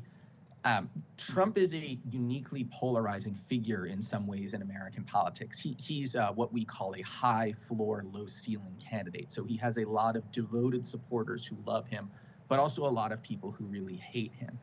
My personal sense is there's a good chance that if you ran somebody like Nikki Haley, the former governor of South Carolina and former UN ambassador, who's embraced less polarizing rhetoric, who's not seen by a lot of Americans as a threat to democracy, her numbers would have been even higher. She would have run up the table even more. It's possible she would have maybe put some safely blue states into play. Yes, sorry, go ahead. Daniel, there's one thing I want to ask. Sure, yes, Nikki Haley would have probably done, her chances could have been even better. But one thing I wanted to ask you is that how significant is the fact that Donald Trump also won a popular vote, something that even George Bush was not able to do that, and he did not do it the last time around. So to that extent, do you think he's now become this really tall figure as far as Republican Party is concerned? The fact that he won the popular vote fair and square, that many in the past actually used that as a big critique when it came to him. So I think it is a big deal. I mean, it's not a big deal in that he would have become president either way, but I think it is significant. And the Bush comparison is interesting because George Bush, like Trump, lost the popular vote his first time and then won it later on, in Bush's case during his re-election campaign and in Trump's case during his return to power campaign. I agree with you, it's significant. And the reason I think that it's significant is that for Americans, after Trump won the first time around, there was a tendency for Trump's opponents to say this was an aberration, this was a product of the Electoral College, this was not something that reflected what Americans actually wanted. And the fact that he lost the popular vote was kind of proof of that. This time, it's going to be a lot harder to make that argument because he's going to win the popular vote. He's going to win a plurality. And so it's a situation where the two line up. And so I think Trump opponents are really going to have to think about that and think about what it says about the United States, so think about what it says about their campaign. Given how divided America is at the moment, and also the fact is that he has won with a 51% popular vote, so that's significantly high and a significant achievement on part of Donald Trump. But on one hand, you had a campaign which spoke about, there is a need to heal America. Today, he also spoke about the need to heal in his victory speech. Do you think we'll be seeing a new Donald Trump, or it will be more of a same? I think he has gotten the mandate. His speech yesterday was as more conciliatory, offering more working together. So I think he's got his revenge. He went back because he felt persecuted because of the lawsuits. He felt attacked, and now with this vote, winning the popular vote was a special achievement for him. Hopefully, with this win, this mandate, he will be also winning the Senate. The U.S. Senate now will be in the Republican control. So with all of that power, all of that shift, and I would certainly call this a mandate, with this mandate, I think he would be more bigger man and focus more on getting and delivering the things that people need, delivering the economy that the people need, the safety, security, and safety. I was coming to just that, Congressman, which is that will Donald Trump have an easy way in terms of passing legislation, given the fact that he'll have a Senate under control and he'll also have a Supreme Court that's favoring the Republicans? Do you think he'll have an easy way in terms of passing those very contentious legislations and promises that he made during his campaign? Yes, I think he does have the Senate, he does have the Supreme Court, he does have the presidency, and now he has a mandate. House is still up for grabs. We don't know yet what will happen to the U.S. Congress, but it is possible that Republicans could also win control of the House. Now, if that happens, he will have control of all three branches, and that would allow him to do what he needs to do. The question really is he going to take care of the average person, the person on the street who's hurting, or is he going to give those billionaires, the rich people, Elon Musk, and people like that, the benefit and the tax breaks? That remains to be seen. How much of a loyalty does he have to the very people who are struggling, who are hurting all across America? How will he deliver what they need to get? Yes, and he did talk about economy and the need to make economy great again during his victory speech. So he understood that the bread and butter issues were perhaps one of the driving forces behind his emphatic and convincing victory. So, Congressman, let me ask you that question. Also, let's not forget that here is a president who comes with a lot of baggage as well. There are a number of criminal charges against him, and these cases are currently in the court, pending trial. So what happens to those cases? Those cases will go away. He singularly has the power to, remove those cases. So there will not be any meaningful litigation against him while he is the president of the United States for next 4 years. Also, remember, Supreme Court has given the verdict that as a president, his powers are substantial. So he will not have to worry about that. The question really is, he's got to deliver. He's got to make people's lives better. He got to, 4 years from today, people ought to be able to say, my family, my finances today are better than they were 4 years ago under Biden-Harris administration. And that would be his success. That would be his mandate. That would be his task. And that is his number one task. He needs to ensure that crime goes down. He needs to ensure that the borders are more protected, secure, and there is not this huge migration of undocumented migrants coming into America, going into cities like New York and Chicago. People saw that, and that's not the America people want.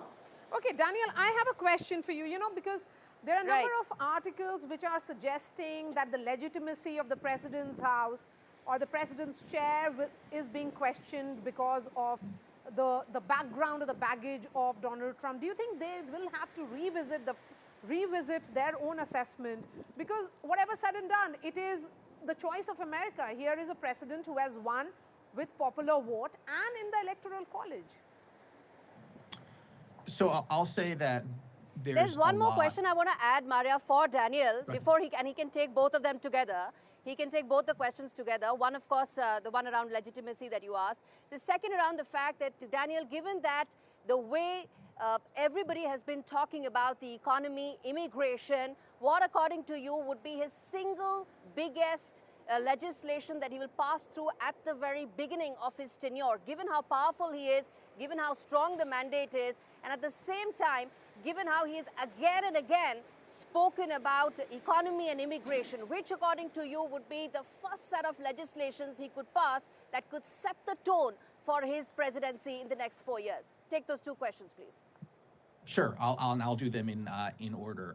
For the first one, there's certainly a lot to criticize Donald Trump on legitimately. And I won't recite all the things that critics have raised. I'm sure your viewers are familiar with them. I don't think that anyone can reasonably say that this victory was illegitimate in some sense, because he won the Electoral College, he won the popular vote. And my sense is most Democrats, probably almost all of them, there may be exceptions, would agree with that. And we'll see. It's up to the vice president to help certify the electoral votes. And I have complete confidence that Kamala Harris will certify her own defeat.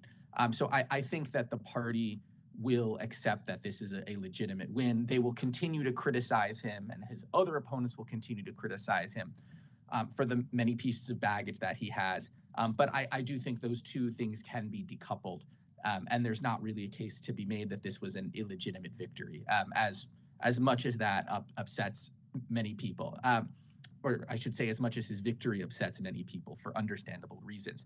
As for what he will look to do first, again, this does come down to whether Republicans secure control of the House. If they do, one of the big things I'd see them look to do is try to make the tax cuts that Trump passed in his first term in office permanent. That's probably going to be at the top of the legislative agenda in terms of passing laws. But I do want to emphasize something else because you brought up immigration, and this is something that Trump will be able to take action on, regardless of whether he has unified control of Congress. I expect the Trump administration to be much, much more aggressive in trying to round up and deport undocumented immigrants. There's been talk of creating camps. We know he wants to deploy the National Guard in this service. Just how far he will go remains to be seen, and that may also be contingent on congressional control, because he may need more resources to do everything he says he wants to do when it comes to immigrants. But I would expect there to be roundups.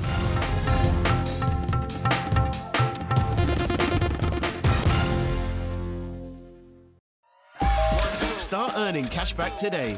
Sign up to Quidco.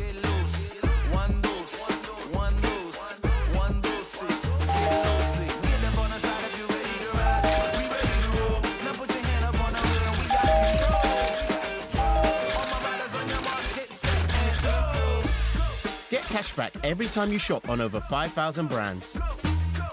It always pays to Quidco.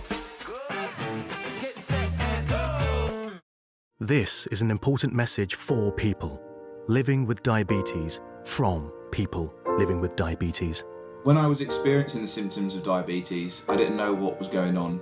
You go on the internet and it's full of horror stories. I didn't understand about carbs, I didn't understand about blood glucose levels. That's why the support I get as a Diabetes UK member is so important. You can become a Diabetes UK member for just £3 a month. When you do, you'll receive a practical guide specific to your type of diabetes and a copy of Balance magazine 4 times a year. Plus, you'll help support research that could lead to better treatments for all types of diabetes. As members, we're all working it out together. Call 0800 144 5410 or go online to become a Diabetes UK member for just £3 a month. Join us now, because membership can help you learn to live better with diabetes. When Tony passed, we wanted to celebrate him his way. All he ever spoke about was bite this, bite that. I'll never forget our first date. Huge grin on his face as he rode up on that big noisy thing. And that's exactly the way he'd want to be remembered. At Co-op Funeral Care, we know everyone is different. That's why we offer funeral plans to funeral services that are personal, every step of the way. At Tesco Mobile, that Black Friday feeling lasts longer. Get our 60 gig SIM for just £13 a month with club card prices, saving you £48. And what's more, that price is frozen for your whole contract. Plus, you'll get an extra £20 worth of club card points for even more value, turning Black Friday into Black Friday. It pays to be connected. Search Tesco Mobile. Every little helps. It's great to be helping out before my first grandchild arrives. And after having a few repairs myself, I need to make sure they'll all be protected. Which reminds me. Welcome to British Seniors, the UK's #1 rated provider of over 50s life insurance. Hi, I'd like a quick quote. No problem. We're proud to offer our seniors lifetime guarantee. With 100% of claims having been paid, we guarantee your premiums will never go up and that you'll speak to one of our specialists in the UK. UK residents aged 50 to 80 are guaranteed to be accepted. Depending on your age, your loved ones can get a cash payout up to £10,000. Wow, that money could help with funeral costs or as a gift for my grandkid. I'll do it. Plus, when you sign up, you'll receive a £135 gift card and free 24/7 GP advice and health services. He's going to be named after his granddad. Be proud to protect your loved ones with British Seniors. To get a free quote today, call our UK team on 0800 470 4444 or visit britishseniors.co.uk. With Virgin Media, get smooth, lightning fast M125 broadband. Just £25 a month and no setup fee. And now it's even easier to switch to the provider awarded best broadband experience. Yeah, that's smooth. Virgin Media. See what you can do. Visit virginmedia.com. As a dad, I know life's unpredictable. It's all fun and games until it's not. That's why I'm not putting things off anymore. I'm protecting the life we've built by calling Smart Insurance. Just like families, not all life insurance is the same. That's why we offer the Smart Family Guarantee. We guarantee a straightforward application process, award-winning service you can trust, and cover from day one. Plus, you get your choice of a £125 gift card. To get a free quote today, call our specialist UK team or visit smartinsurance.co.uk. No child should suffer the torture of trachoma, but so many are in pain right now. Nananga's lashes have turned inwards. They rip and tear away at his eyes. Pamelo's sight could be gone forever. He's just 3 years old. Kofanga screams for his mother. His eyes are so infected that he can't even see her. For so many children in the world's poorest countries, trachoma is torture. It's a painful infection often spread by flies, and it's destroying children's eyesight. But it could be stopped if you help today. By calling 0800 038 4926 and giving £1 a week to Sightsavers, you can help make sure children get the treatment they desperately need. You'll help us bring them the medicines and the care that can treat infections. And that means you'll be helping to save children from the torture of trachoma and a life of blindness. Please help us reach them. Call 0800 038 4926. Text C13 to 82727 or go online and give just £1 a week now. Because we need you to help save the sight of children like Nananga. We need you to help save them from the torture of trachoma.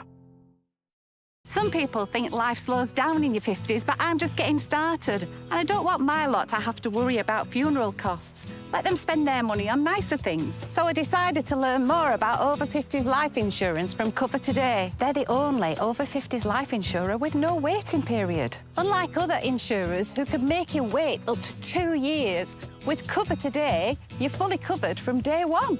And you're covered for the whole of your life. Unlike other things in life, the price never goes up. Go online or talk to their friendly UK team in just one phone call. Cover Today are the only over 50s life insurer with no waiting period. And no annoying trips to the doctors either. Plus, you get your choice of a £125 gift card. Now I'm with Cover Today, I can get on with something much more interesting. To find out more about Cover Today, call our friendly UK team on 0800 470 4474 or visit covertoday.co.uk. This is NDTV, and you're watching NDTV 24/7.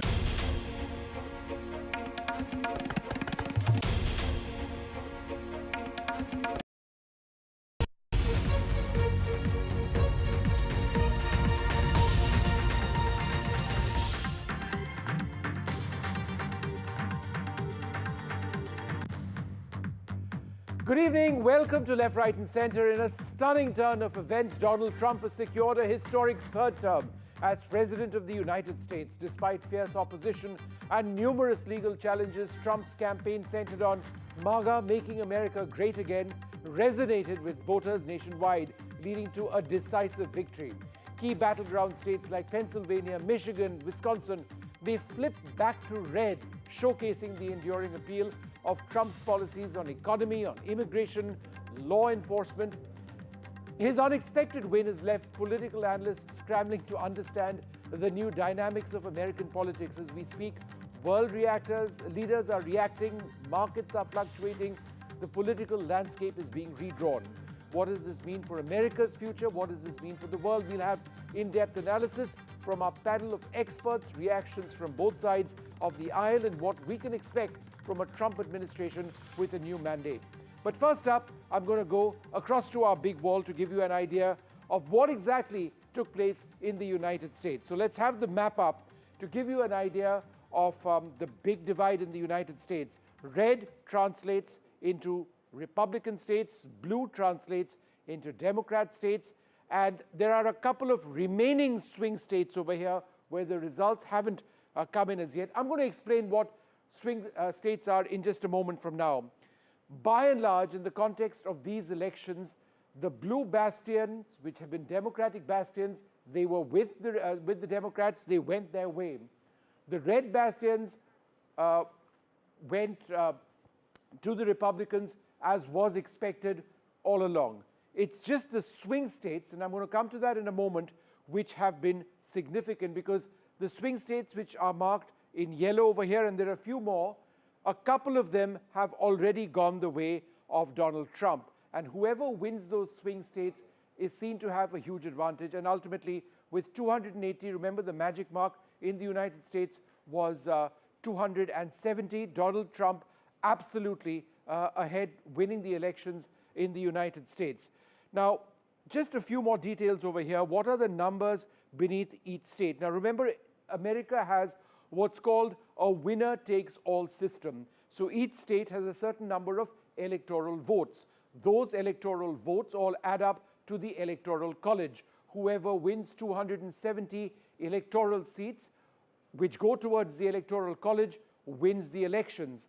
In this case, Donald Trump, with 280, has crossed that by an easy margin. So in the case of California, for example, which did go to Democrats, as was expected, there are 54 electoral seats over here, all of them added to the kitty of the Democrats. If you look at Texas with 40 electoral seats over here, all of that added to the kitty of the Republicans. Remember, in America, the popular vote doesn't necessarily mean you're going to win the elections. It really depends on how many electoral seats you actually put together to cobble together at least 270 seats. 270 out of 538 to win the elections. However, in this case, not only has Trump won the large number of electoral seats that he requires, or electoral votes, I should say, that he requires, he has also won the popular vote. And through this program, we'll be talking about how that is particularly significant. But while these are the remaining swing states or battleground states which haven't been decided as yet, let's give you an idea of what did take place in some of the other key battleground states. And battleground states or swing states, what has taken place is, in the case of Arizona, just look at this. They've gone by and large to the Republicans, 51% for the Republicans, the Democrats at 47.2. Let's keep shifting as I go through these numbers to tell you what happened in the other ones. In the state of Georgia, 50.8 to Republicans, 48.5 to Democrats. So it is narrow, but even if there's a tiny gap, all of that state goes towards one side. And this has continued. So let's keep flipping the screen. If we go across to the state of Michigan, 51.1% for the Republicans. And let's just continue going with that, with Nevada at 51.5%, and now North Carolina with 51.1%. Pennsylvania, a very big win for the Republicans at 50.8%. We'll be talking, in fact, a lot about Pennsylvania in this program. 49.8% for the Republicans in Wisconsin. So the bottom line and the key point that we are trying to mention over here is that these swing states, which have been so very important as far as these elections are concerned, they've all gone by and large the way of the Republicans. So that's something that we need to keep in mind very, very closely. But first, here's what Donald Trump had to say after winning these elections. These are our friends. We have thousands of friends on this incredible movement. This was a movement like nobody's ever seen before. And frankly, this was, I believe, the greatest political movement of all time. There's never been anything like this in this country, and maybe beyond. And now it's going to reach a new level of importance because we're going to help our country heal. We're going to help our country heal. We have a country and it needs help very badly. We're going to fix our borders. We're going to fix everything about our country. And we made history for a reason tonight, and the reason is going to be just that. We overcame obstacles that nobody thought possible, and it is now clear that we've achieved the most incredible political thing. Look what happened. Is this crazy? But it's a political victory that our country has never seen before, nothing like this. I want to thank the American people for the extraordinary honor of being elected your 47th president and your 45th president. And every citizen, I will fight for you, for your family, and your future. Every single day, I will be fighting for you, and with every breath in my body, I will not rest until we have delivered the strong, safe, and prosperous America that our children deserve and that you deserve. This will truly be the golden age of America. That's what we have to have. Well, I'm also joined by my colleague, Gauri Dwivedi. She's had a very, very hectic last couple of days, along with the team of NDTV journalists in the United States. We've been covering the length and breadth of the United States. It's all over, Gauri. We hope you come back now, sooner than later. But it's been fun, no doubt. Give us a sense of what's been happening, talking to friends, talking to people. Are they relieved that it's all over? Or is there still a sense of disbelief, both among Democrats and Republicans, that it's gone so clearly Trump's way?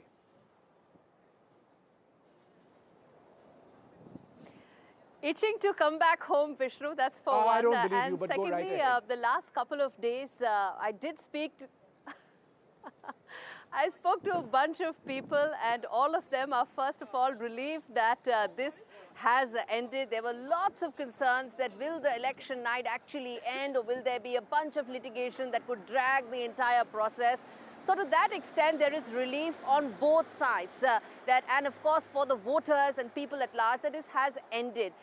Secondly, going into this election, the one thing that one heard again and again was, and a lot of Trump voters said that, and something that probably reflected in the results as well, they said that, you know, when it comes to the Democrats and the Democrat voters, they're very vocal about their critique of Donald Trump. But the Republican voters, they said that they are more subdued. They don't want to come out lashing against Kamala Harris per se.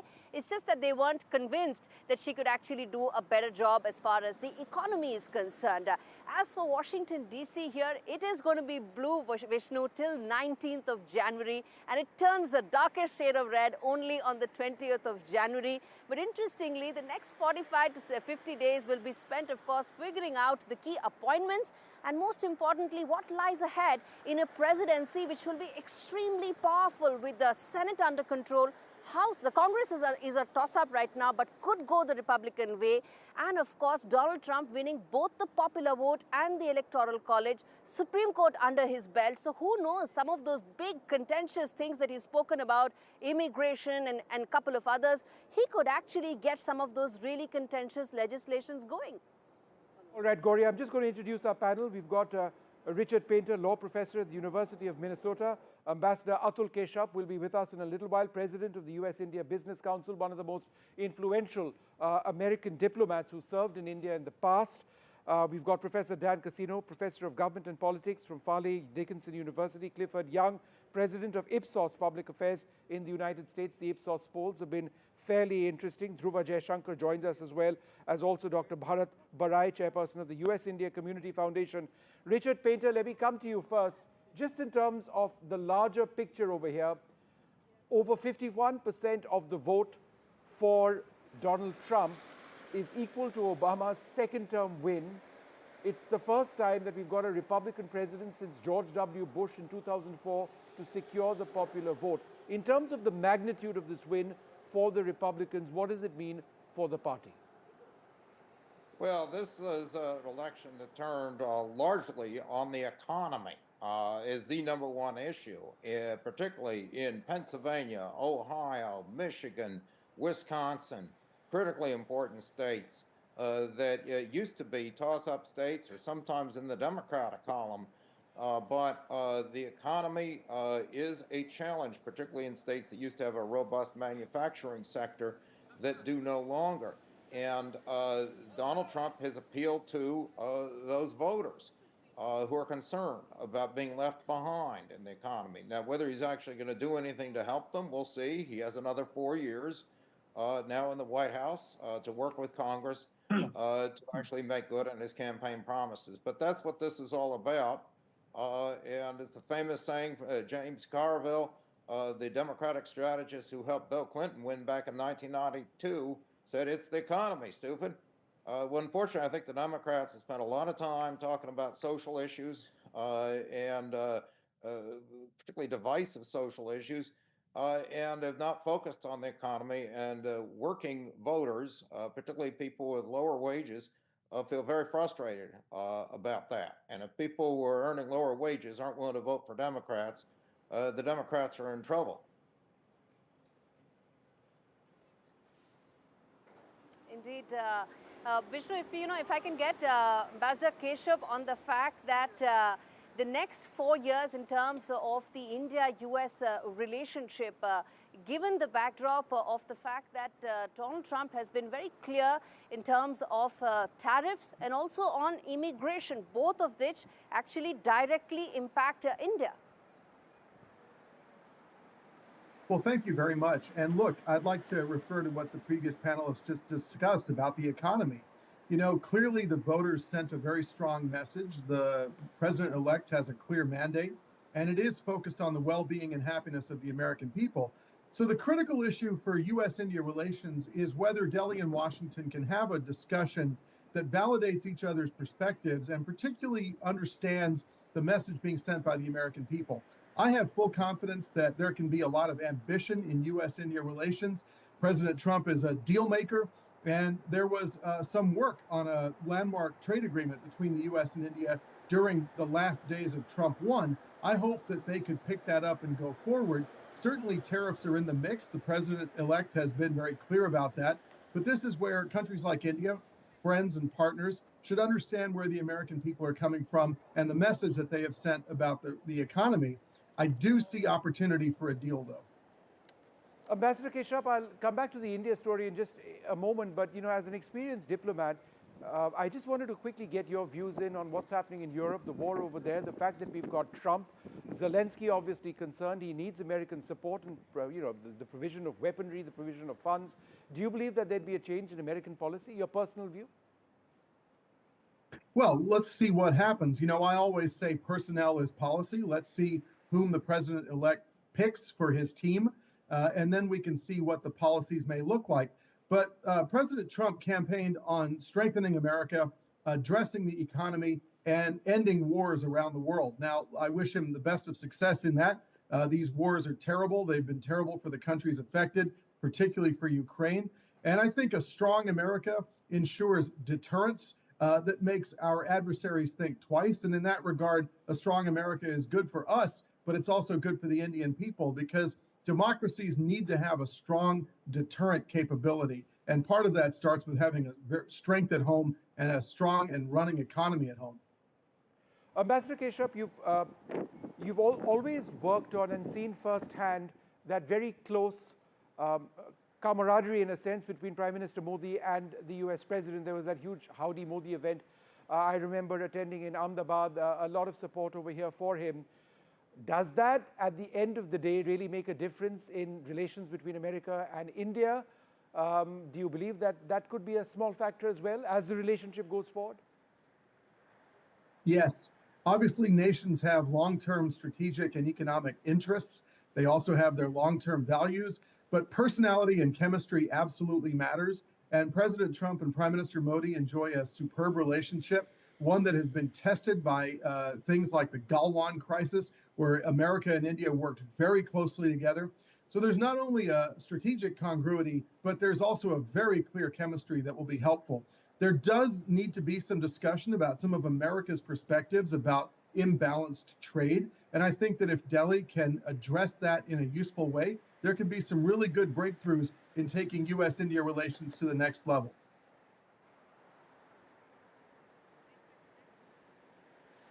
Indeed.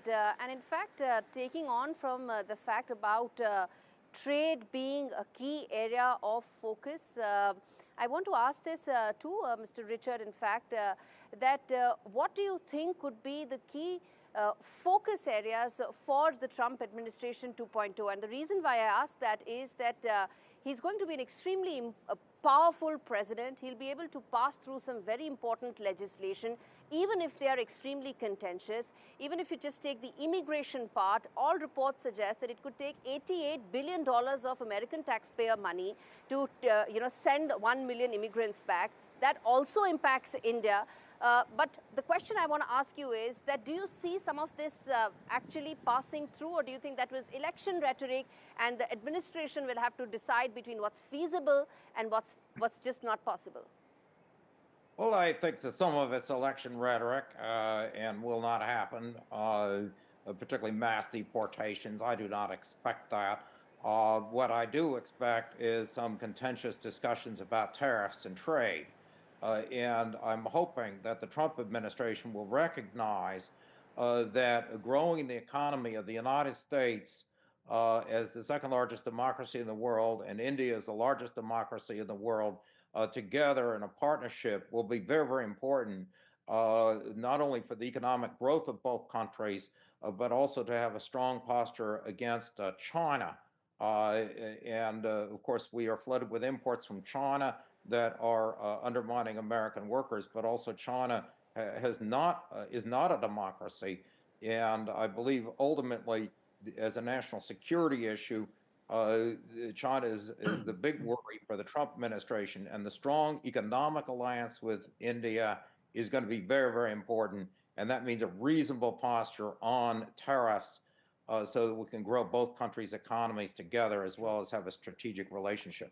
Professor Dan Casino, I just wanted to focus on, what the Democrat rhetoric against Trump has been and the fact that he's defeated it all. Firstly, He's the first twice impeached US president. He's the first convicted person to become a US president. He'll be becoming US president.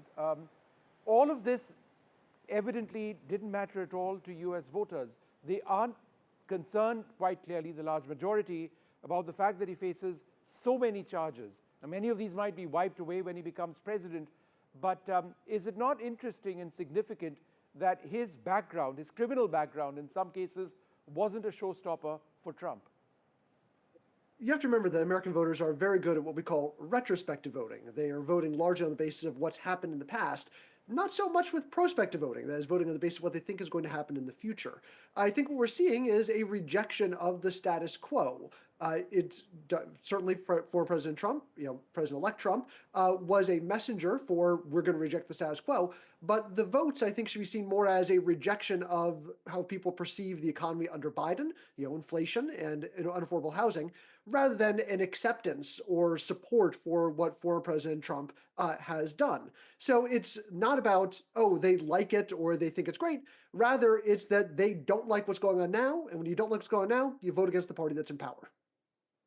Okay. Gauri? Right. Vishnu, do we have Jyotsna with us? Yeah, Sharma Jyotsna's there with us. Go ahead, Gauri, with your question to Jyotsna. Okay, great. Jyotsna, I want to ask you this, and I'm sure, Vishnu will, over the course of the show, talk more about the Indian-American connection. But I want to ask you that how significant do you think Indian Americans could be in a Trump 2.2 administration? The reason I ask is that from drawing room to polling booth, everywhere the conversation regarding Donald Trump came down to his Diwali greeting and how he reached out to the Indian American and particularly the Hindu community. In the backdrop of that, how significant do you think this demographic will be in his next administration? Thank you, Vishnu and Gauri. See, I'll tell you, when we speak about the Diwali celebration, if I trace it back to 2022, President Trump, along with Shalabh Kumar, the founder of Republican Hindu Coalition, they hosted a Diwali at Mar-a-Lago at his own residence. It was a very historic day. That was the first time when we were chanting 2024, 2024 for Trump. And maybe he was still making his mind then that whether he would be wanting to contest the election in 24 or not. That was the day when Trump spoke to the executives of Republican Hindu Coalition. There are 183 people over there. I was also amongst them. In fact, I was the master of ceremony of that event that day. And Trump shows warmth to Indians. In fact, while doing the Diya lighting, it was more of a passion he has about the religious thing even Hindus do. In fact, lighting up the diya, the lamp, he really likes doing it. So it was a very small thing I'm quoting. The thing is, he considers the Indian Americans or Hindus also, to be more precise, as part of his team. Republican Hindu Coalition founder President Shalabh Kumar, in 2016, when Trump was a candidate, he was the first one to endorse him. Right. And I pretty well, you know who Shalabh Kumar is, right? And how he has come along with him. Of course, in 2020, then there was a gap when Trump did not bring in Shalabh there to his campaign. 2022 started off again, and there, afterwards, he contemplated, fighting for the elections.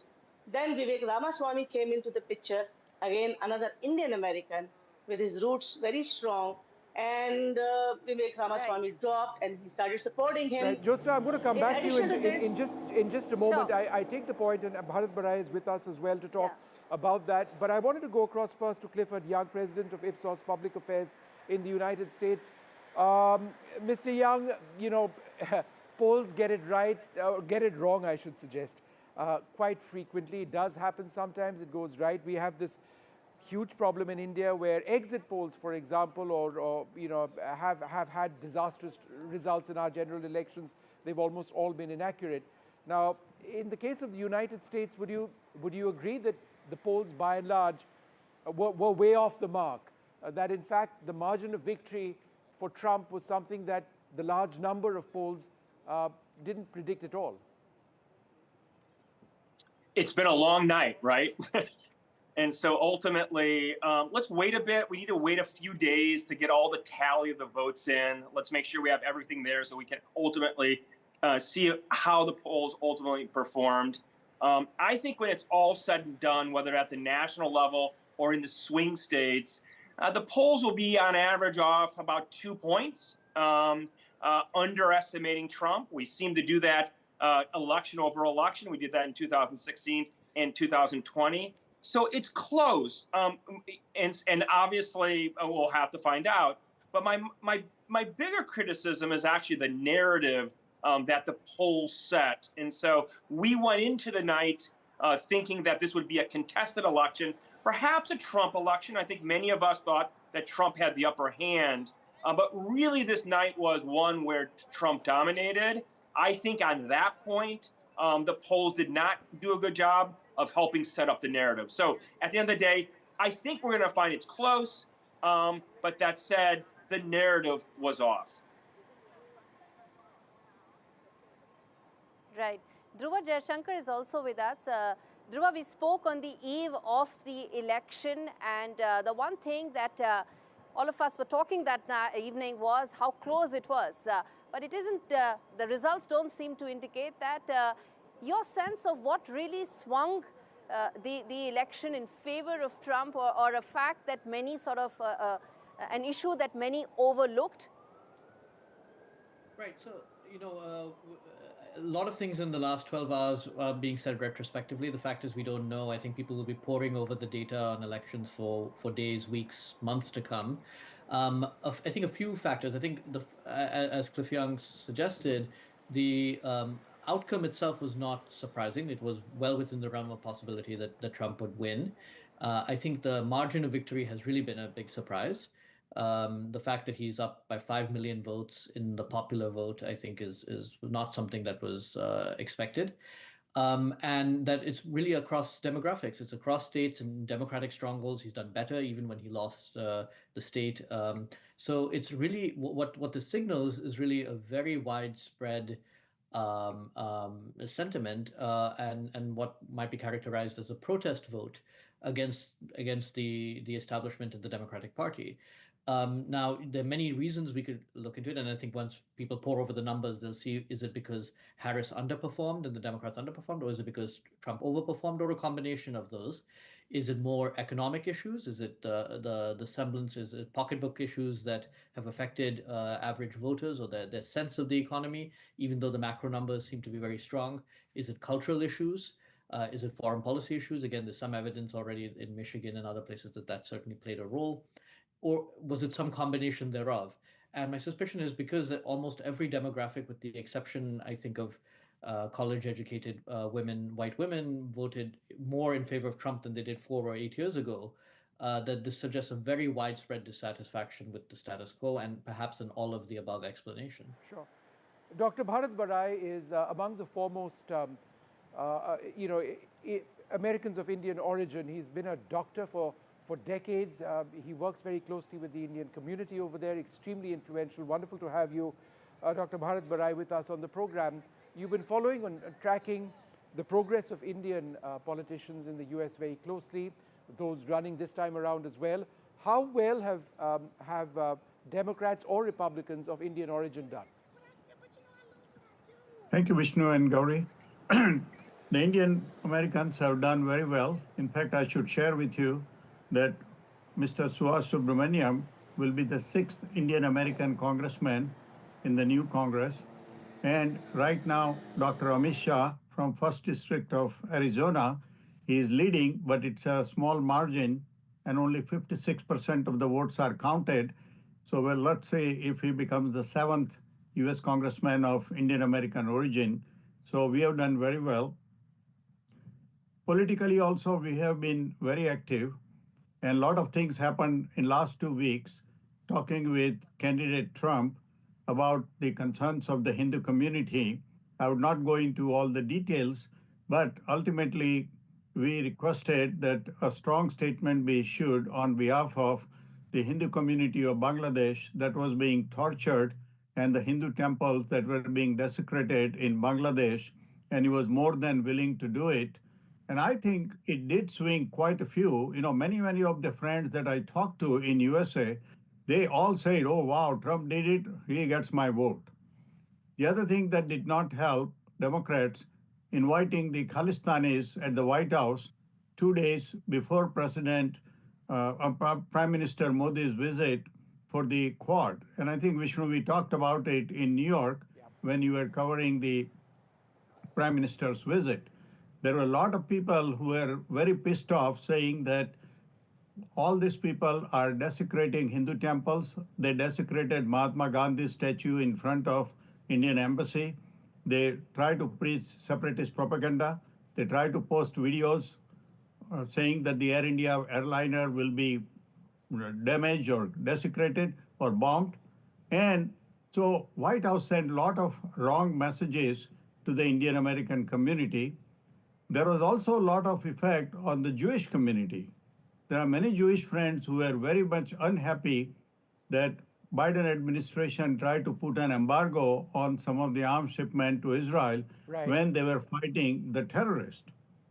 So I think different groups acted in their own way, being unhappy, and ultimately that showed up in the votes. Yeah, it did. Surprisingly, I should say, the Pakistani community, they also sided with Trump, and now there is a division among them, those who are for the present government and those who are for Imran Khan. Right. I just wanted to go back to Ambassador Atul Keshav, who's been waiting.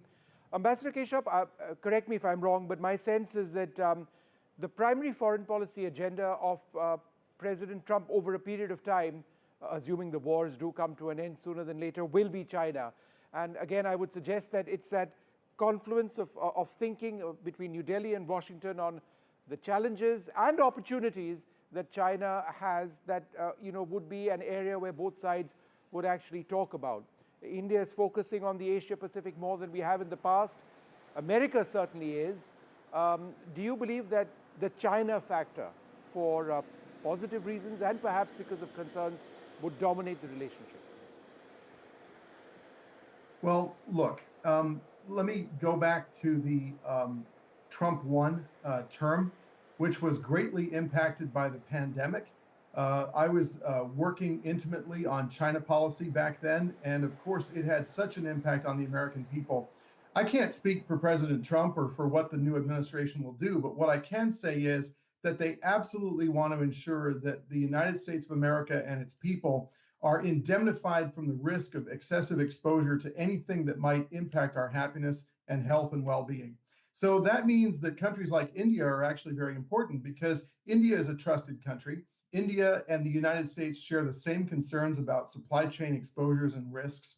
And we, of course, have the Quad commonality and the Indo-Pacific shared perspective.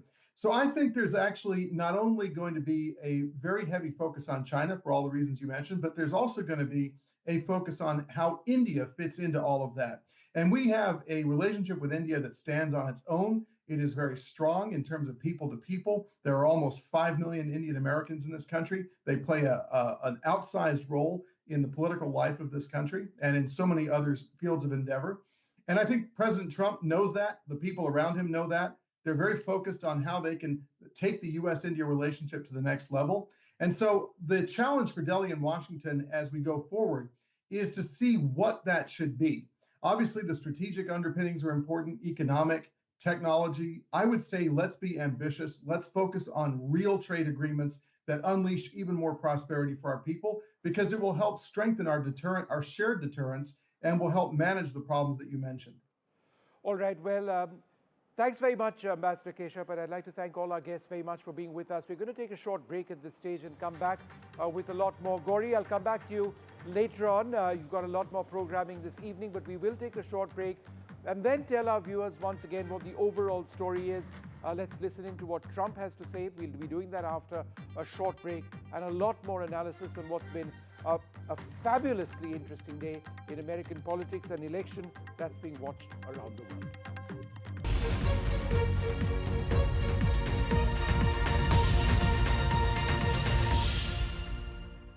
Deal or no deal's exciting, so your ready meal is piping. Win up to £1,000 for free every day, only at Tombola. Open for fun. Sign up and start saving with Quidco today.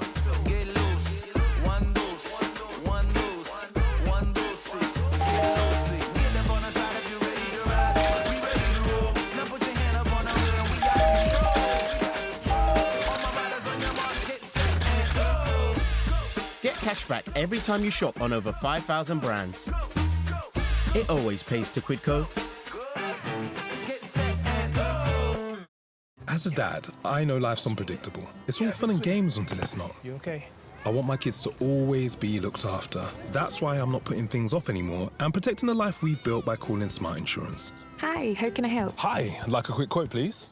OK, you can choose a benefit amount up to £750,000 depending on your age. Brilliant. If you're a UK resident aged 18 to 64, you can apply with just a few health and lifestyle questions. For £250,000 of cover, the price starts at just £14.77 a month. That's less than I thought, and could help my wife pay off the mortgage. With our Smart Family Guarantee and 99% of claims having been paid, you'll have peace of mind. That's good to know. You'll also receive a 100% advance in the event of terminal illness and 10% cashback on your first year's premiums. That's the Smart Cashback. Plus, you get your choice of a £125 gift card. Protect the life you've built the smart way. To get a free quote today, call our specialist UK team on 0800 977 6797 or visit smartinsurance.co.uk.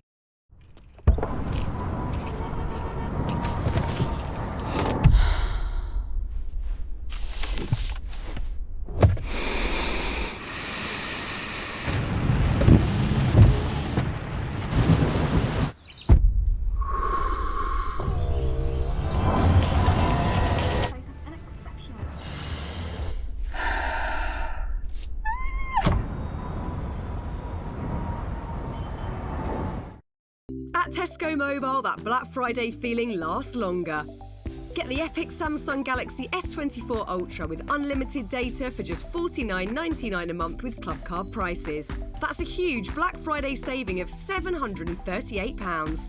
And what's more, that price is frozen for your whole contract. Plus, you'll also get Club Card points for even more value, turning Black Friday into Black Friday. It pays to be connected. Search Tesco Mobile. Every little helps. Welcome back. Incredible elections in the United States, 280 to 224 for Harris. Donald Trump is going to return. He's going to be a two-time president of the United States. Whoever thought that the election results were going to be as clear-cut as they are at this stage. Kamala Harris and the Democrats nowhere in the picture. But let's listen in to what the man of the moment has had to say. These are our friends. We have thousands of friends on this incredible movement. This was a movement like nobody's ever seen before. And frankly, this was, I believe, the greatest political movement of all time. There's never been anything like this in this country, and maybe beyond. And now it's going to reach a new level of importance because we're going to help our country heal. We're going to help our country heal. We have a country and it needs help very badly. We're going to fix our borders. We're going to fix everything about our country. And we made history for a reason tonight, and the reason is going to be just that.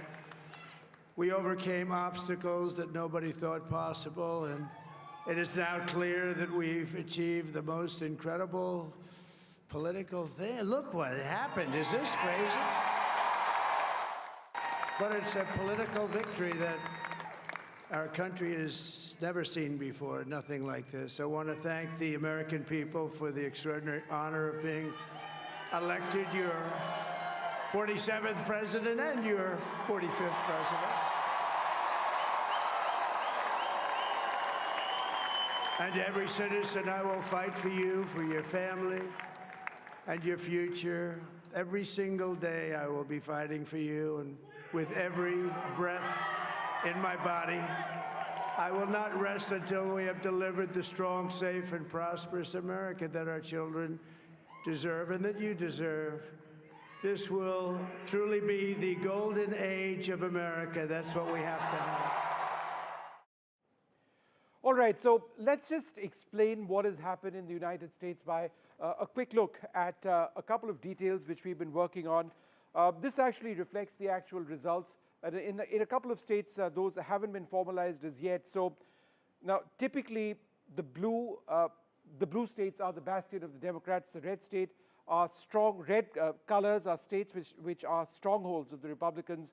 We've written remaining swing states, and that's because a couple of the swing states, in fact, many of them have gone to the Republicans, which is why they've won the elections, but a couple of them are still remaining. We're still waiting to formalize the results. So those haven't been called as yet, 4 of them at this present moment.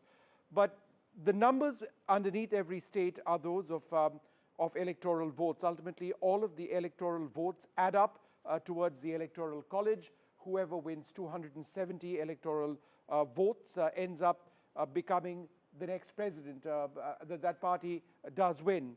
Now, in a winner-takes-all situation, which is what the US elections are all about, let me give you 2 examples. Firstly, the example of California, where there are 54 electoral seats. Let's take a look at Texas with 40. So whoever wins this state, right, California as an example, all of those 54 seats get transferred to the Electoral College. And so that magic mark is 270, Donald Trump with 280, quite clearly above that. All of this is important because in the context of the United States, the popular vote doesn't necessarily translate into a person becoming the president. It's the overall count of the electoral seats in every state which actually adds up. In fact, there have been examples in the past, for example, in the case of Hillary Clinton, where she had the popular vote, more people actually voted for her, but because of the way the US election system is set up, she didn't win the elections.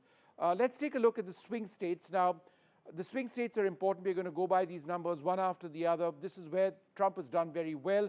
In the state of Arizona, 51.9% of people wanted Trump, which is why he's got the 11 electoral votes from this state. Let's just keep going through one after the other. In Georgia, the Republicans at 50.8. Again, Kamala Harris would have wanted to have done much better. The state of Michigan on your screens right now, 51.1% for the Republicans. In Nevada, 51.5% for the Republicans. The Democrats at 46.8%. North Carolina, 51.1% for the Republicans. The Democrats, 47.7%. Pennsylvania, absolutely fascinating in many senses. If the Democrats had any serious chance, Pennsylvania, so very important, but just look at this. Pennsylvania voting for the Republicans, the Democrats at just 48.2%. So this gives you, an idea of what exactly has taken place. Finally, in Wisconsin, 49.8%, so neck and neck almost, but again, the Republicans coming up on top. I'm just going to go across now to my colleague, Natasha Israni, who's been tracking these elections very, very closely, indeed with me in the United States. In fact, she's been covering Pennsylvania itself. And if you just focus, on Pennsylvania itself, I mean, is this at the end of the day a bit of a surprise? Because the sense is it could have most likely gone the way of Kamala Harris, and if not, it would have been extremely close. It's not really that close this time around. No, certainly not, Vishnu. It is not close. In the 2 presidential cycles, the difference between the candidates was either 0.5% or little over 1%, but this is much higher. So it's a very definitive and clear victory for Trump in this crucial state where I'm standing right now. I'm actually standing at the rocky steps of the Philadelphia Museum of Art, which is also where Kamala Harris held her last rally with all her superstars and celebrities and talking about unity. But that message, which was resonating across the country, has many shades of gray and nuances to it, as I could make out even talking to people on the street. Let me give you some examples from Philadelphia, the city that we're spending a lot of time in. And I want to profile, interestingly, 2 Uber drivers that we drove with, just to again give you a perspective from the ground. The first Uber driver that we spoke to, the young man who couldn't afford his rent. Now, he lives in Philadelphia, a crowded city, and he was going for Trump. Now, Philadelphia is predominantly blue, but he was breaking ranks and going for Trump because he couldn't afford his rent. And he also wants to stop the wars in the Middle East, and he thinks Trump will not spend money on wars. That's his perception. Another Uber driver, completely different profile, a white woman, young again, and she also went for Trump. And I asked her actually about reproductive rights and how she felt about that and the overturning of the Roe versus Wade. And she was very clear in her outlook to us, saying that she felt these are decisions made by the state, and she still trusted Trump overall with women's issues. And also for her, just like men and many other ethnicities in the United States, it has come down to the pocketbook. She was concerned about her wallet, and she just trusts Trump more with that, as she told us, over Kamala Harris. So this is Philadelphia, predominantly blue, and we were still meeting a lot of people who voted for Trump. And when it comes to the state, it's such a large state. It's made of these huge cities, but also very industrial areas, also rural areas, a lot of farmland. And then fracking was another big issue, whether to frack or not.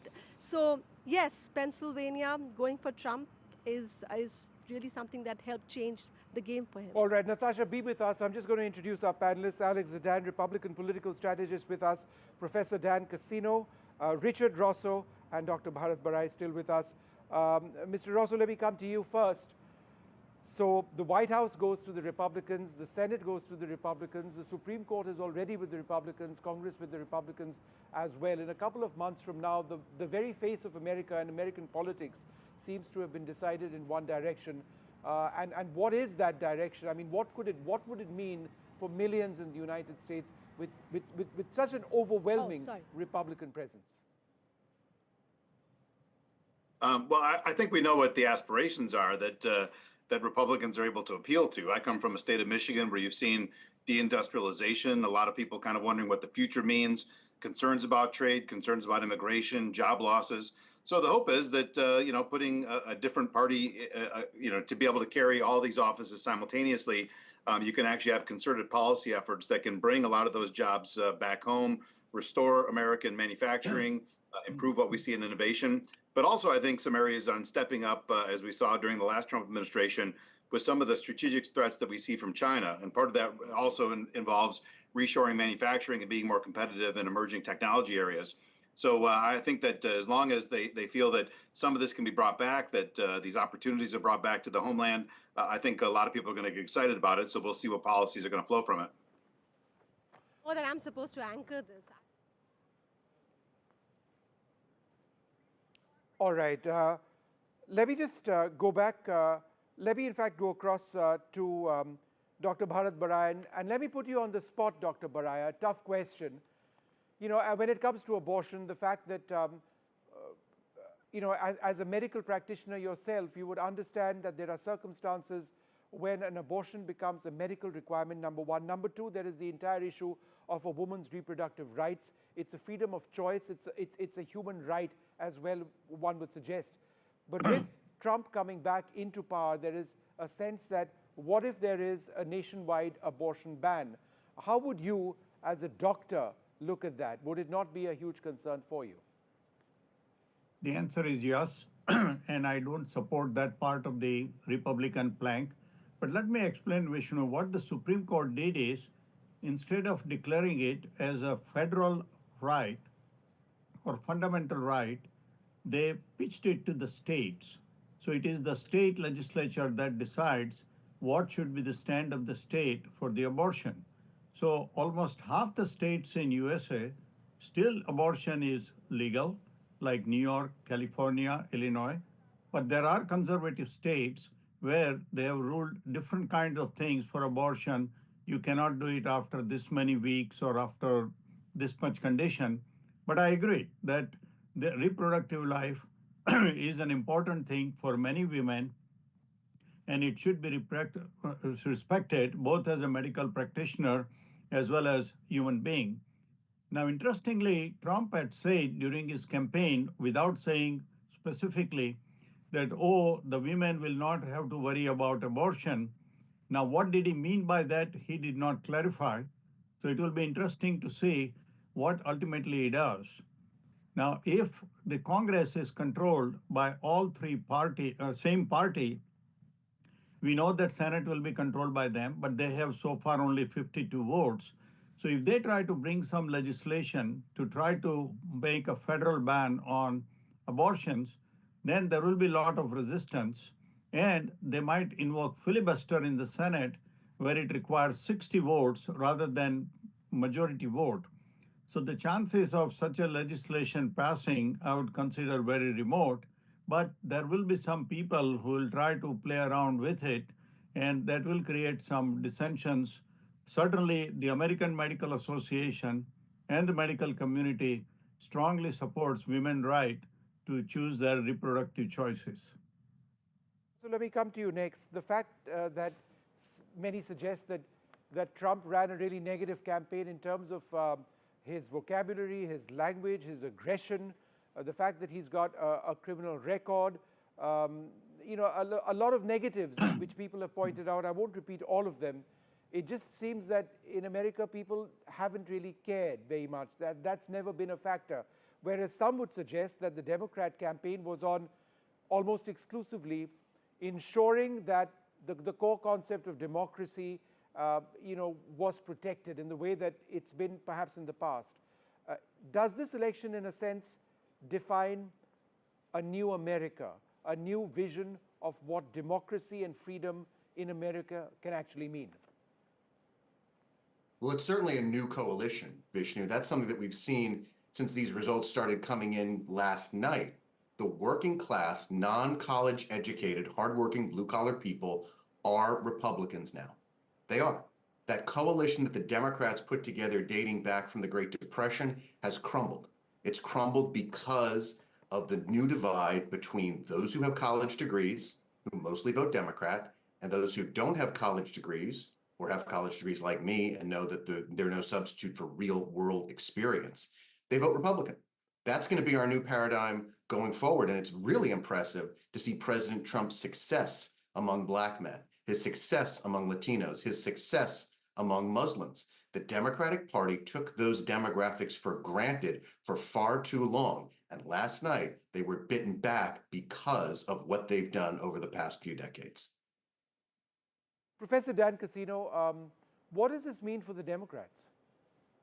Well, the Democratic Party is going to have to try and figure out what it means going forward. So I think the other guest is absolutely correct that we are seeing a realignment in American politics. I think it's actually less about education, much more about traditionalism. You know, this idea of traditional masculinity, you know, who's supposed to be in charge, traditional hierarchies of power. And the Democratic Party has been on the side of kind of tearing down or mitigating those hierarchies. And the Republican Party has been on the side of propping those hierarchies up. So the question going forward for the Democrats is, what can we do to appeal to people who are scared? Men who do feel, as about half of men in the United States do, that they've discriminated against because of their sex. And that includes African-American Latino men. African-American men still win for Harris, but we did see Latino men narrowly supporting Trump in this election. So the old racial coalitions have fallen apart, and the Democrats need to figure out what do they need to do in order to turn out their voters and reclaim support from the groups that they, in theory, can still win.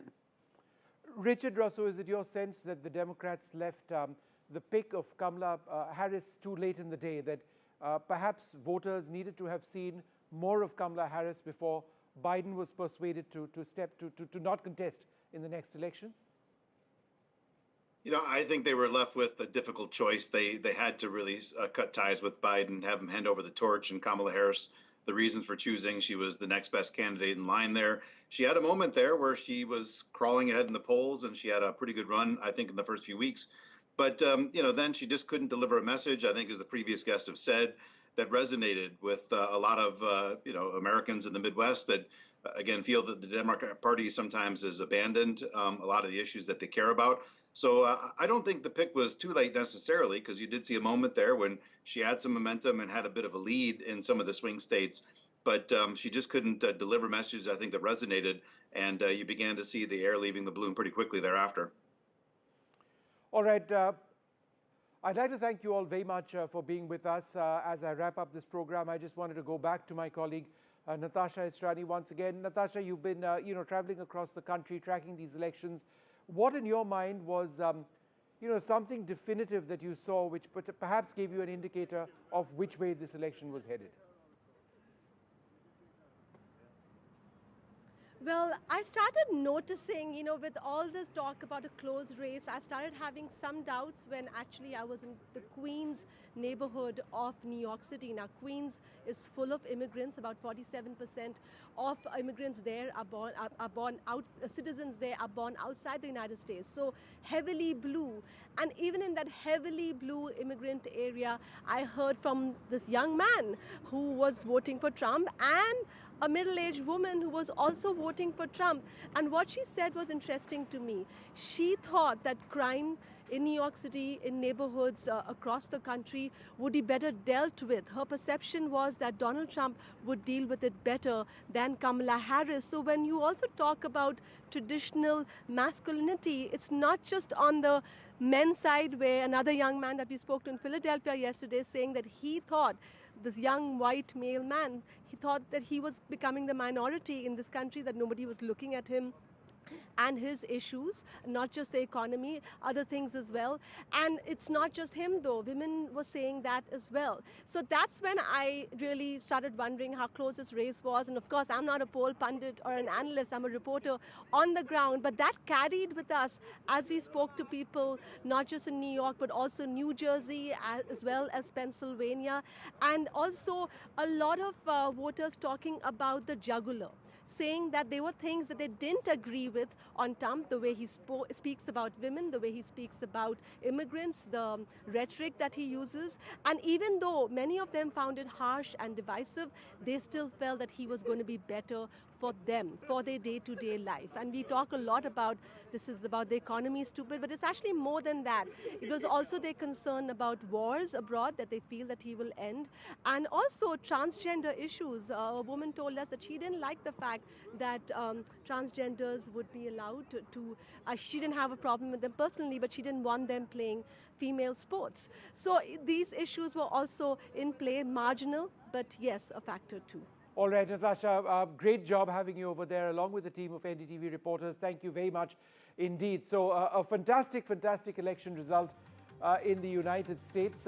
Whichever way, if you are interested in politics and where America votes, it's been fascinating, absolutely. If you're a Democrat supporter, a huge disappointment. The future of the Democrat Party, at least in the immediate run, would need to be looked at very, very closely. In India, we keep using the word introspection.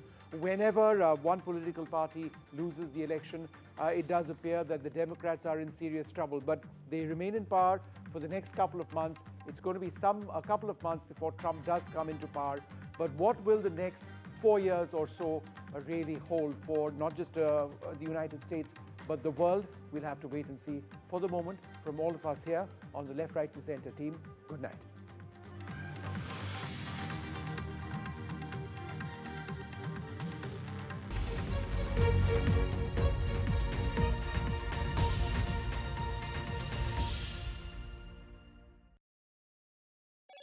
It's great to be helping out before my first grandchild arrives. Which reminds me. Welcome to British Seniors, the UK's #1 rated provider of over 50s life insurance. We're proud to offer our seniors lifetime guarantee. With 100% of claims having been paid, we guarantee your premiums will never go up and that you'll speak to one of our specialists in the UK. Plus, when you sign up, you'll receive a £135 gift card. Be proud to protect your loved ones with British Seniors. To get a free quote today, call our UK team or visit britishseniors.co.uk.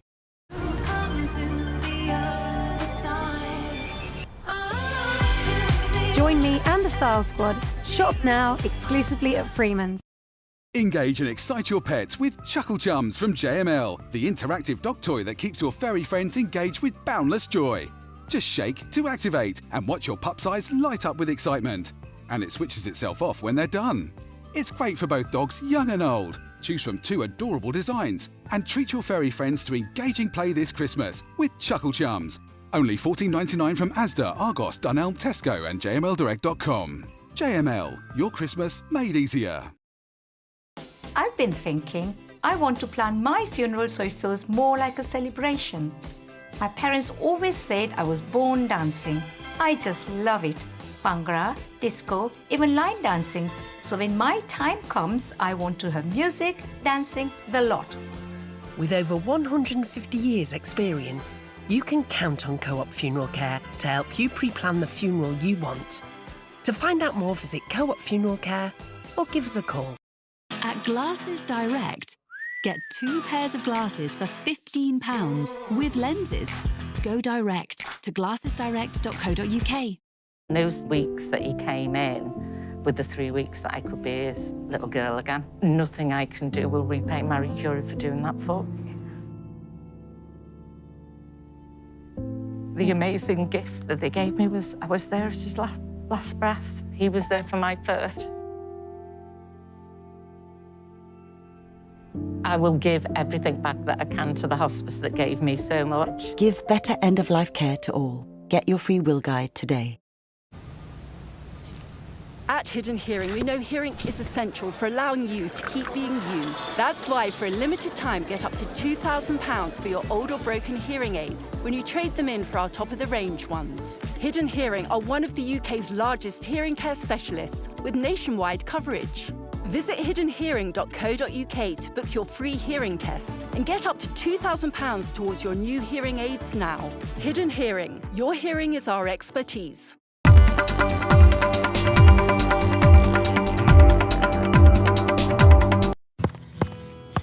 Life in your 50s doesn't slow down, and if you're like me, you've done enough waiting. That's why I'm with Cover Today, the only over 50s life insurer with no waiting period.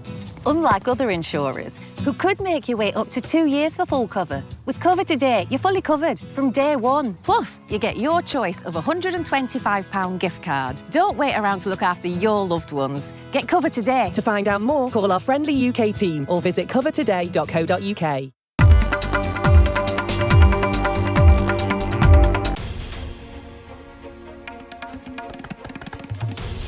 This is NDTV, and you're watching NDTV 24/7.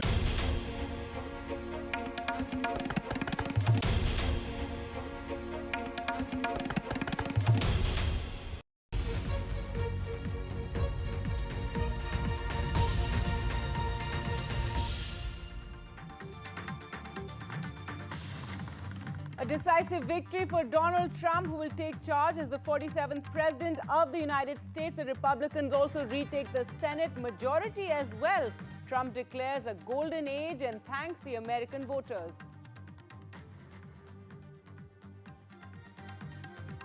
Prime Minister Narendra Modi congratulates the US President-elect and his friend Donald Trump, says he's looking forward to renewing collaboration, says let's work together for betterment of our people. And a big thumbs up from the markets. Indian and global markets surge after the results in the United States as congratulations pour in from across the world. The Sensex was up over 900 points. Karnataka Chief Minister Siddaramaiah made his first appearance before the Lokayukta in the Muda case, even as the BJP continued to protest against him, demanding his resignation. The Congress announces 5 guarantees ahead of the Maharashtra election. Rahul Gandhi in Mumbai to declare those guarantees. 3,000 rupees per month. Also free bus travel for women in the state. And a big ruling by the top court: compensation to sexual assault victims is mandatory. The Supreme Court to trial courts pay compensation in the quickest manner.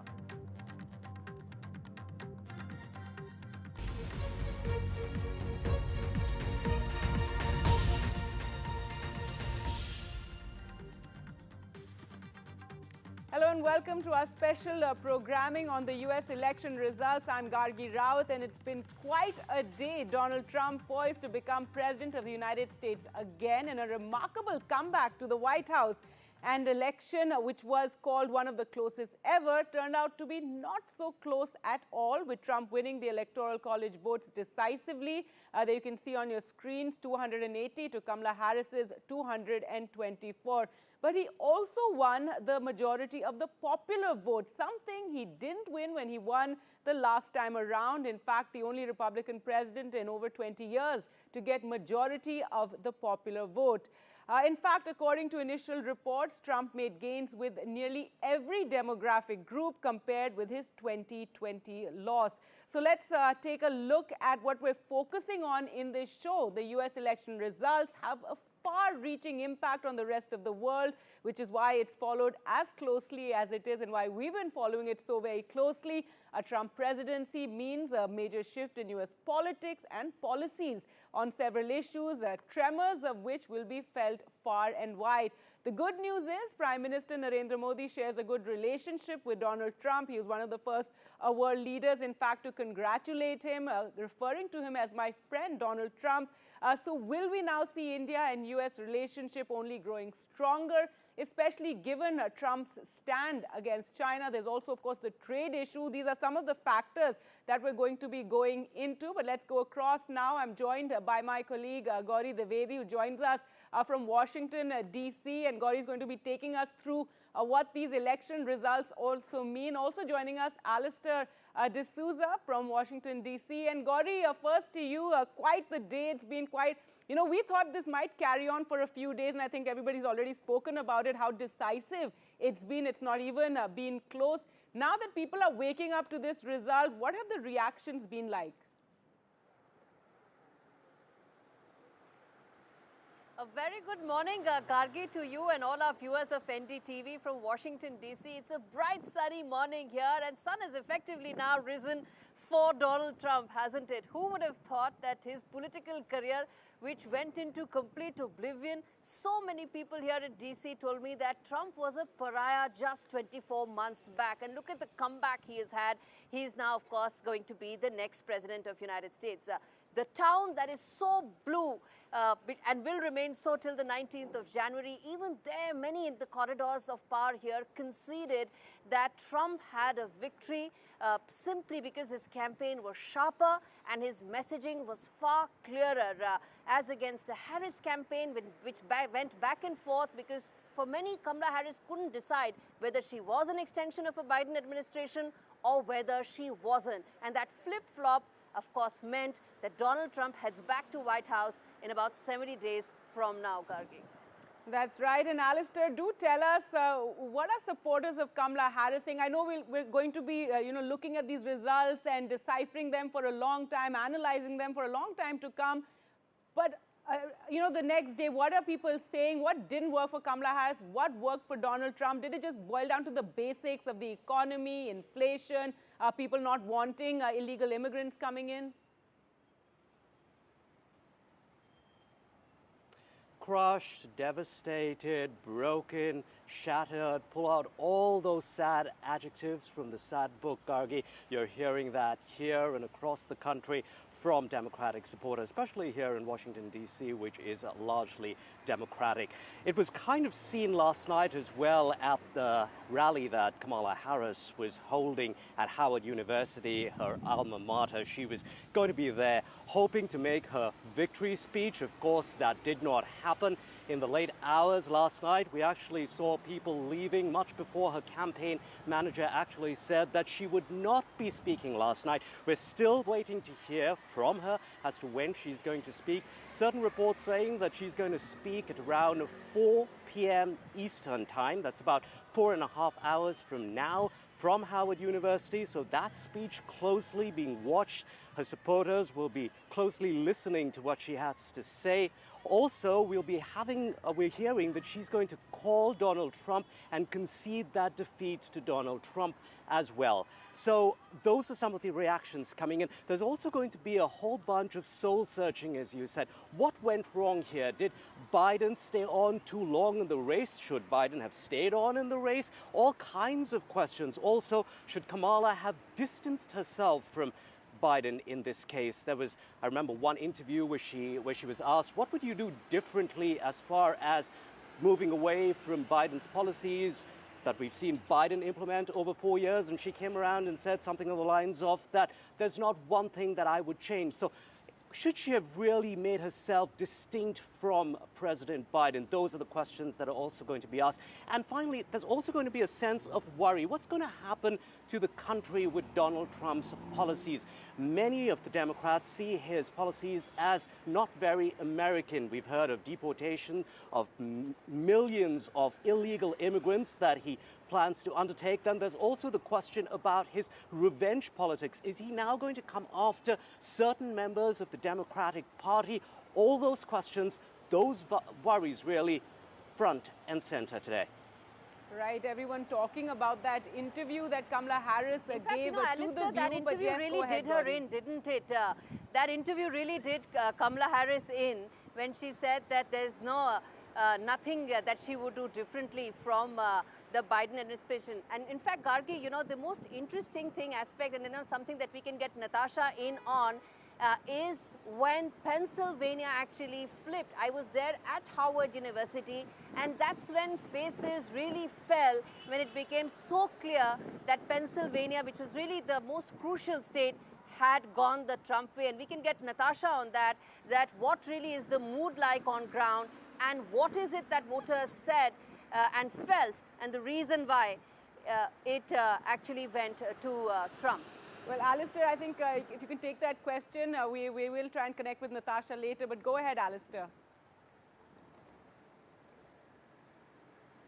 Yeah, indeed, there was much effort, lots and lots of money, millions of dollars, almost $1 billion pumped into this campaign in order to make Kamala Harris very distinct from Biden, very distinct from Donald Trump, of course, playing up on, like I said, those American values, standing up for things that kind of Trump had thrown under the bus. But of course, that messaging did not really work. So campaign managers in Kamala Harris's campaign will obviously be searching for those answers to find out what exactly went wrong. And as far as that interview goes, those thoughts are coming back to me. Soon after that interview actually played out, many of her campaign managers, this is the interview where she said, I wouldn't change a thing as far as Biden's policies go.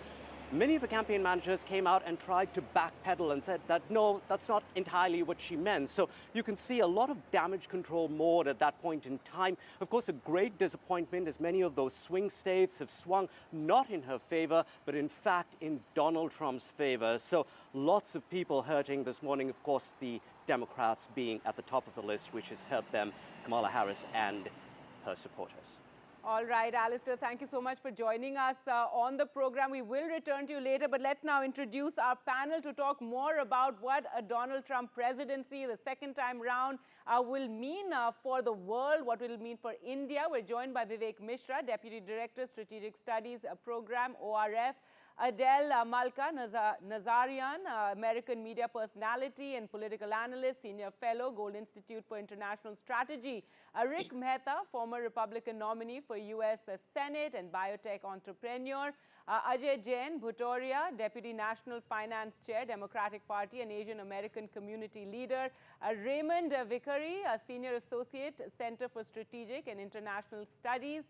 Dr. Swasti Rao, geopolitical expert. Shashank, former Foreign Secretary, and Neelam Dev, former diplomat, all joining us. Thank you so much, everyone. And with me, Gauri Dwivedi joining us from Washington. And Gauri, I'll take the first question. Ajay Bhutoria, first to you. Now that you may have had some time to take in this result, I'd like to get your view on what you think worked for Trump and what didn't work for the Democrats.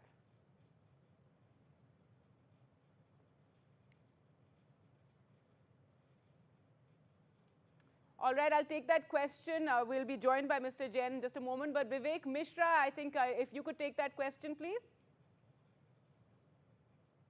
I think three factors to my mind really stand out. One is the fact that economy and the inflation bit really rings loud with the people here in the sense that if you look at the Biden administration's steps in taking down inflation, they've been significantly successful. But to the extent that it didn't ring with the grocery prices, Biden administration's steps were largely associated with bigger reforms, which would resonate, let's say, 10 years, 20 years down the line. For example, the IRA, the Inflation Reduction Act, the Chips and the Sciences Act, and so forth. And therefore, the everyday prices became an issue. That was one. The second was illegal immigration, which even the hinterland states in the US and my conversations here have reflected that there is a growing concern about how this might shape in the future. So illegal immigrants, the asylum system, the inability of the last administration to fix it, the numbers, which actually were very high under the last administration in terms of how many people really crossed over from the border. Interesting statistics on how many Chinese illegal immigrants crossed over the last year, which was really something to watch out. And I think third to my mind is some sort of consternation among the voter base that Kamala Harris did not really burn herself out through the primaries and the caucuses, and it was a line broken. And that's where Trump administration stood out for having been in this game for far longer than she was. All right, interesting. So you think that could have been one of the factors, many factors, and I know we're going to be analyzing this for a long time. Raymond Vickery, your response to that question, what do you think worked? And so basically Trump reaching out to the basics, as we were discussing earlier with Gauri, it's all about, you know, the inflation, the rising costs, immigrants, and a more inward, safer America, as he kept promising, rather than these big ideas that the Democrats had, and also this fear-mongering in a sense, which is it's now being referred to about how this will be the death of democracy. Well, thanks very much for having me. I think it's perfectly obvious that immigration and inflation, particularly at the grocery store, were key issues across the board. I would also say that there was a strong reaction in red states to the so-called wokeism, which really means looking at people who are homosexuals, who are people who are transgender, looking at abortion even as promoting immoral kinds of activities. It turned out that there was a large reaction to that, particularly among conservatives, and they were energized and turned out on it. I would say that I think that the U.S.-India relationship is strong and will continue to grow, but underlying it all in U.S.-India relations is democratic systems. And if democracy goes away, it seems to me that there's very much weakness there. I think that building peace and stability, people were concerned about what has happened with Ukraine and the invasion of Russia, and in regard to Gaza. Everybody wants peace, and somehow the Trump folks were able to convince others that those wars were really the responsibility of the United States and the Biden administration. It'll be interesting to see whether or not there can be any peace and stability brought about with a guy that does not want to commit to actual India-US relationship very well. Mr. Vickery, you understand the US-India relationship very well, and in the backdrop of what a Trump 2.2 administration will mean for India, help us understand what could be his priority. Everybody is bracing for maybe higher tariffs, a tougher immigration policy, and also, of course, a different view as far as both Russia and China are concerned, both of which impact India very significantly. In your assessment, how do you see the new New Delhi-Washington, D.C. relationship under a Trump administration, especially in these 3-4 areas? So is that addressed to anyone, or?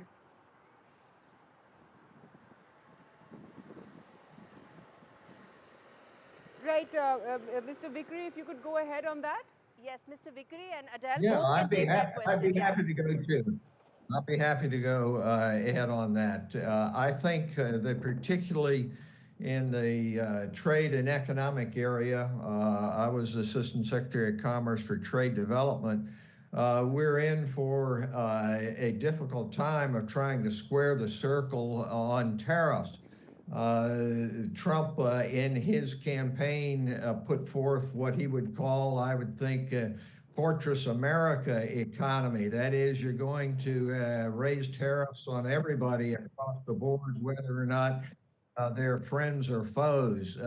That, in my view, would be disastrous for the economy, both in the United States and in trade partners like India. I think in regard to immigration, he's been very strongly anti-immigration. That means it's going to be more difficult for Indians to get visas to the United States.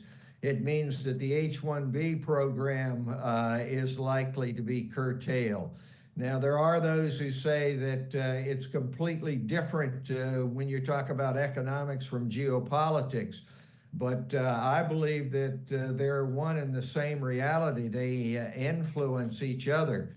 And you can't have a strong relationship between the U.S. and India unless it's across the board, both economically and in regard to geopolitics. In regard to China, we made a lot of progress in the Biden administration with the Quad, bringing the democracies of Japan, Australia, the United States, and India together to see that China plays by the rules. The Trump approach is pay your own way or we don't want to help you out. Now, there's a lot of good feeling that is exhibited with Prime Minister Modi and anyone who is in power in the United States. And that is a good thing, but it does not, as they say, feed the bulldog in regard to being able to have concrete examples of how we would help each other, particularly in regard to China if they try to reclaim Arunachal Pradesh, if they won't play by the rules in the South China Sea, if they invade Taiwan. What's going to happen in actual relationships between the United States? We've made a lot of progress in that area, but it can't be that everything goes alone. All right, Dr. Swasti Rao, you also come in here on this issue, what a Trump presidency will mean for geopolitics. We'll see, I expect, a lot of resetting of relationships. There was a tenuous relationship with Europe over, NATO, etc. So you're reading, what do you feel? And also, what would it mean for the two wars currently that are taking place, Ukraine and West Asia? Well, thank you for that question, Gargi, and hello to you, Gauri. I've been following your wonderful commentary since morning, and of course, now we all know where the results are. So very quickly on geopolitics, see, I have argued that I do not see Trump administration taking any drastic measures. I mean, there will definitely be some change because, of course, the Republican worldview has a more isolationist stance. I don't see them getting completely isolationist. I've actually written that I would rather see a kind of a conservative internationalism with transactionalist overtones to be the real hallmark of what Trump's foreign policy will look like. In simpler words, what I mean to say is that I do not see that he would come to power and immediately stop the Russia-Ukraine war. In fact, not many people realize that he could actually double down on tightening the sanction regime on Russia in order to force Russia to get into a negotiation, kind of a mode. And that would also have implications for India because India has been one of the biggest buyers of Russian discounted Russian crude oil.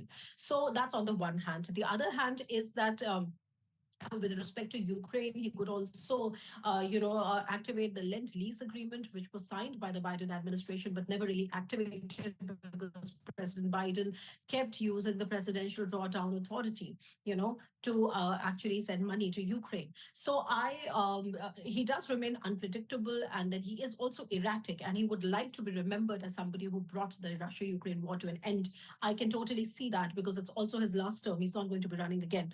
But however, to sort of project himself as a problem solver. And the first thing that he would do the minute he takes office, that kind of a knee-jerk solution, I do not see happening. I don't think he really has a solution. But what I do find promising about Donald Trump coming to power is that at least in his under his leadership, there could be a kind of a decisive moment which would come earlier in the Russia-Ukraine war. And it's very clear that Ukraine will have to cede territory. It's all about at what point and what is that equilibrium where the two sides start negotiating and what the terms of those negotiations are. So that is with respect to Ukraine. With respect to Europe, of course, I think the mood in Europe is very dull because they do not want to keep having the Trump bill, which has been so painful for them because they've been forced to now pay more to bolstering their security, something that they never really wanted to do. At least the biggest economies didn't want to do.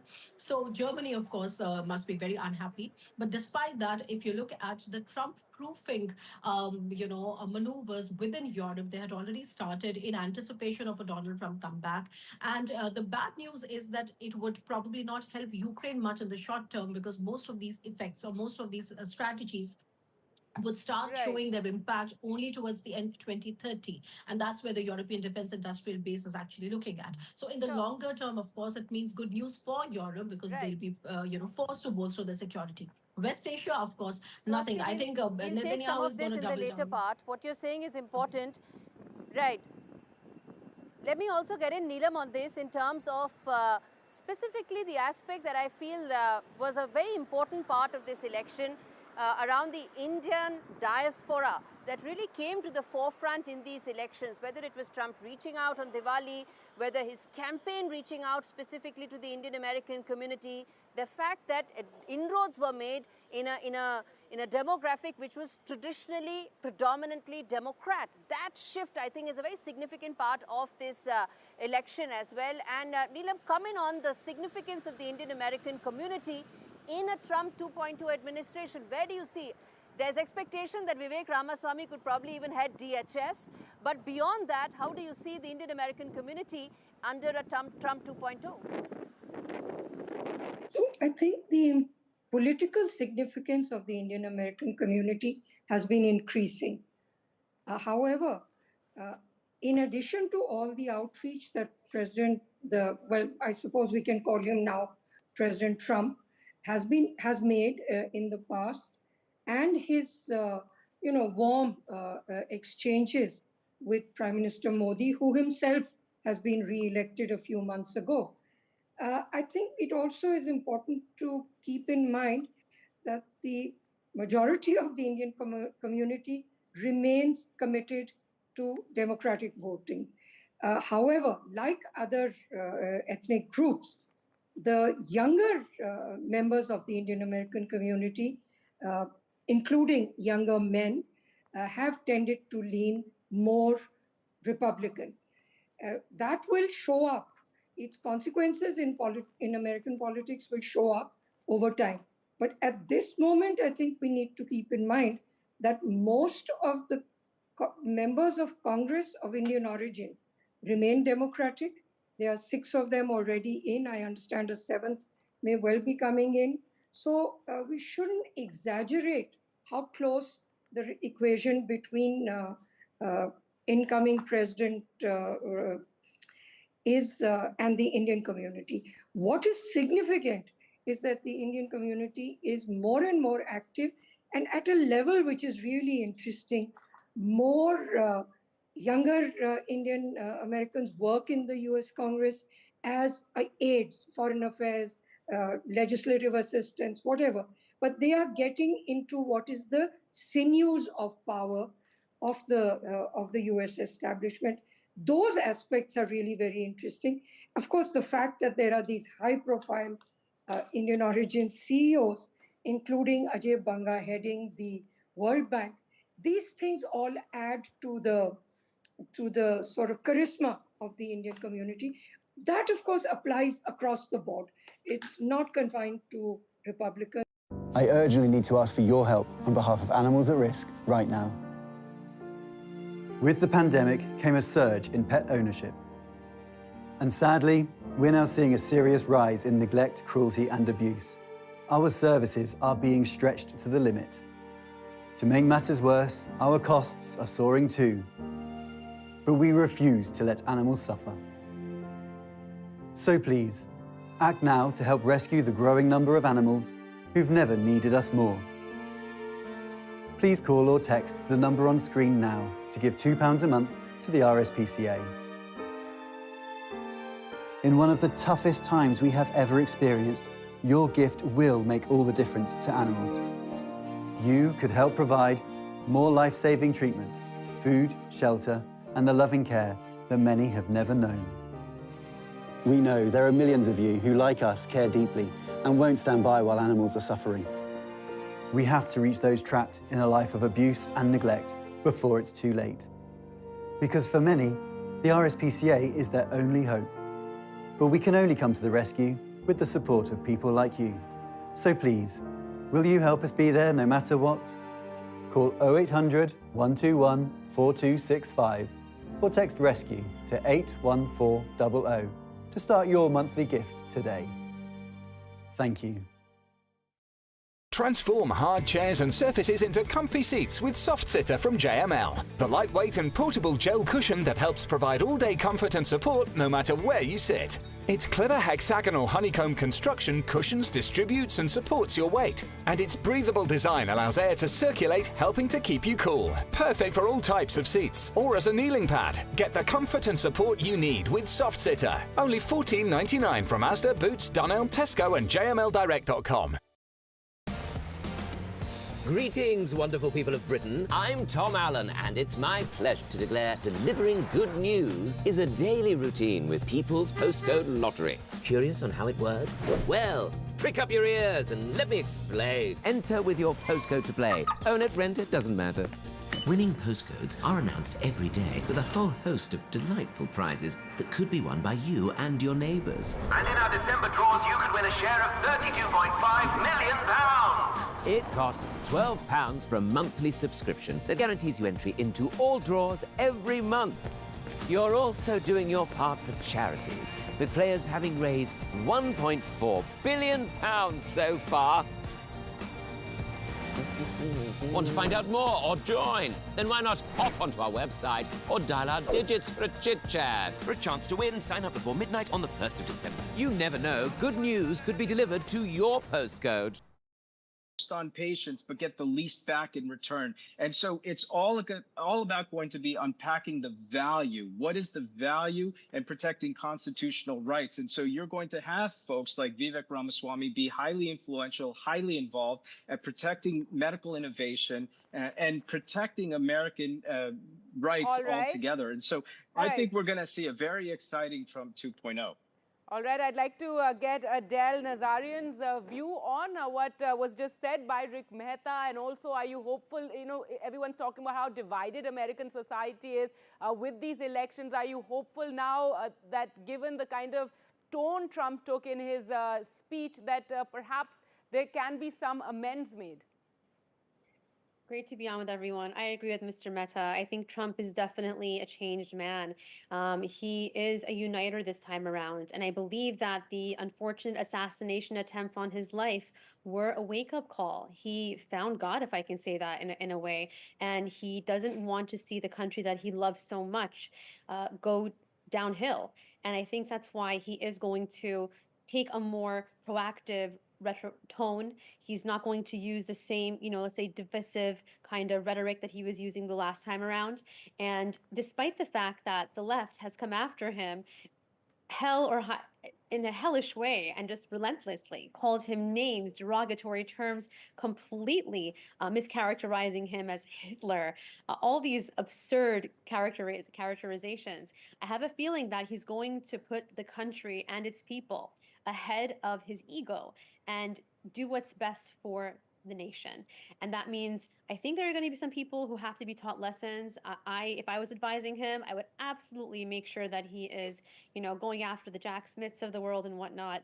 But at the end of the day, I think when it comes to a lot of others, those who weren't trying to actually have him in a ditch somewhere dying, basically, and wouldn't give him a hand to help him up. I think besides those people who absolutely try to inflict the most damage, he's going to overlook that and again, just put the American people first. And I do think one of his first orders of business, a few first orders of business in his first 100 days in office will absolutely be to end these wars. It's so unfortunate that we weren't able to get him in 2020 so that we wouldn't have to inherit these costly wars that are burdensome to the American end user, everyday Americans' pockets. The bottom line is the cost of gas has gone up. The cost of groceries have gone up. The cost of credit card debt, that's been increasing as well. Trump is inheriting, let's not kid ourselves, a massive debt, a very, very unhealthy economy that is the runoff of the previous administration. But I do know that he will do whatever it takes to set things straight. It may take a little bit of time, but this war will be ended. The war between Ukraine and Russia, unnecessary. The war in the Middle East between Israel and Hamas, that will also, I think, come to an end, and I can guarantee that there will not be any more wars started. As far as the economy and for trade goes, in terms of tariffs, people have complained here, analysts, on the fact that they believe Trump doesn't know. Even John Bolton, I was on a program with him previously, complaining that Trump doesn't understand the way tariffs work. I have to differ with that. I believe he does know how they work. He has amazing advisors surrounding him this time around, and I believe that he will do what is going to not only benefit America, but frankly, this time around, and I say this election was a referendum not only on the future of America, but on the future of the West. And whatever he does for America will directly impact what happens in Europe. It will directly impact what happens in India, in Bharat. And I do see a very, very beautiful continuation of the strong friendship and alliance between the US and India. And I do hope that it translates across the rest of the world, because I believe in it now more than ever. Right, Adele, quite a rosy, view of what the next Trump years will entail. And we'd like to get the other panelists on this. And of course, former Foreign Secretary Shashank there on what Trump years would mean for India-US relations. We're going to slip into a very short break and be back with more. Do stay with us.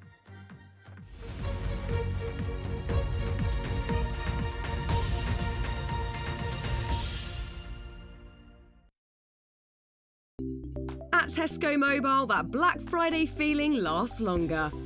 Get our 60 gig SIM for just £13 a month with club card prices, saving you £48. And what's more, that price is frozen for your whole contract. Plus, you'll get an extra £20 worth of club card points for even more value, turning Black Friday into Black Friday. It pays to be connected. Search Tesco Mobile. Every little helps. When Tony passed, we wanted to celebrate him his way. All he ever spoke about was bite this, bite that. I'll never forget our first date. Huge grin on his face as he rode up on that big noisy thing. And that's exactly the way he'd want to be remembered. At Co-op Funeral Care, we know everyone is different.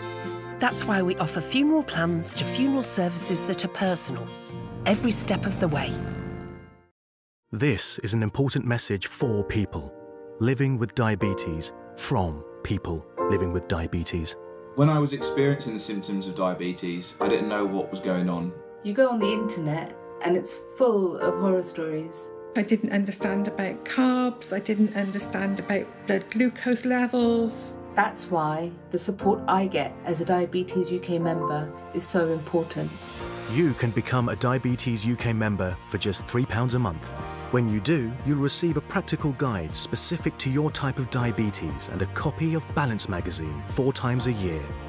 Plus, you'll help support research that could lead to better treatments for all types of diabetes. As members, we're all working it out together. Call 0800 144 5410 or go online to become a Diabetes UK member for just £3 a month. Join us now, because membership can help you learn to live better with diabetes. A lot of banks will let you open bank accounts, put some cash away into a fixed deposit account, or open an ISA online with a few clicks. But very few have branches that you can walk into and talk to someone without an appointment. But there are only some banks which have been serving you for more than 100 years in the UK to do all this.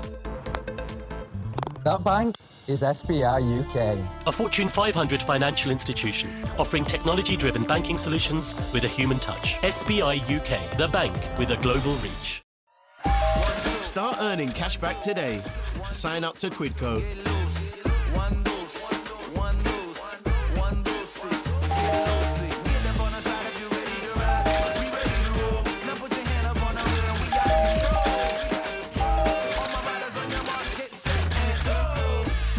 Get cashback every time you shop on over 5,000 brands.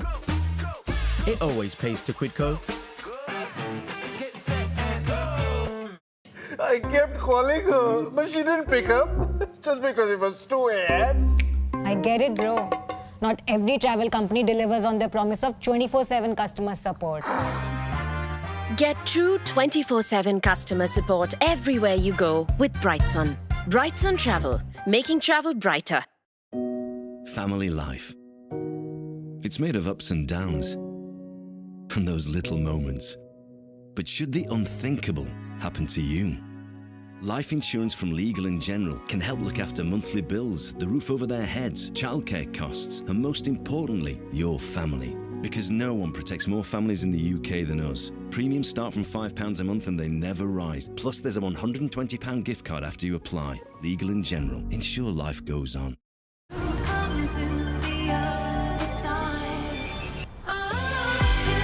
Join me and the Style Squad. Shop now exclusively at Freeman's. From interesting tech startups to industry-leading companies, politics, sports, culture, curry, cricket. Oh, there's so much to talk about. Like me, if you too thrive on interesting conversations, this is a show you cannot miss. Watch this space to know more about all matters and all people that make Britain what it is today. Out of Britain, with me, Radhika Iyer.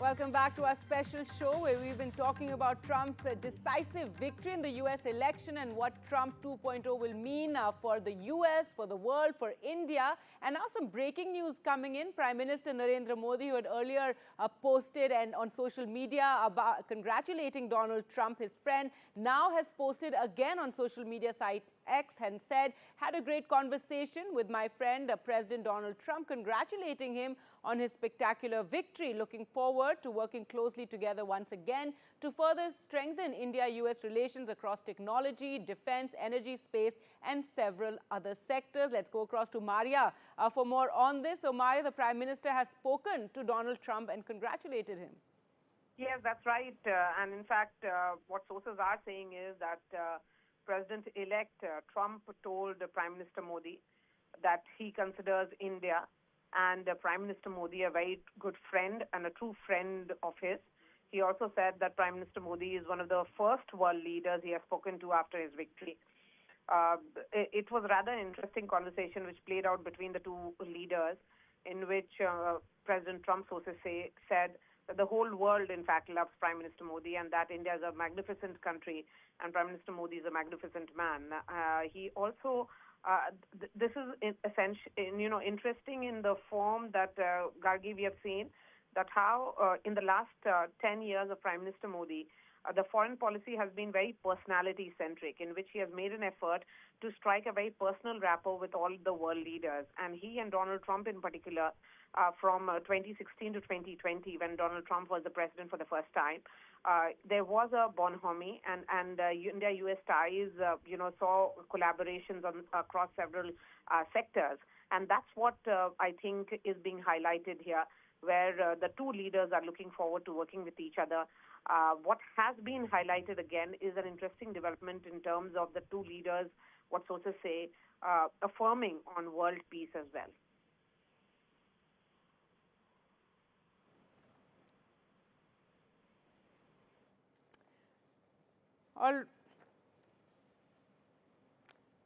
with us. I believe we have Natasha with us from Pennsylvania to talk to us about the swing state that swung in favor of Trump and is the reason why he is headed to White House very soon. Natasha, what is the mood like on the ground? What are voters saying? The reason why the state flipped, the issue on which they actually voted for Trump? Absolutely, Gauri. Just this morning, we were speaking to a young woman who actually drove us to our location here on the steps, which Kamala Harris was in her final rally in Pennsylvania, Rocky Steps.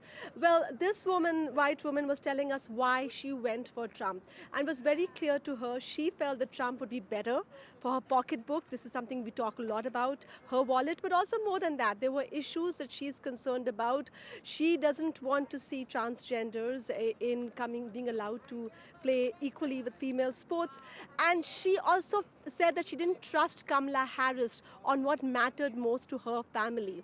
And she also pointed out that she felt like a minority in Philadelphia, which is Pennsylvania's largest city because it's primarily blue and Democratic. She felt like a minority, but she's not the minority when it comes to the larger state of Pennsylvania, which is comprised of rural areas. It's got industrial towns and a lot of people, despite the different landscapes, all concerned about the daily wages having gone down and the daily wages not really matching up to what they see when they enter that grocery store, and the inflation. Another major issue in Pennsylvania has been fracking, and whether fracking should be supported or not. Now, Kamala Harris, when she was running against Biden for the Democratic ticket, had said that she supported a ban on fracking, and she backtracked on that during this cycle, and that also created distrust amid some voters in those areas who want the jobs that come out of fracking. That was a major issue, and it is still surprising to see that despite all of these different factors and the different vote banks, including young men who also trust overall have come out more in favor of Trump, that this state went by a pretty huge margin to Donald Trump. It wasn't close as it was expected. It was supposed to be 0.5% or 1% difference, but that was not the case. And this is, since 1988, actually, this is only the second time that a Republican has, in the presidential races, has been able to take this state, a really decisive factor, and also really in many ways a bellwether for the issues that matter across the country as well. All right, and Natasha, thanks so much for joining us with that. And let's go back to our panel also now. And we have a former Foreign Secretary, Shashank, waiting. I'm so sorry, sir, it's taken so long to get to you. But your comments on what Trump 2.0 would mean for India. We've just had that breaking news coming in. The Prime Minister, Narendra Modi, has spoken to Donald Trump, congratulated him. Both have vowed to work towards, peace in the world, and also Donald Trump telling Prime Minister Modi that he is, that how he's a remarkable man, how the President Trump tells the Prime Minister Modi considers him India a true friend, and says Modi is one of the first world leaders that he's spoken to after his victory. I agree that Prime Minister Modi is a man of peace. He has repeatedly talked about it, and I think that will be a great service to humanity and to Indo-US relations if Prime Minister Modi and President Trump can carry out a regular dialogue and depend on each other's strength. I think that should be really good for bringing peace to Europe, and hopefully, because the Middle East peace is really always elusive, but perhaps these two people can get together. Prime Minister Modi can talk to people among the Palestinians as well as to the Israelis and the Iranians, and I think that should be used by President Trump in his second presidency to consider among his advisors within America and then also outside. I think he can consider Prime Minister Modi as his good friend. I don't think there would be several issues. I'm quite sure that experts from both sides would be discussing them. We also have the various think tanks who have produced an agenda 2025 for the Republicans, and I'm quite sure that would be studied by the Indian scholars to make sure that to find what are the giveaways and the interests of both sides can be somehow matched. So I think this is what I would say at this stage. Right, there are concerns about, trade, what this would mean and what negotiations would take place. Also visas, whether it would mean a reduction of H-1B visas for Indians. Well, that's a worry, but point is that Republicans would like to reduce the illegal migrants numbers. So if that is the priority, then there are a very large number of Indians who are waiting in the pipeline for both visas as well as for regularization of their American passports. So I think something should be done about it. And President Trump, during his campaign, he has spoken about the respect which he has for the mental capabilities of the Indian, the leadership that the Indian community has given in various important corporations in America. So I think there is some certain kind of trust in India, trust in among the leadership, and I think they should be able to work it out. I know it's not a very easy issue. There would be strong feelings on the American side. There are many people in America who would not like too many people coming from outside. But the point is that if they want to keep production centers in America, then I think the investments, etc., there could be joint ventures in many ways which they can talk about. I think we can get Vivek Mishra on the two aspects. One is the kind of bonhomie that Trump and Prime Minister Modi shared, and how much of that is going to translate into progress, particularly on thorny issues, because these are very strong personalities, and because they get along well, maybe some of those very thorny issues could expedite.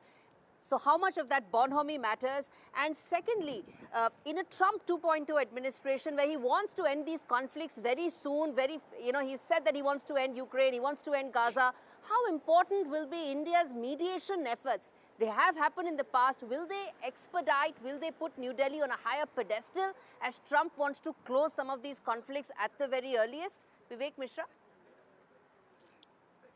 On the question of bonhomie and chemistry, I think it's going to be very important and one of the drivers of the structural relationship that we have.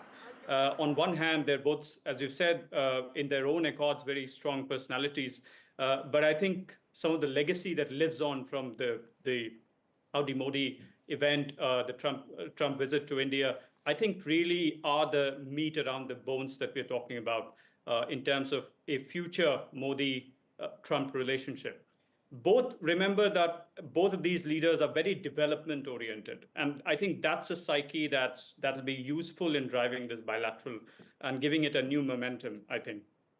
And some of the concerns, I think I've heard some concerns that both India and the US will be looking out for their own interests. But I think to my mind, those interests, those concerns are really superficial in the sense that because of the institutional linkages between the two countries at various levels, at the level of defense, at the level of security, at the level of political relationship, I'm not so worried about what Make America Great Again and Make in India would mean. I think if you look at the defense, if you dive deep into the defense structure, that would be a good template to see how, despite the focus in both countries in their inward industries, I think there is a collaboration that has its own pace. On the second question of possible India's role, I think this if the last administration of Trump was any template or is any template, he would ask India to step up. And what that means for India is really up to its own accord. So, for example, in terms of Afghanistan, when Trump last administration asked India to put boots on the ground, India said no. But if it really asks India to step up on peace mediation, I think India would be all in. And it's a table to take for India in terms of building its own space at the global high table. Right, Dr. Swasti Rao, earlier when you were, talking about the West Asia conflict, so there are two conflicts currently, the Ukraine conflict where we are expecting Trump, he has said that he would end it. What do you think his actions could possibly be in West Asia, given, the way it's been in the last year and the situation in Gaza as well as Lebanon? Yeah, so very quickly, I think one needs to always, put these arguments within the context of what kind of a geopolitical environment is Donald Trump actually inheriting now. The world is radically different from to 2016 to now in 2024. No matter how upbeat one tries to sound about Trump and his plans for Ukraine, I frankly do not think that he has a real plan. Like I said earlier, that he would like to be remembered as somebody who put the conflict to an end, but I don't think really he has a plan. And this is something that is coming from endless discussions with almost everybody into that region, whether it's the Poles or the other Europeans and a lot of Americans as well. However, like I said, that yes, he would want to sort of build that momentum, and that's where what Vivek said makes sense about India's position. In West Asia, things are radically different. Benjamin Netanyahu was actually coming, waiting for Trump to come. Trump is known to. You see the kind of congratulatory messages flying across, especially the Israeli ecosystem. That's very obvious. Trump is known to be very stringent on Iran. He actually withdrew from the JCPOA, the nuclear deal, for instance. And I think he would make sure that Benjamin Netanyahu actually finishes. I don't know how do you interpret actually finishes here, quote unquote, but he actually concludes this particular offensive in a meaningful way. The hostages are returned. So even though he's seen to be somebody who was the precursor or somewhere, he was the guy who basically made the normalization possible in 2020, and it was on that normalization from where I2U2 and IMEC etc. had kind of come about.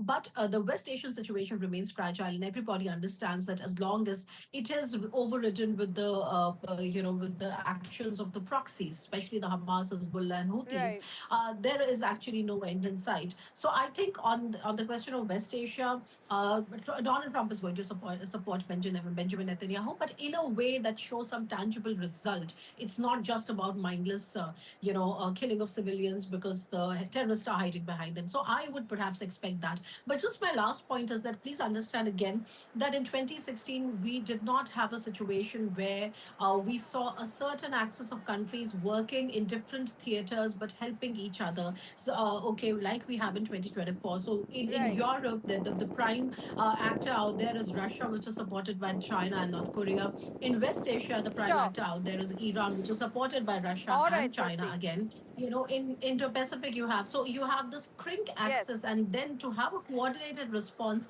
is going to be fundamentally different in quality from the era of 2016. Yes. Right, we're completely out of time. We're going to have to end it there. Thank you so much all for joining us on the program. And it's been quite a day, Gauri. You still have a lot more, to go ahead. It's morning time there, and it's a dawn of a new Trump era, Trump 2.0. Absolutely, Gargi. It's been a fantastic conversation today with you and our panelists. And the rest of the day, the highlight will be one, Kamala Harris is going to make that speech at Howard University. She would have liked to make a victory speech, but if she does come out and reach out to her support base, I believe that she's also going to lay the ground for possibly future political such endeavors. She ain't going out of town anytime soon. She's still young. She has age on her side. Let's see what else DC has lined up for NDTV and our viewers. And we are going to keep giving all those very details and latest updates right on NDTV 24/7. All right, goodbye.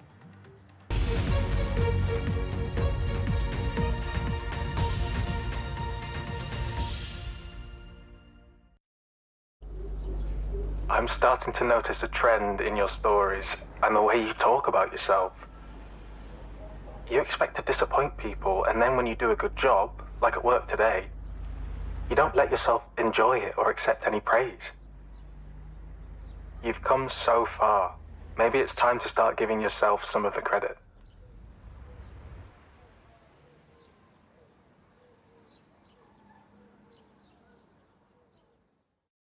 It's great to be helping out before my first grandchild arrives. Which reminds me. Welcome to British Seniors, the UK's #1 rated provider of over 50s life insurance. We're proud to offer our seniors lifetime guarantee. With 100% of claims having been paid, we guarantee your premiums will never go up and that you'll speak to one of our specialists in the UK. Plus, when you sign up, you'll receive a £135 gift card. Be proud to protect your loved ones with British Seniors. To get a free quote today, call our UK team or visit britishseniors.co.uk. This is an important message for people living with diabetes from people living with diabetes. When I was experiencing the symptoms of diabetes, I didn't know what was going on. You go on the internet and it's full of horror stories. You don't know where to begin and you don't know what to believe. I didn't understand about carbs, I didn't understand about blood glucose levels. I was scared and I was worried. I didn't understand diabetes full stop. That's why the support I get as a Diabetes UK member is so important. You can become a Diabetes UK member too. To join us now, just call 0800 144 5406 and become a member today for just £3 a month. When you do, you'll receive a practical guide specific to your type of diabetes and a copy of Balance magazine 4 times a year. Balance is filled with news and inspiring real-life stories from members just like you. And you'll receive regular emails and vital updates that will help you feel informed and supported. Plus, you'll help support research that could lead to better treatments for all types of diabetes. Membership makes life better because you're not alone anymore. Call 0800 144 5406 or go online to become a Diabetes UK member for just £3 a month, because membership can help you learn to live better with diabetes. Dreams come true, come to the other side.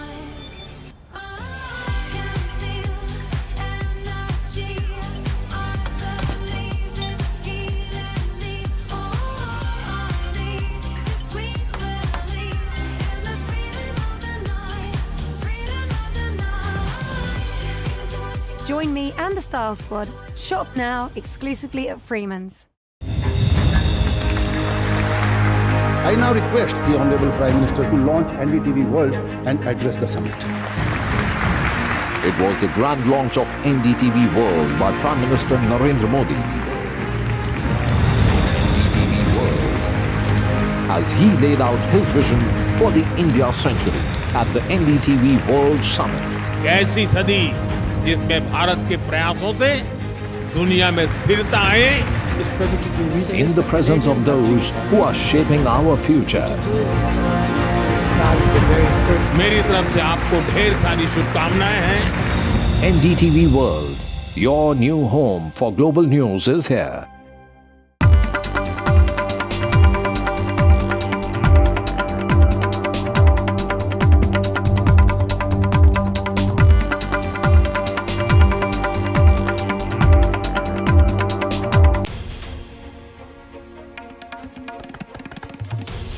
This is NDTV, and you're watching NDTV 24/7.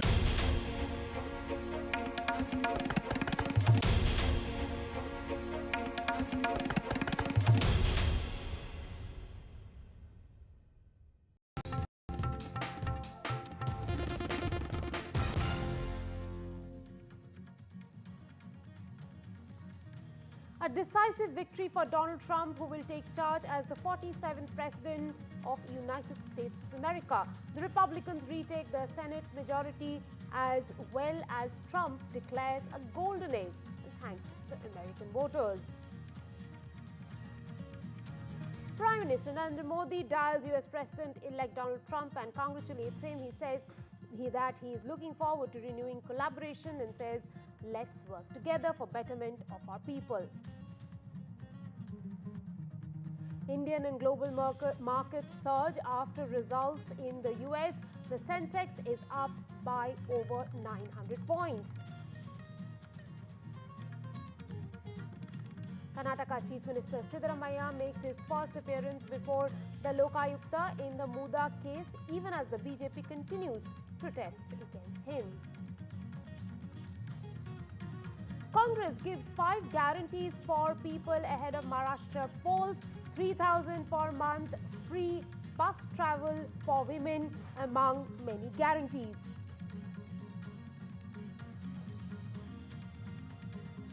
Supreme Court tells the trial courts compensation to sexual assault victims is mandatory and the compensation should be paid in the quickest manner.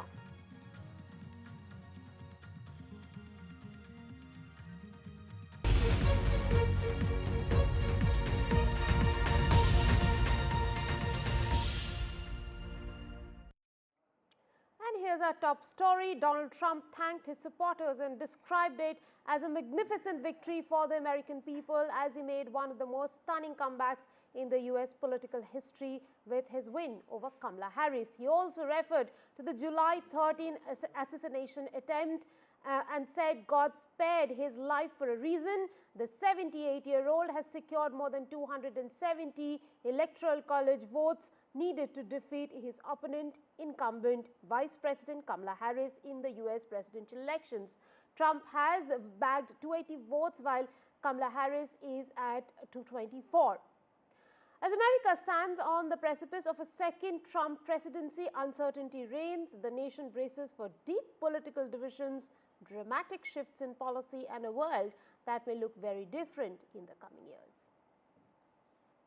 But it's a political victory that our country has never seen before, nothing like this. I want to thank the American people for the extraordinary honor of being elected your 47th president and your 45th president. And every citizen, I will fight for you, for your family, and your future. Every single day, I will be fighting for you, and with every breath in my body, I will not rest until we have delivered the strong, safe, and prosperous America that our children deserve and that you deserve. This will truly be the golden age of America. That's what we have to have. These are our friends. We have thousands of friends on this incredible movement. This was a movement like nobody's ever seen before. And frankly, this was, I believe, the greatest political movement of all time. There's never been anything like this in this country, and maybe beyond. And now it's going to reach a new level of importance because we're going to help our country heal. We're going to help our country heal. We have a country and it needs help very badly. We're going to fix our borders. We're going to fix everything about our country. And we made history for a reason tonight, and the reason is going to be just that. We overcame obstacles that nobody thought possible, and it is now clear that we've achieved the most incredible political thing. Look what happened. Is this crazy?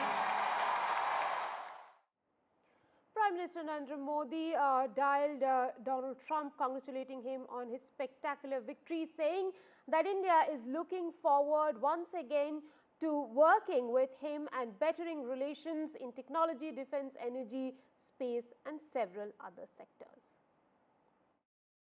What sources are saying is that President-elect Trump told Prime Minister Modi that he considers India and Prime Minister Modi a very good friend and a true friend of his. He also said that Prime Minister Modi is one of the first world leaders he has spoken to after his victory.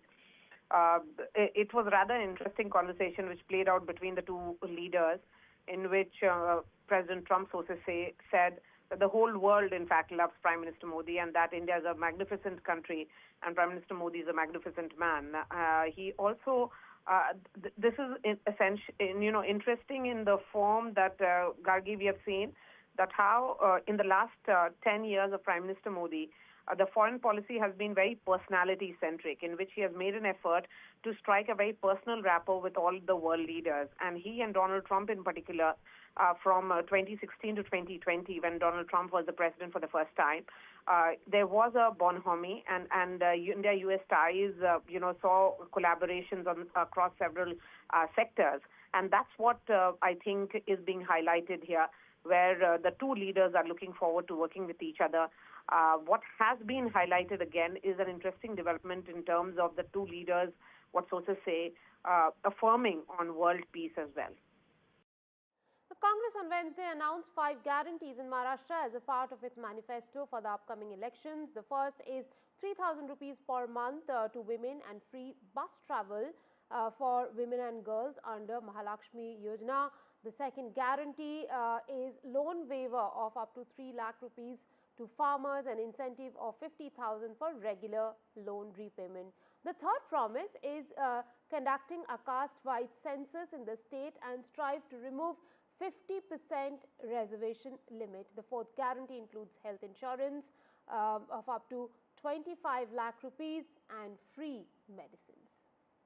Hours after Maha-Yuti government put out their manifesto talking about several important things and more importantly about increasing the Majhi Ladki Bahin Yojana from 1500 rupees to 2100 rupees per month, Mahavikas Aghadi has also put forth 5 guarantees, and one of the guarantees there includes an equivalent of Majhi Ladki Bahin Yojana. In fact, the Mahalakshmi Yojana, which the Mahavikas Aghadi promises to bring if it is elected to power, promises as much as 3,000 rupees to women in the state per month, and besides that they also promise free travel, free bus travel to women and girls across the state. Now besides this, there are several other important guarantees made in this particular manifesto put forth by Mahavikas Aghadi as well. Talking about the health insurance, they are promising health insurance up to 25 lakh rupees.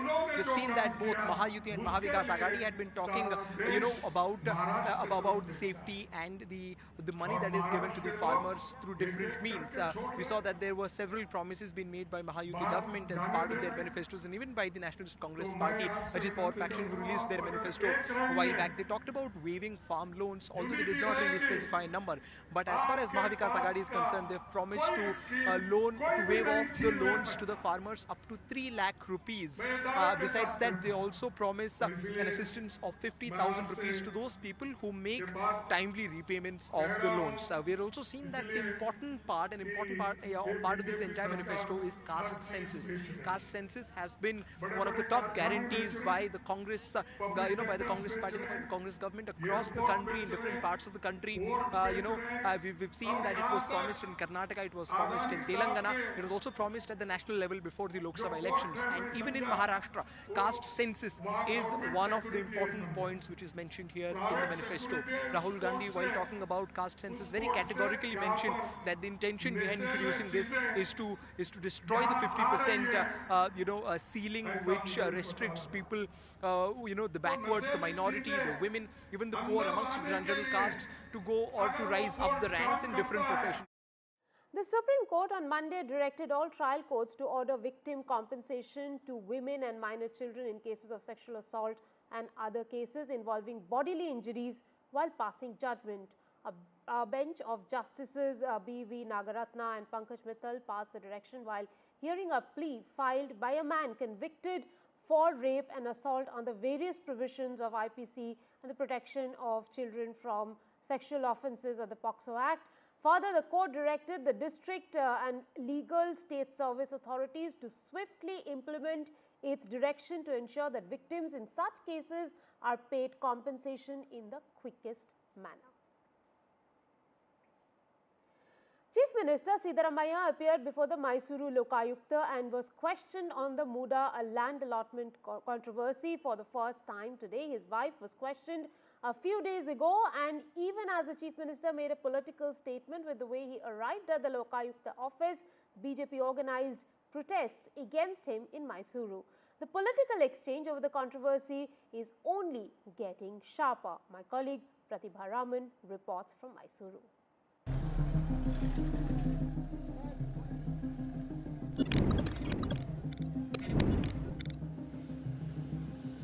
Karnataka's CM Siddaramaiah making a political statement, reaching the Mysuru Lokayukta office without a security and official convoy for being questioned for the first time in the Muda controversy.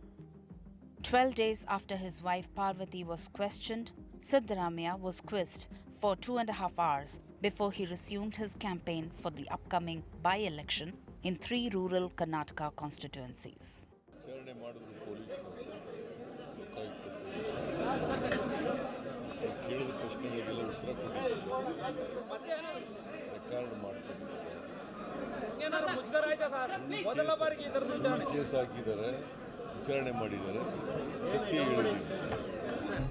During the interrogation, as per CRPC provisions, the questioning was video recorded.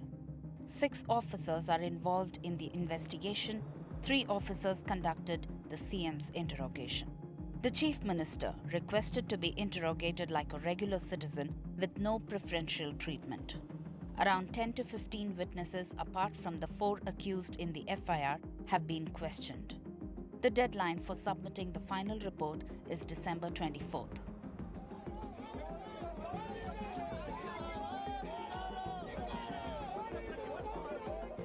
Before being taken into preventive custody by the police, the BJP staged a Go Back Siddaramaiah protest in this city, considered the CM's backyard.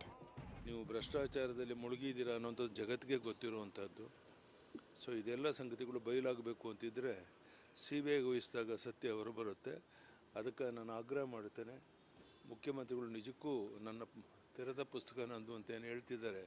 ನೀವು ಪ್ರಾಮಾಣಿಕರಿದ್ದರೆ ಲೋಕಾಯುಕ್ತಕ್ಕೆ ಬದಲು CBI ವಹಿಸಬೇಕು. ಲೋಕಾಯುಕ್ತೇನೂ ಆಗೋದಿಲ್ಲ. ಇದೆಲ್ಲರಿಗೂ ಗೊತ್ತಿರುವಂಥ ಸಂಗತಿ ಅಂತೇಳಿ ನಾನು ಈ ಸಂದರ್ಭದಲ್ಲಿ ಒತ್ತಾಯ ಮಾಡ್ತೀನಿ. The questioning of Siddaramaiah by Mysuru Lokayukta officials is enough fodder for the BJP. Whether this investigation will bear consequences on both the impending by-elections as well as Siddaramaiah's political career is something that needs to be closely watched. With camera person Govind Pratibaraman in Mysuru for NDTV. Time now for a quick break on the show. More on the other side. Stay tuned.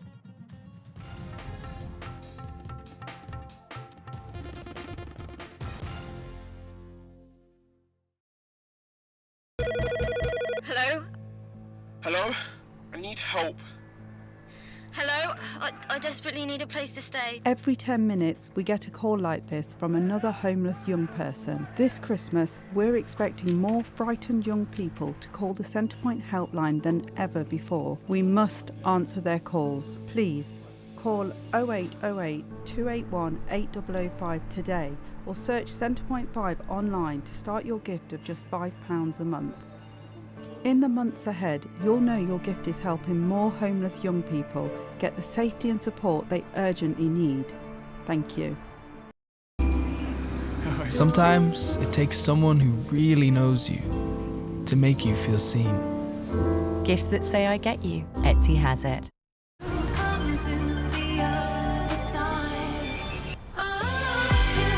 Join me and the Style Squad.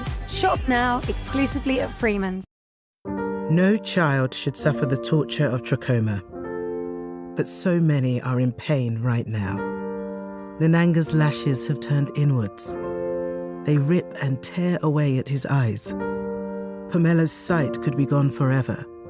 He's just 3 years old. Kofanga screams for his mother. His eyes are so infected that he can't even see her. For so many children in the world's poorest countries, trachoma is torture. It's a painful infection often spread by flies, and it's destroying children's eyesight. But it could be stopped if you help today. By calling 0800 038 4926 and giving £1 a week to Sightsavers, you can help make sure children get the treatment they desperately need. You'll help us bring them the medicines and the care that can treat infections. And that means you'll be helping to save children from the torture of trachoma and a life of blindness. Please help us reach them. Call 0800 038 4926. Text C13 to 82727 or go online and give just £1 a week now. Because we need you to help save the sight of children like Nananga. We need you to help save them from the torture of trachoma.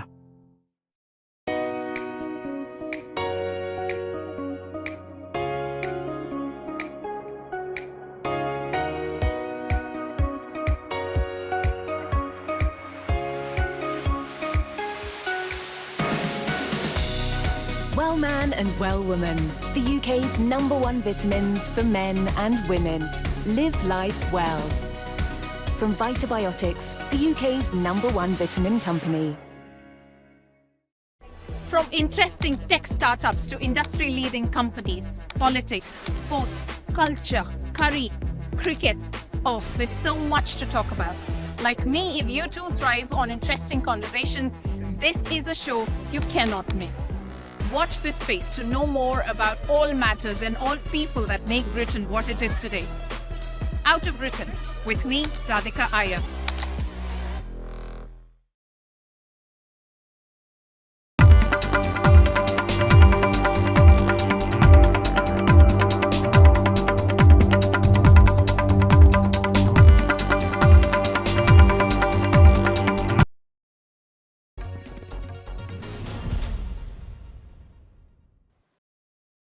Dr. Ravi, really appreciate your time. Do you think this verdict of the Supreme Court is now, in many ways, crystallization of economic liberalization of India?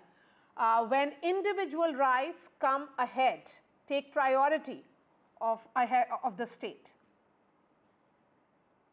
So, Maria, long-term economic growth is really an outcome of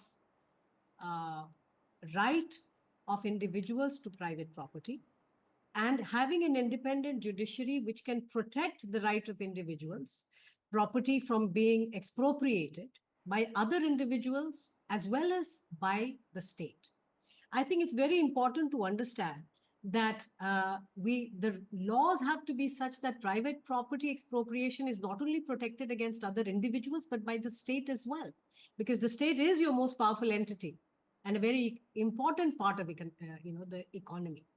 Now, since the late 70s, it became very clear to us by early 90s that the policies of nationalization and heavy bureaucracy and this whole license permit Raj, it denied generations, right? I mean, it denied hundreds of millions of Indians from prosperity, and subsequent growth that we have had since 91 has been on account of the fact that private property is encouraged. And I think the latest ruling that came out yesterday is a very welcome step. In some ways, it reverses significantly the laws enacted and the broader climate under which Indian economy has been functioning till now, which is denying individuals complete individual rights to private property. So it's a very welcome step.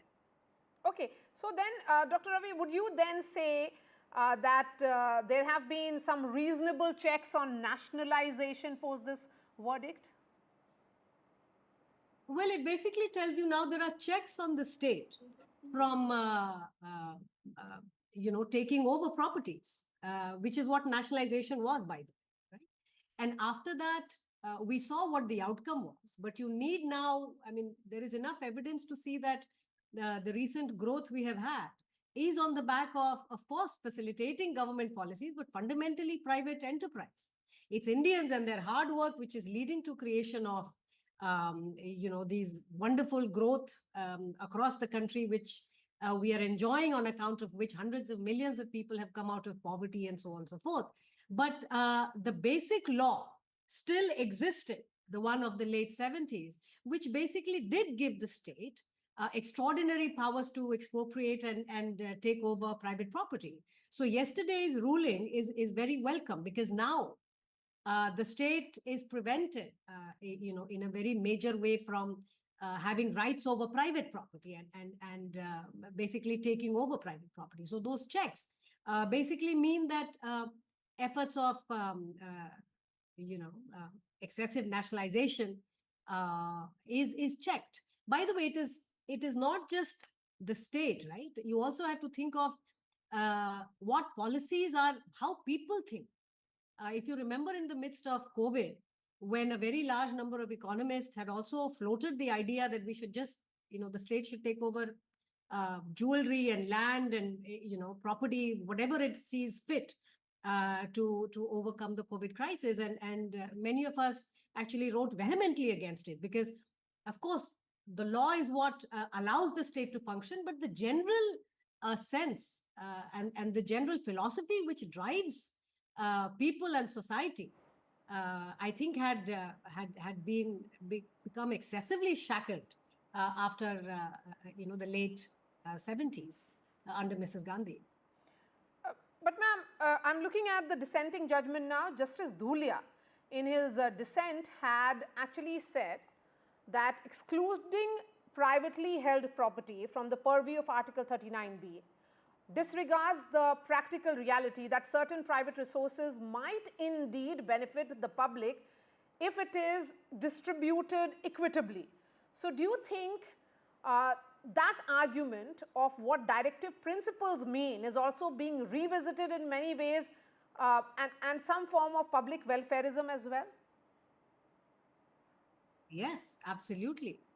And more recently, if you realize in over the last couple of years, the kind of dangerous rhetoric you are hearing, even within electoral politics, jitni abadi utna haq, we will do a survey of private property. By the way, private property is, hardworking people earning and creating assets and wealth. I don't think the state should have absolute right to take over. So I think this is really, this judgment goes back to the original thinking that we had, which protected individuals' fundamental, rights. And of course, right to property was not a fundamental right. But in many ways, post 70s, the state had been empowered excessively to expropriate whatever, whenever it saw fit, right? It deemed fit. And we have seen, by the way, that getting used, not just during the nationalization phase of banks, etc., but very large segments of the economy. More recently, whether it is a retrospective tax, whether it is the coal allocation,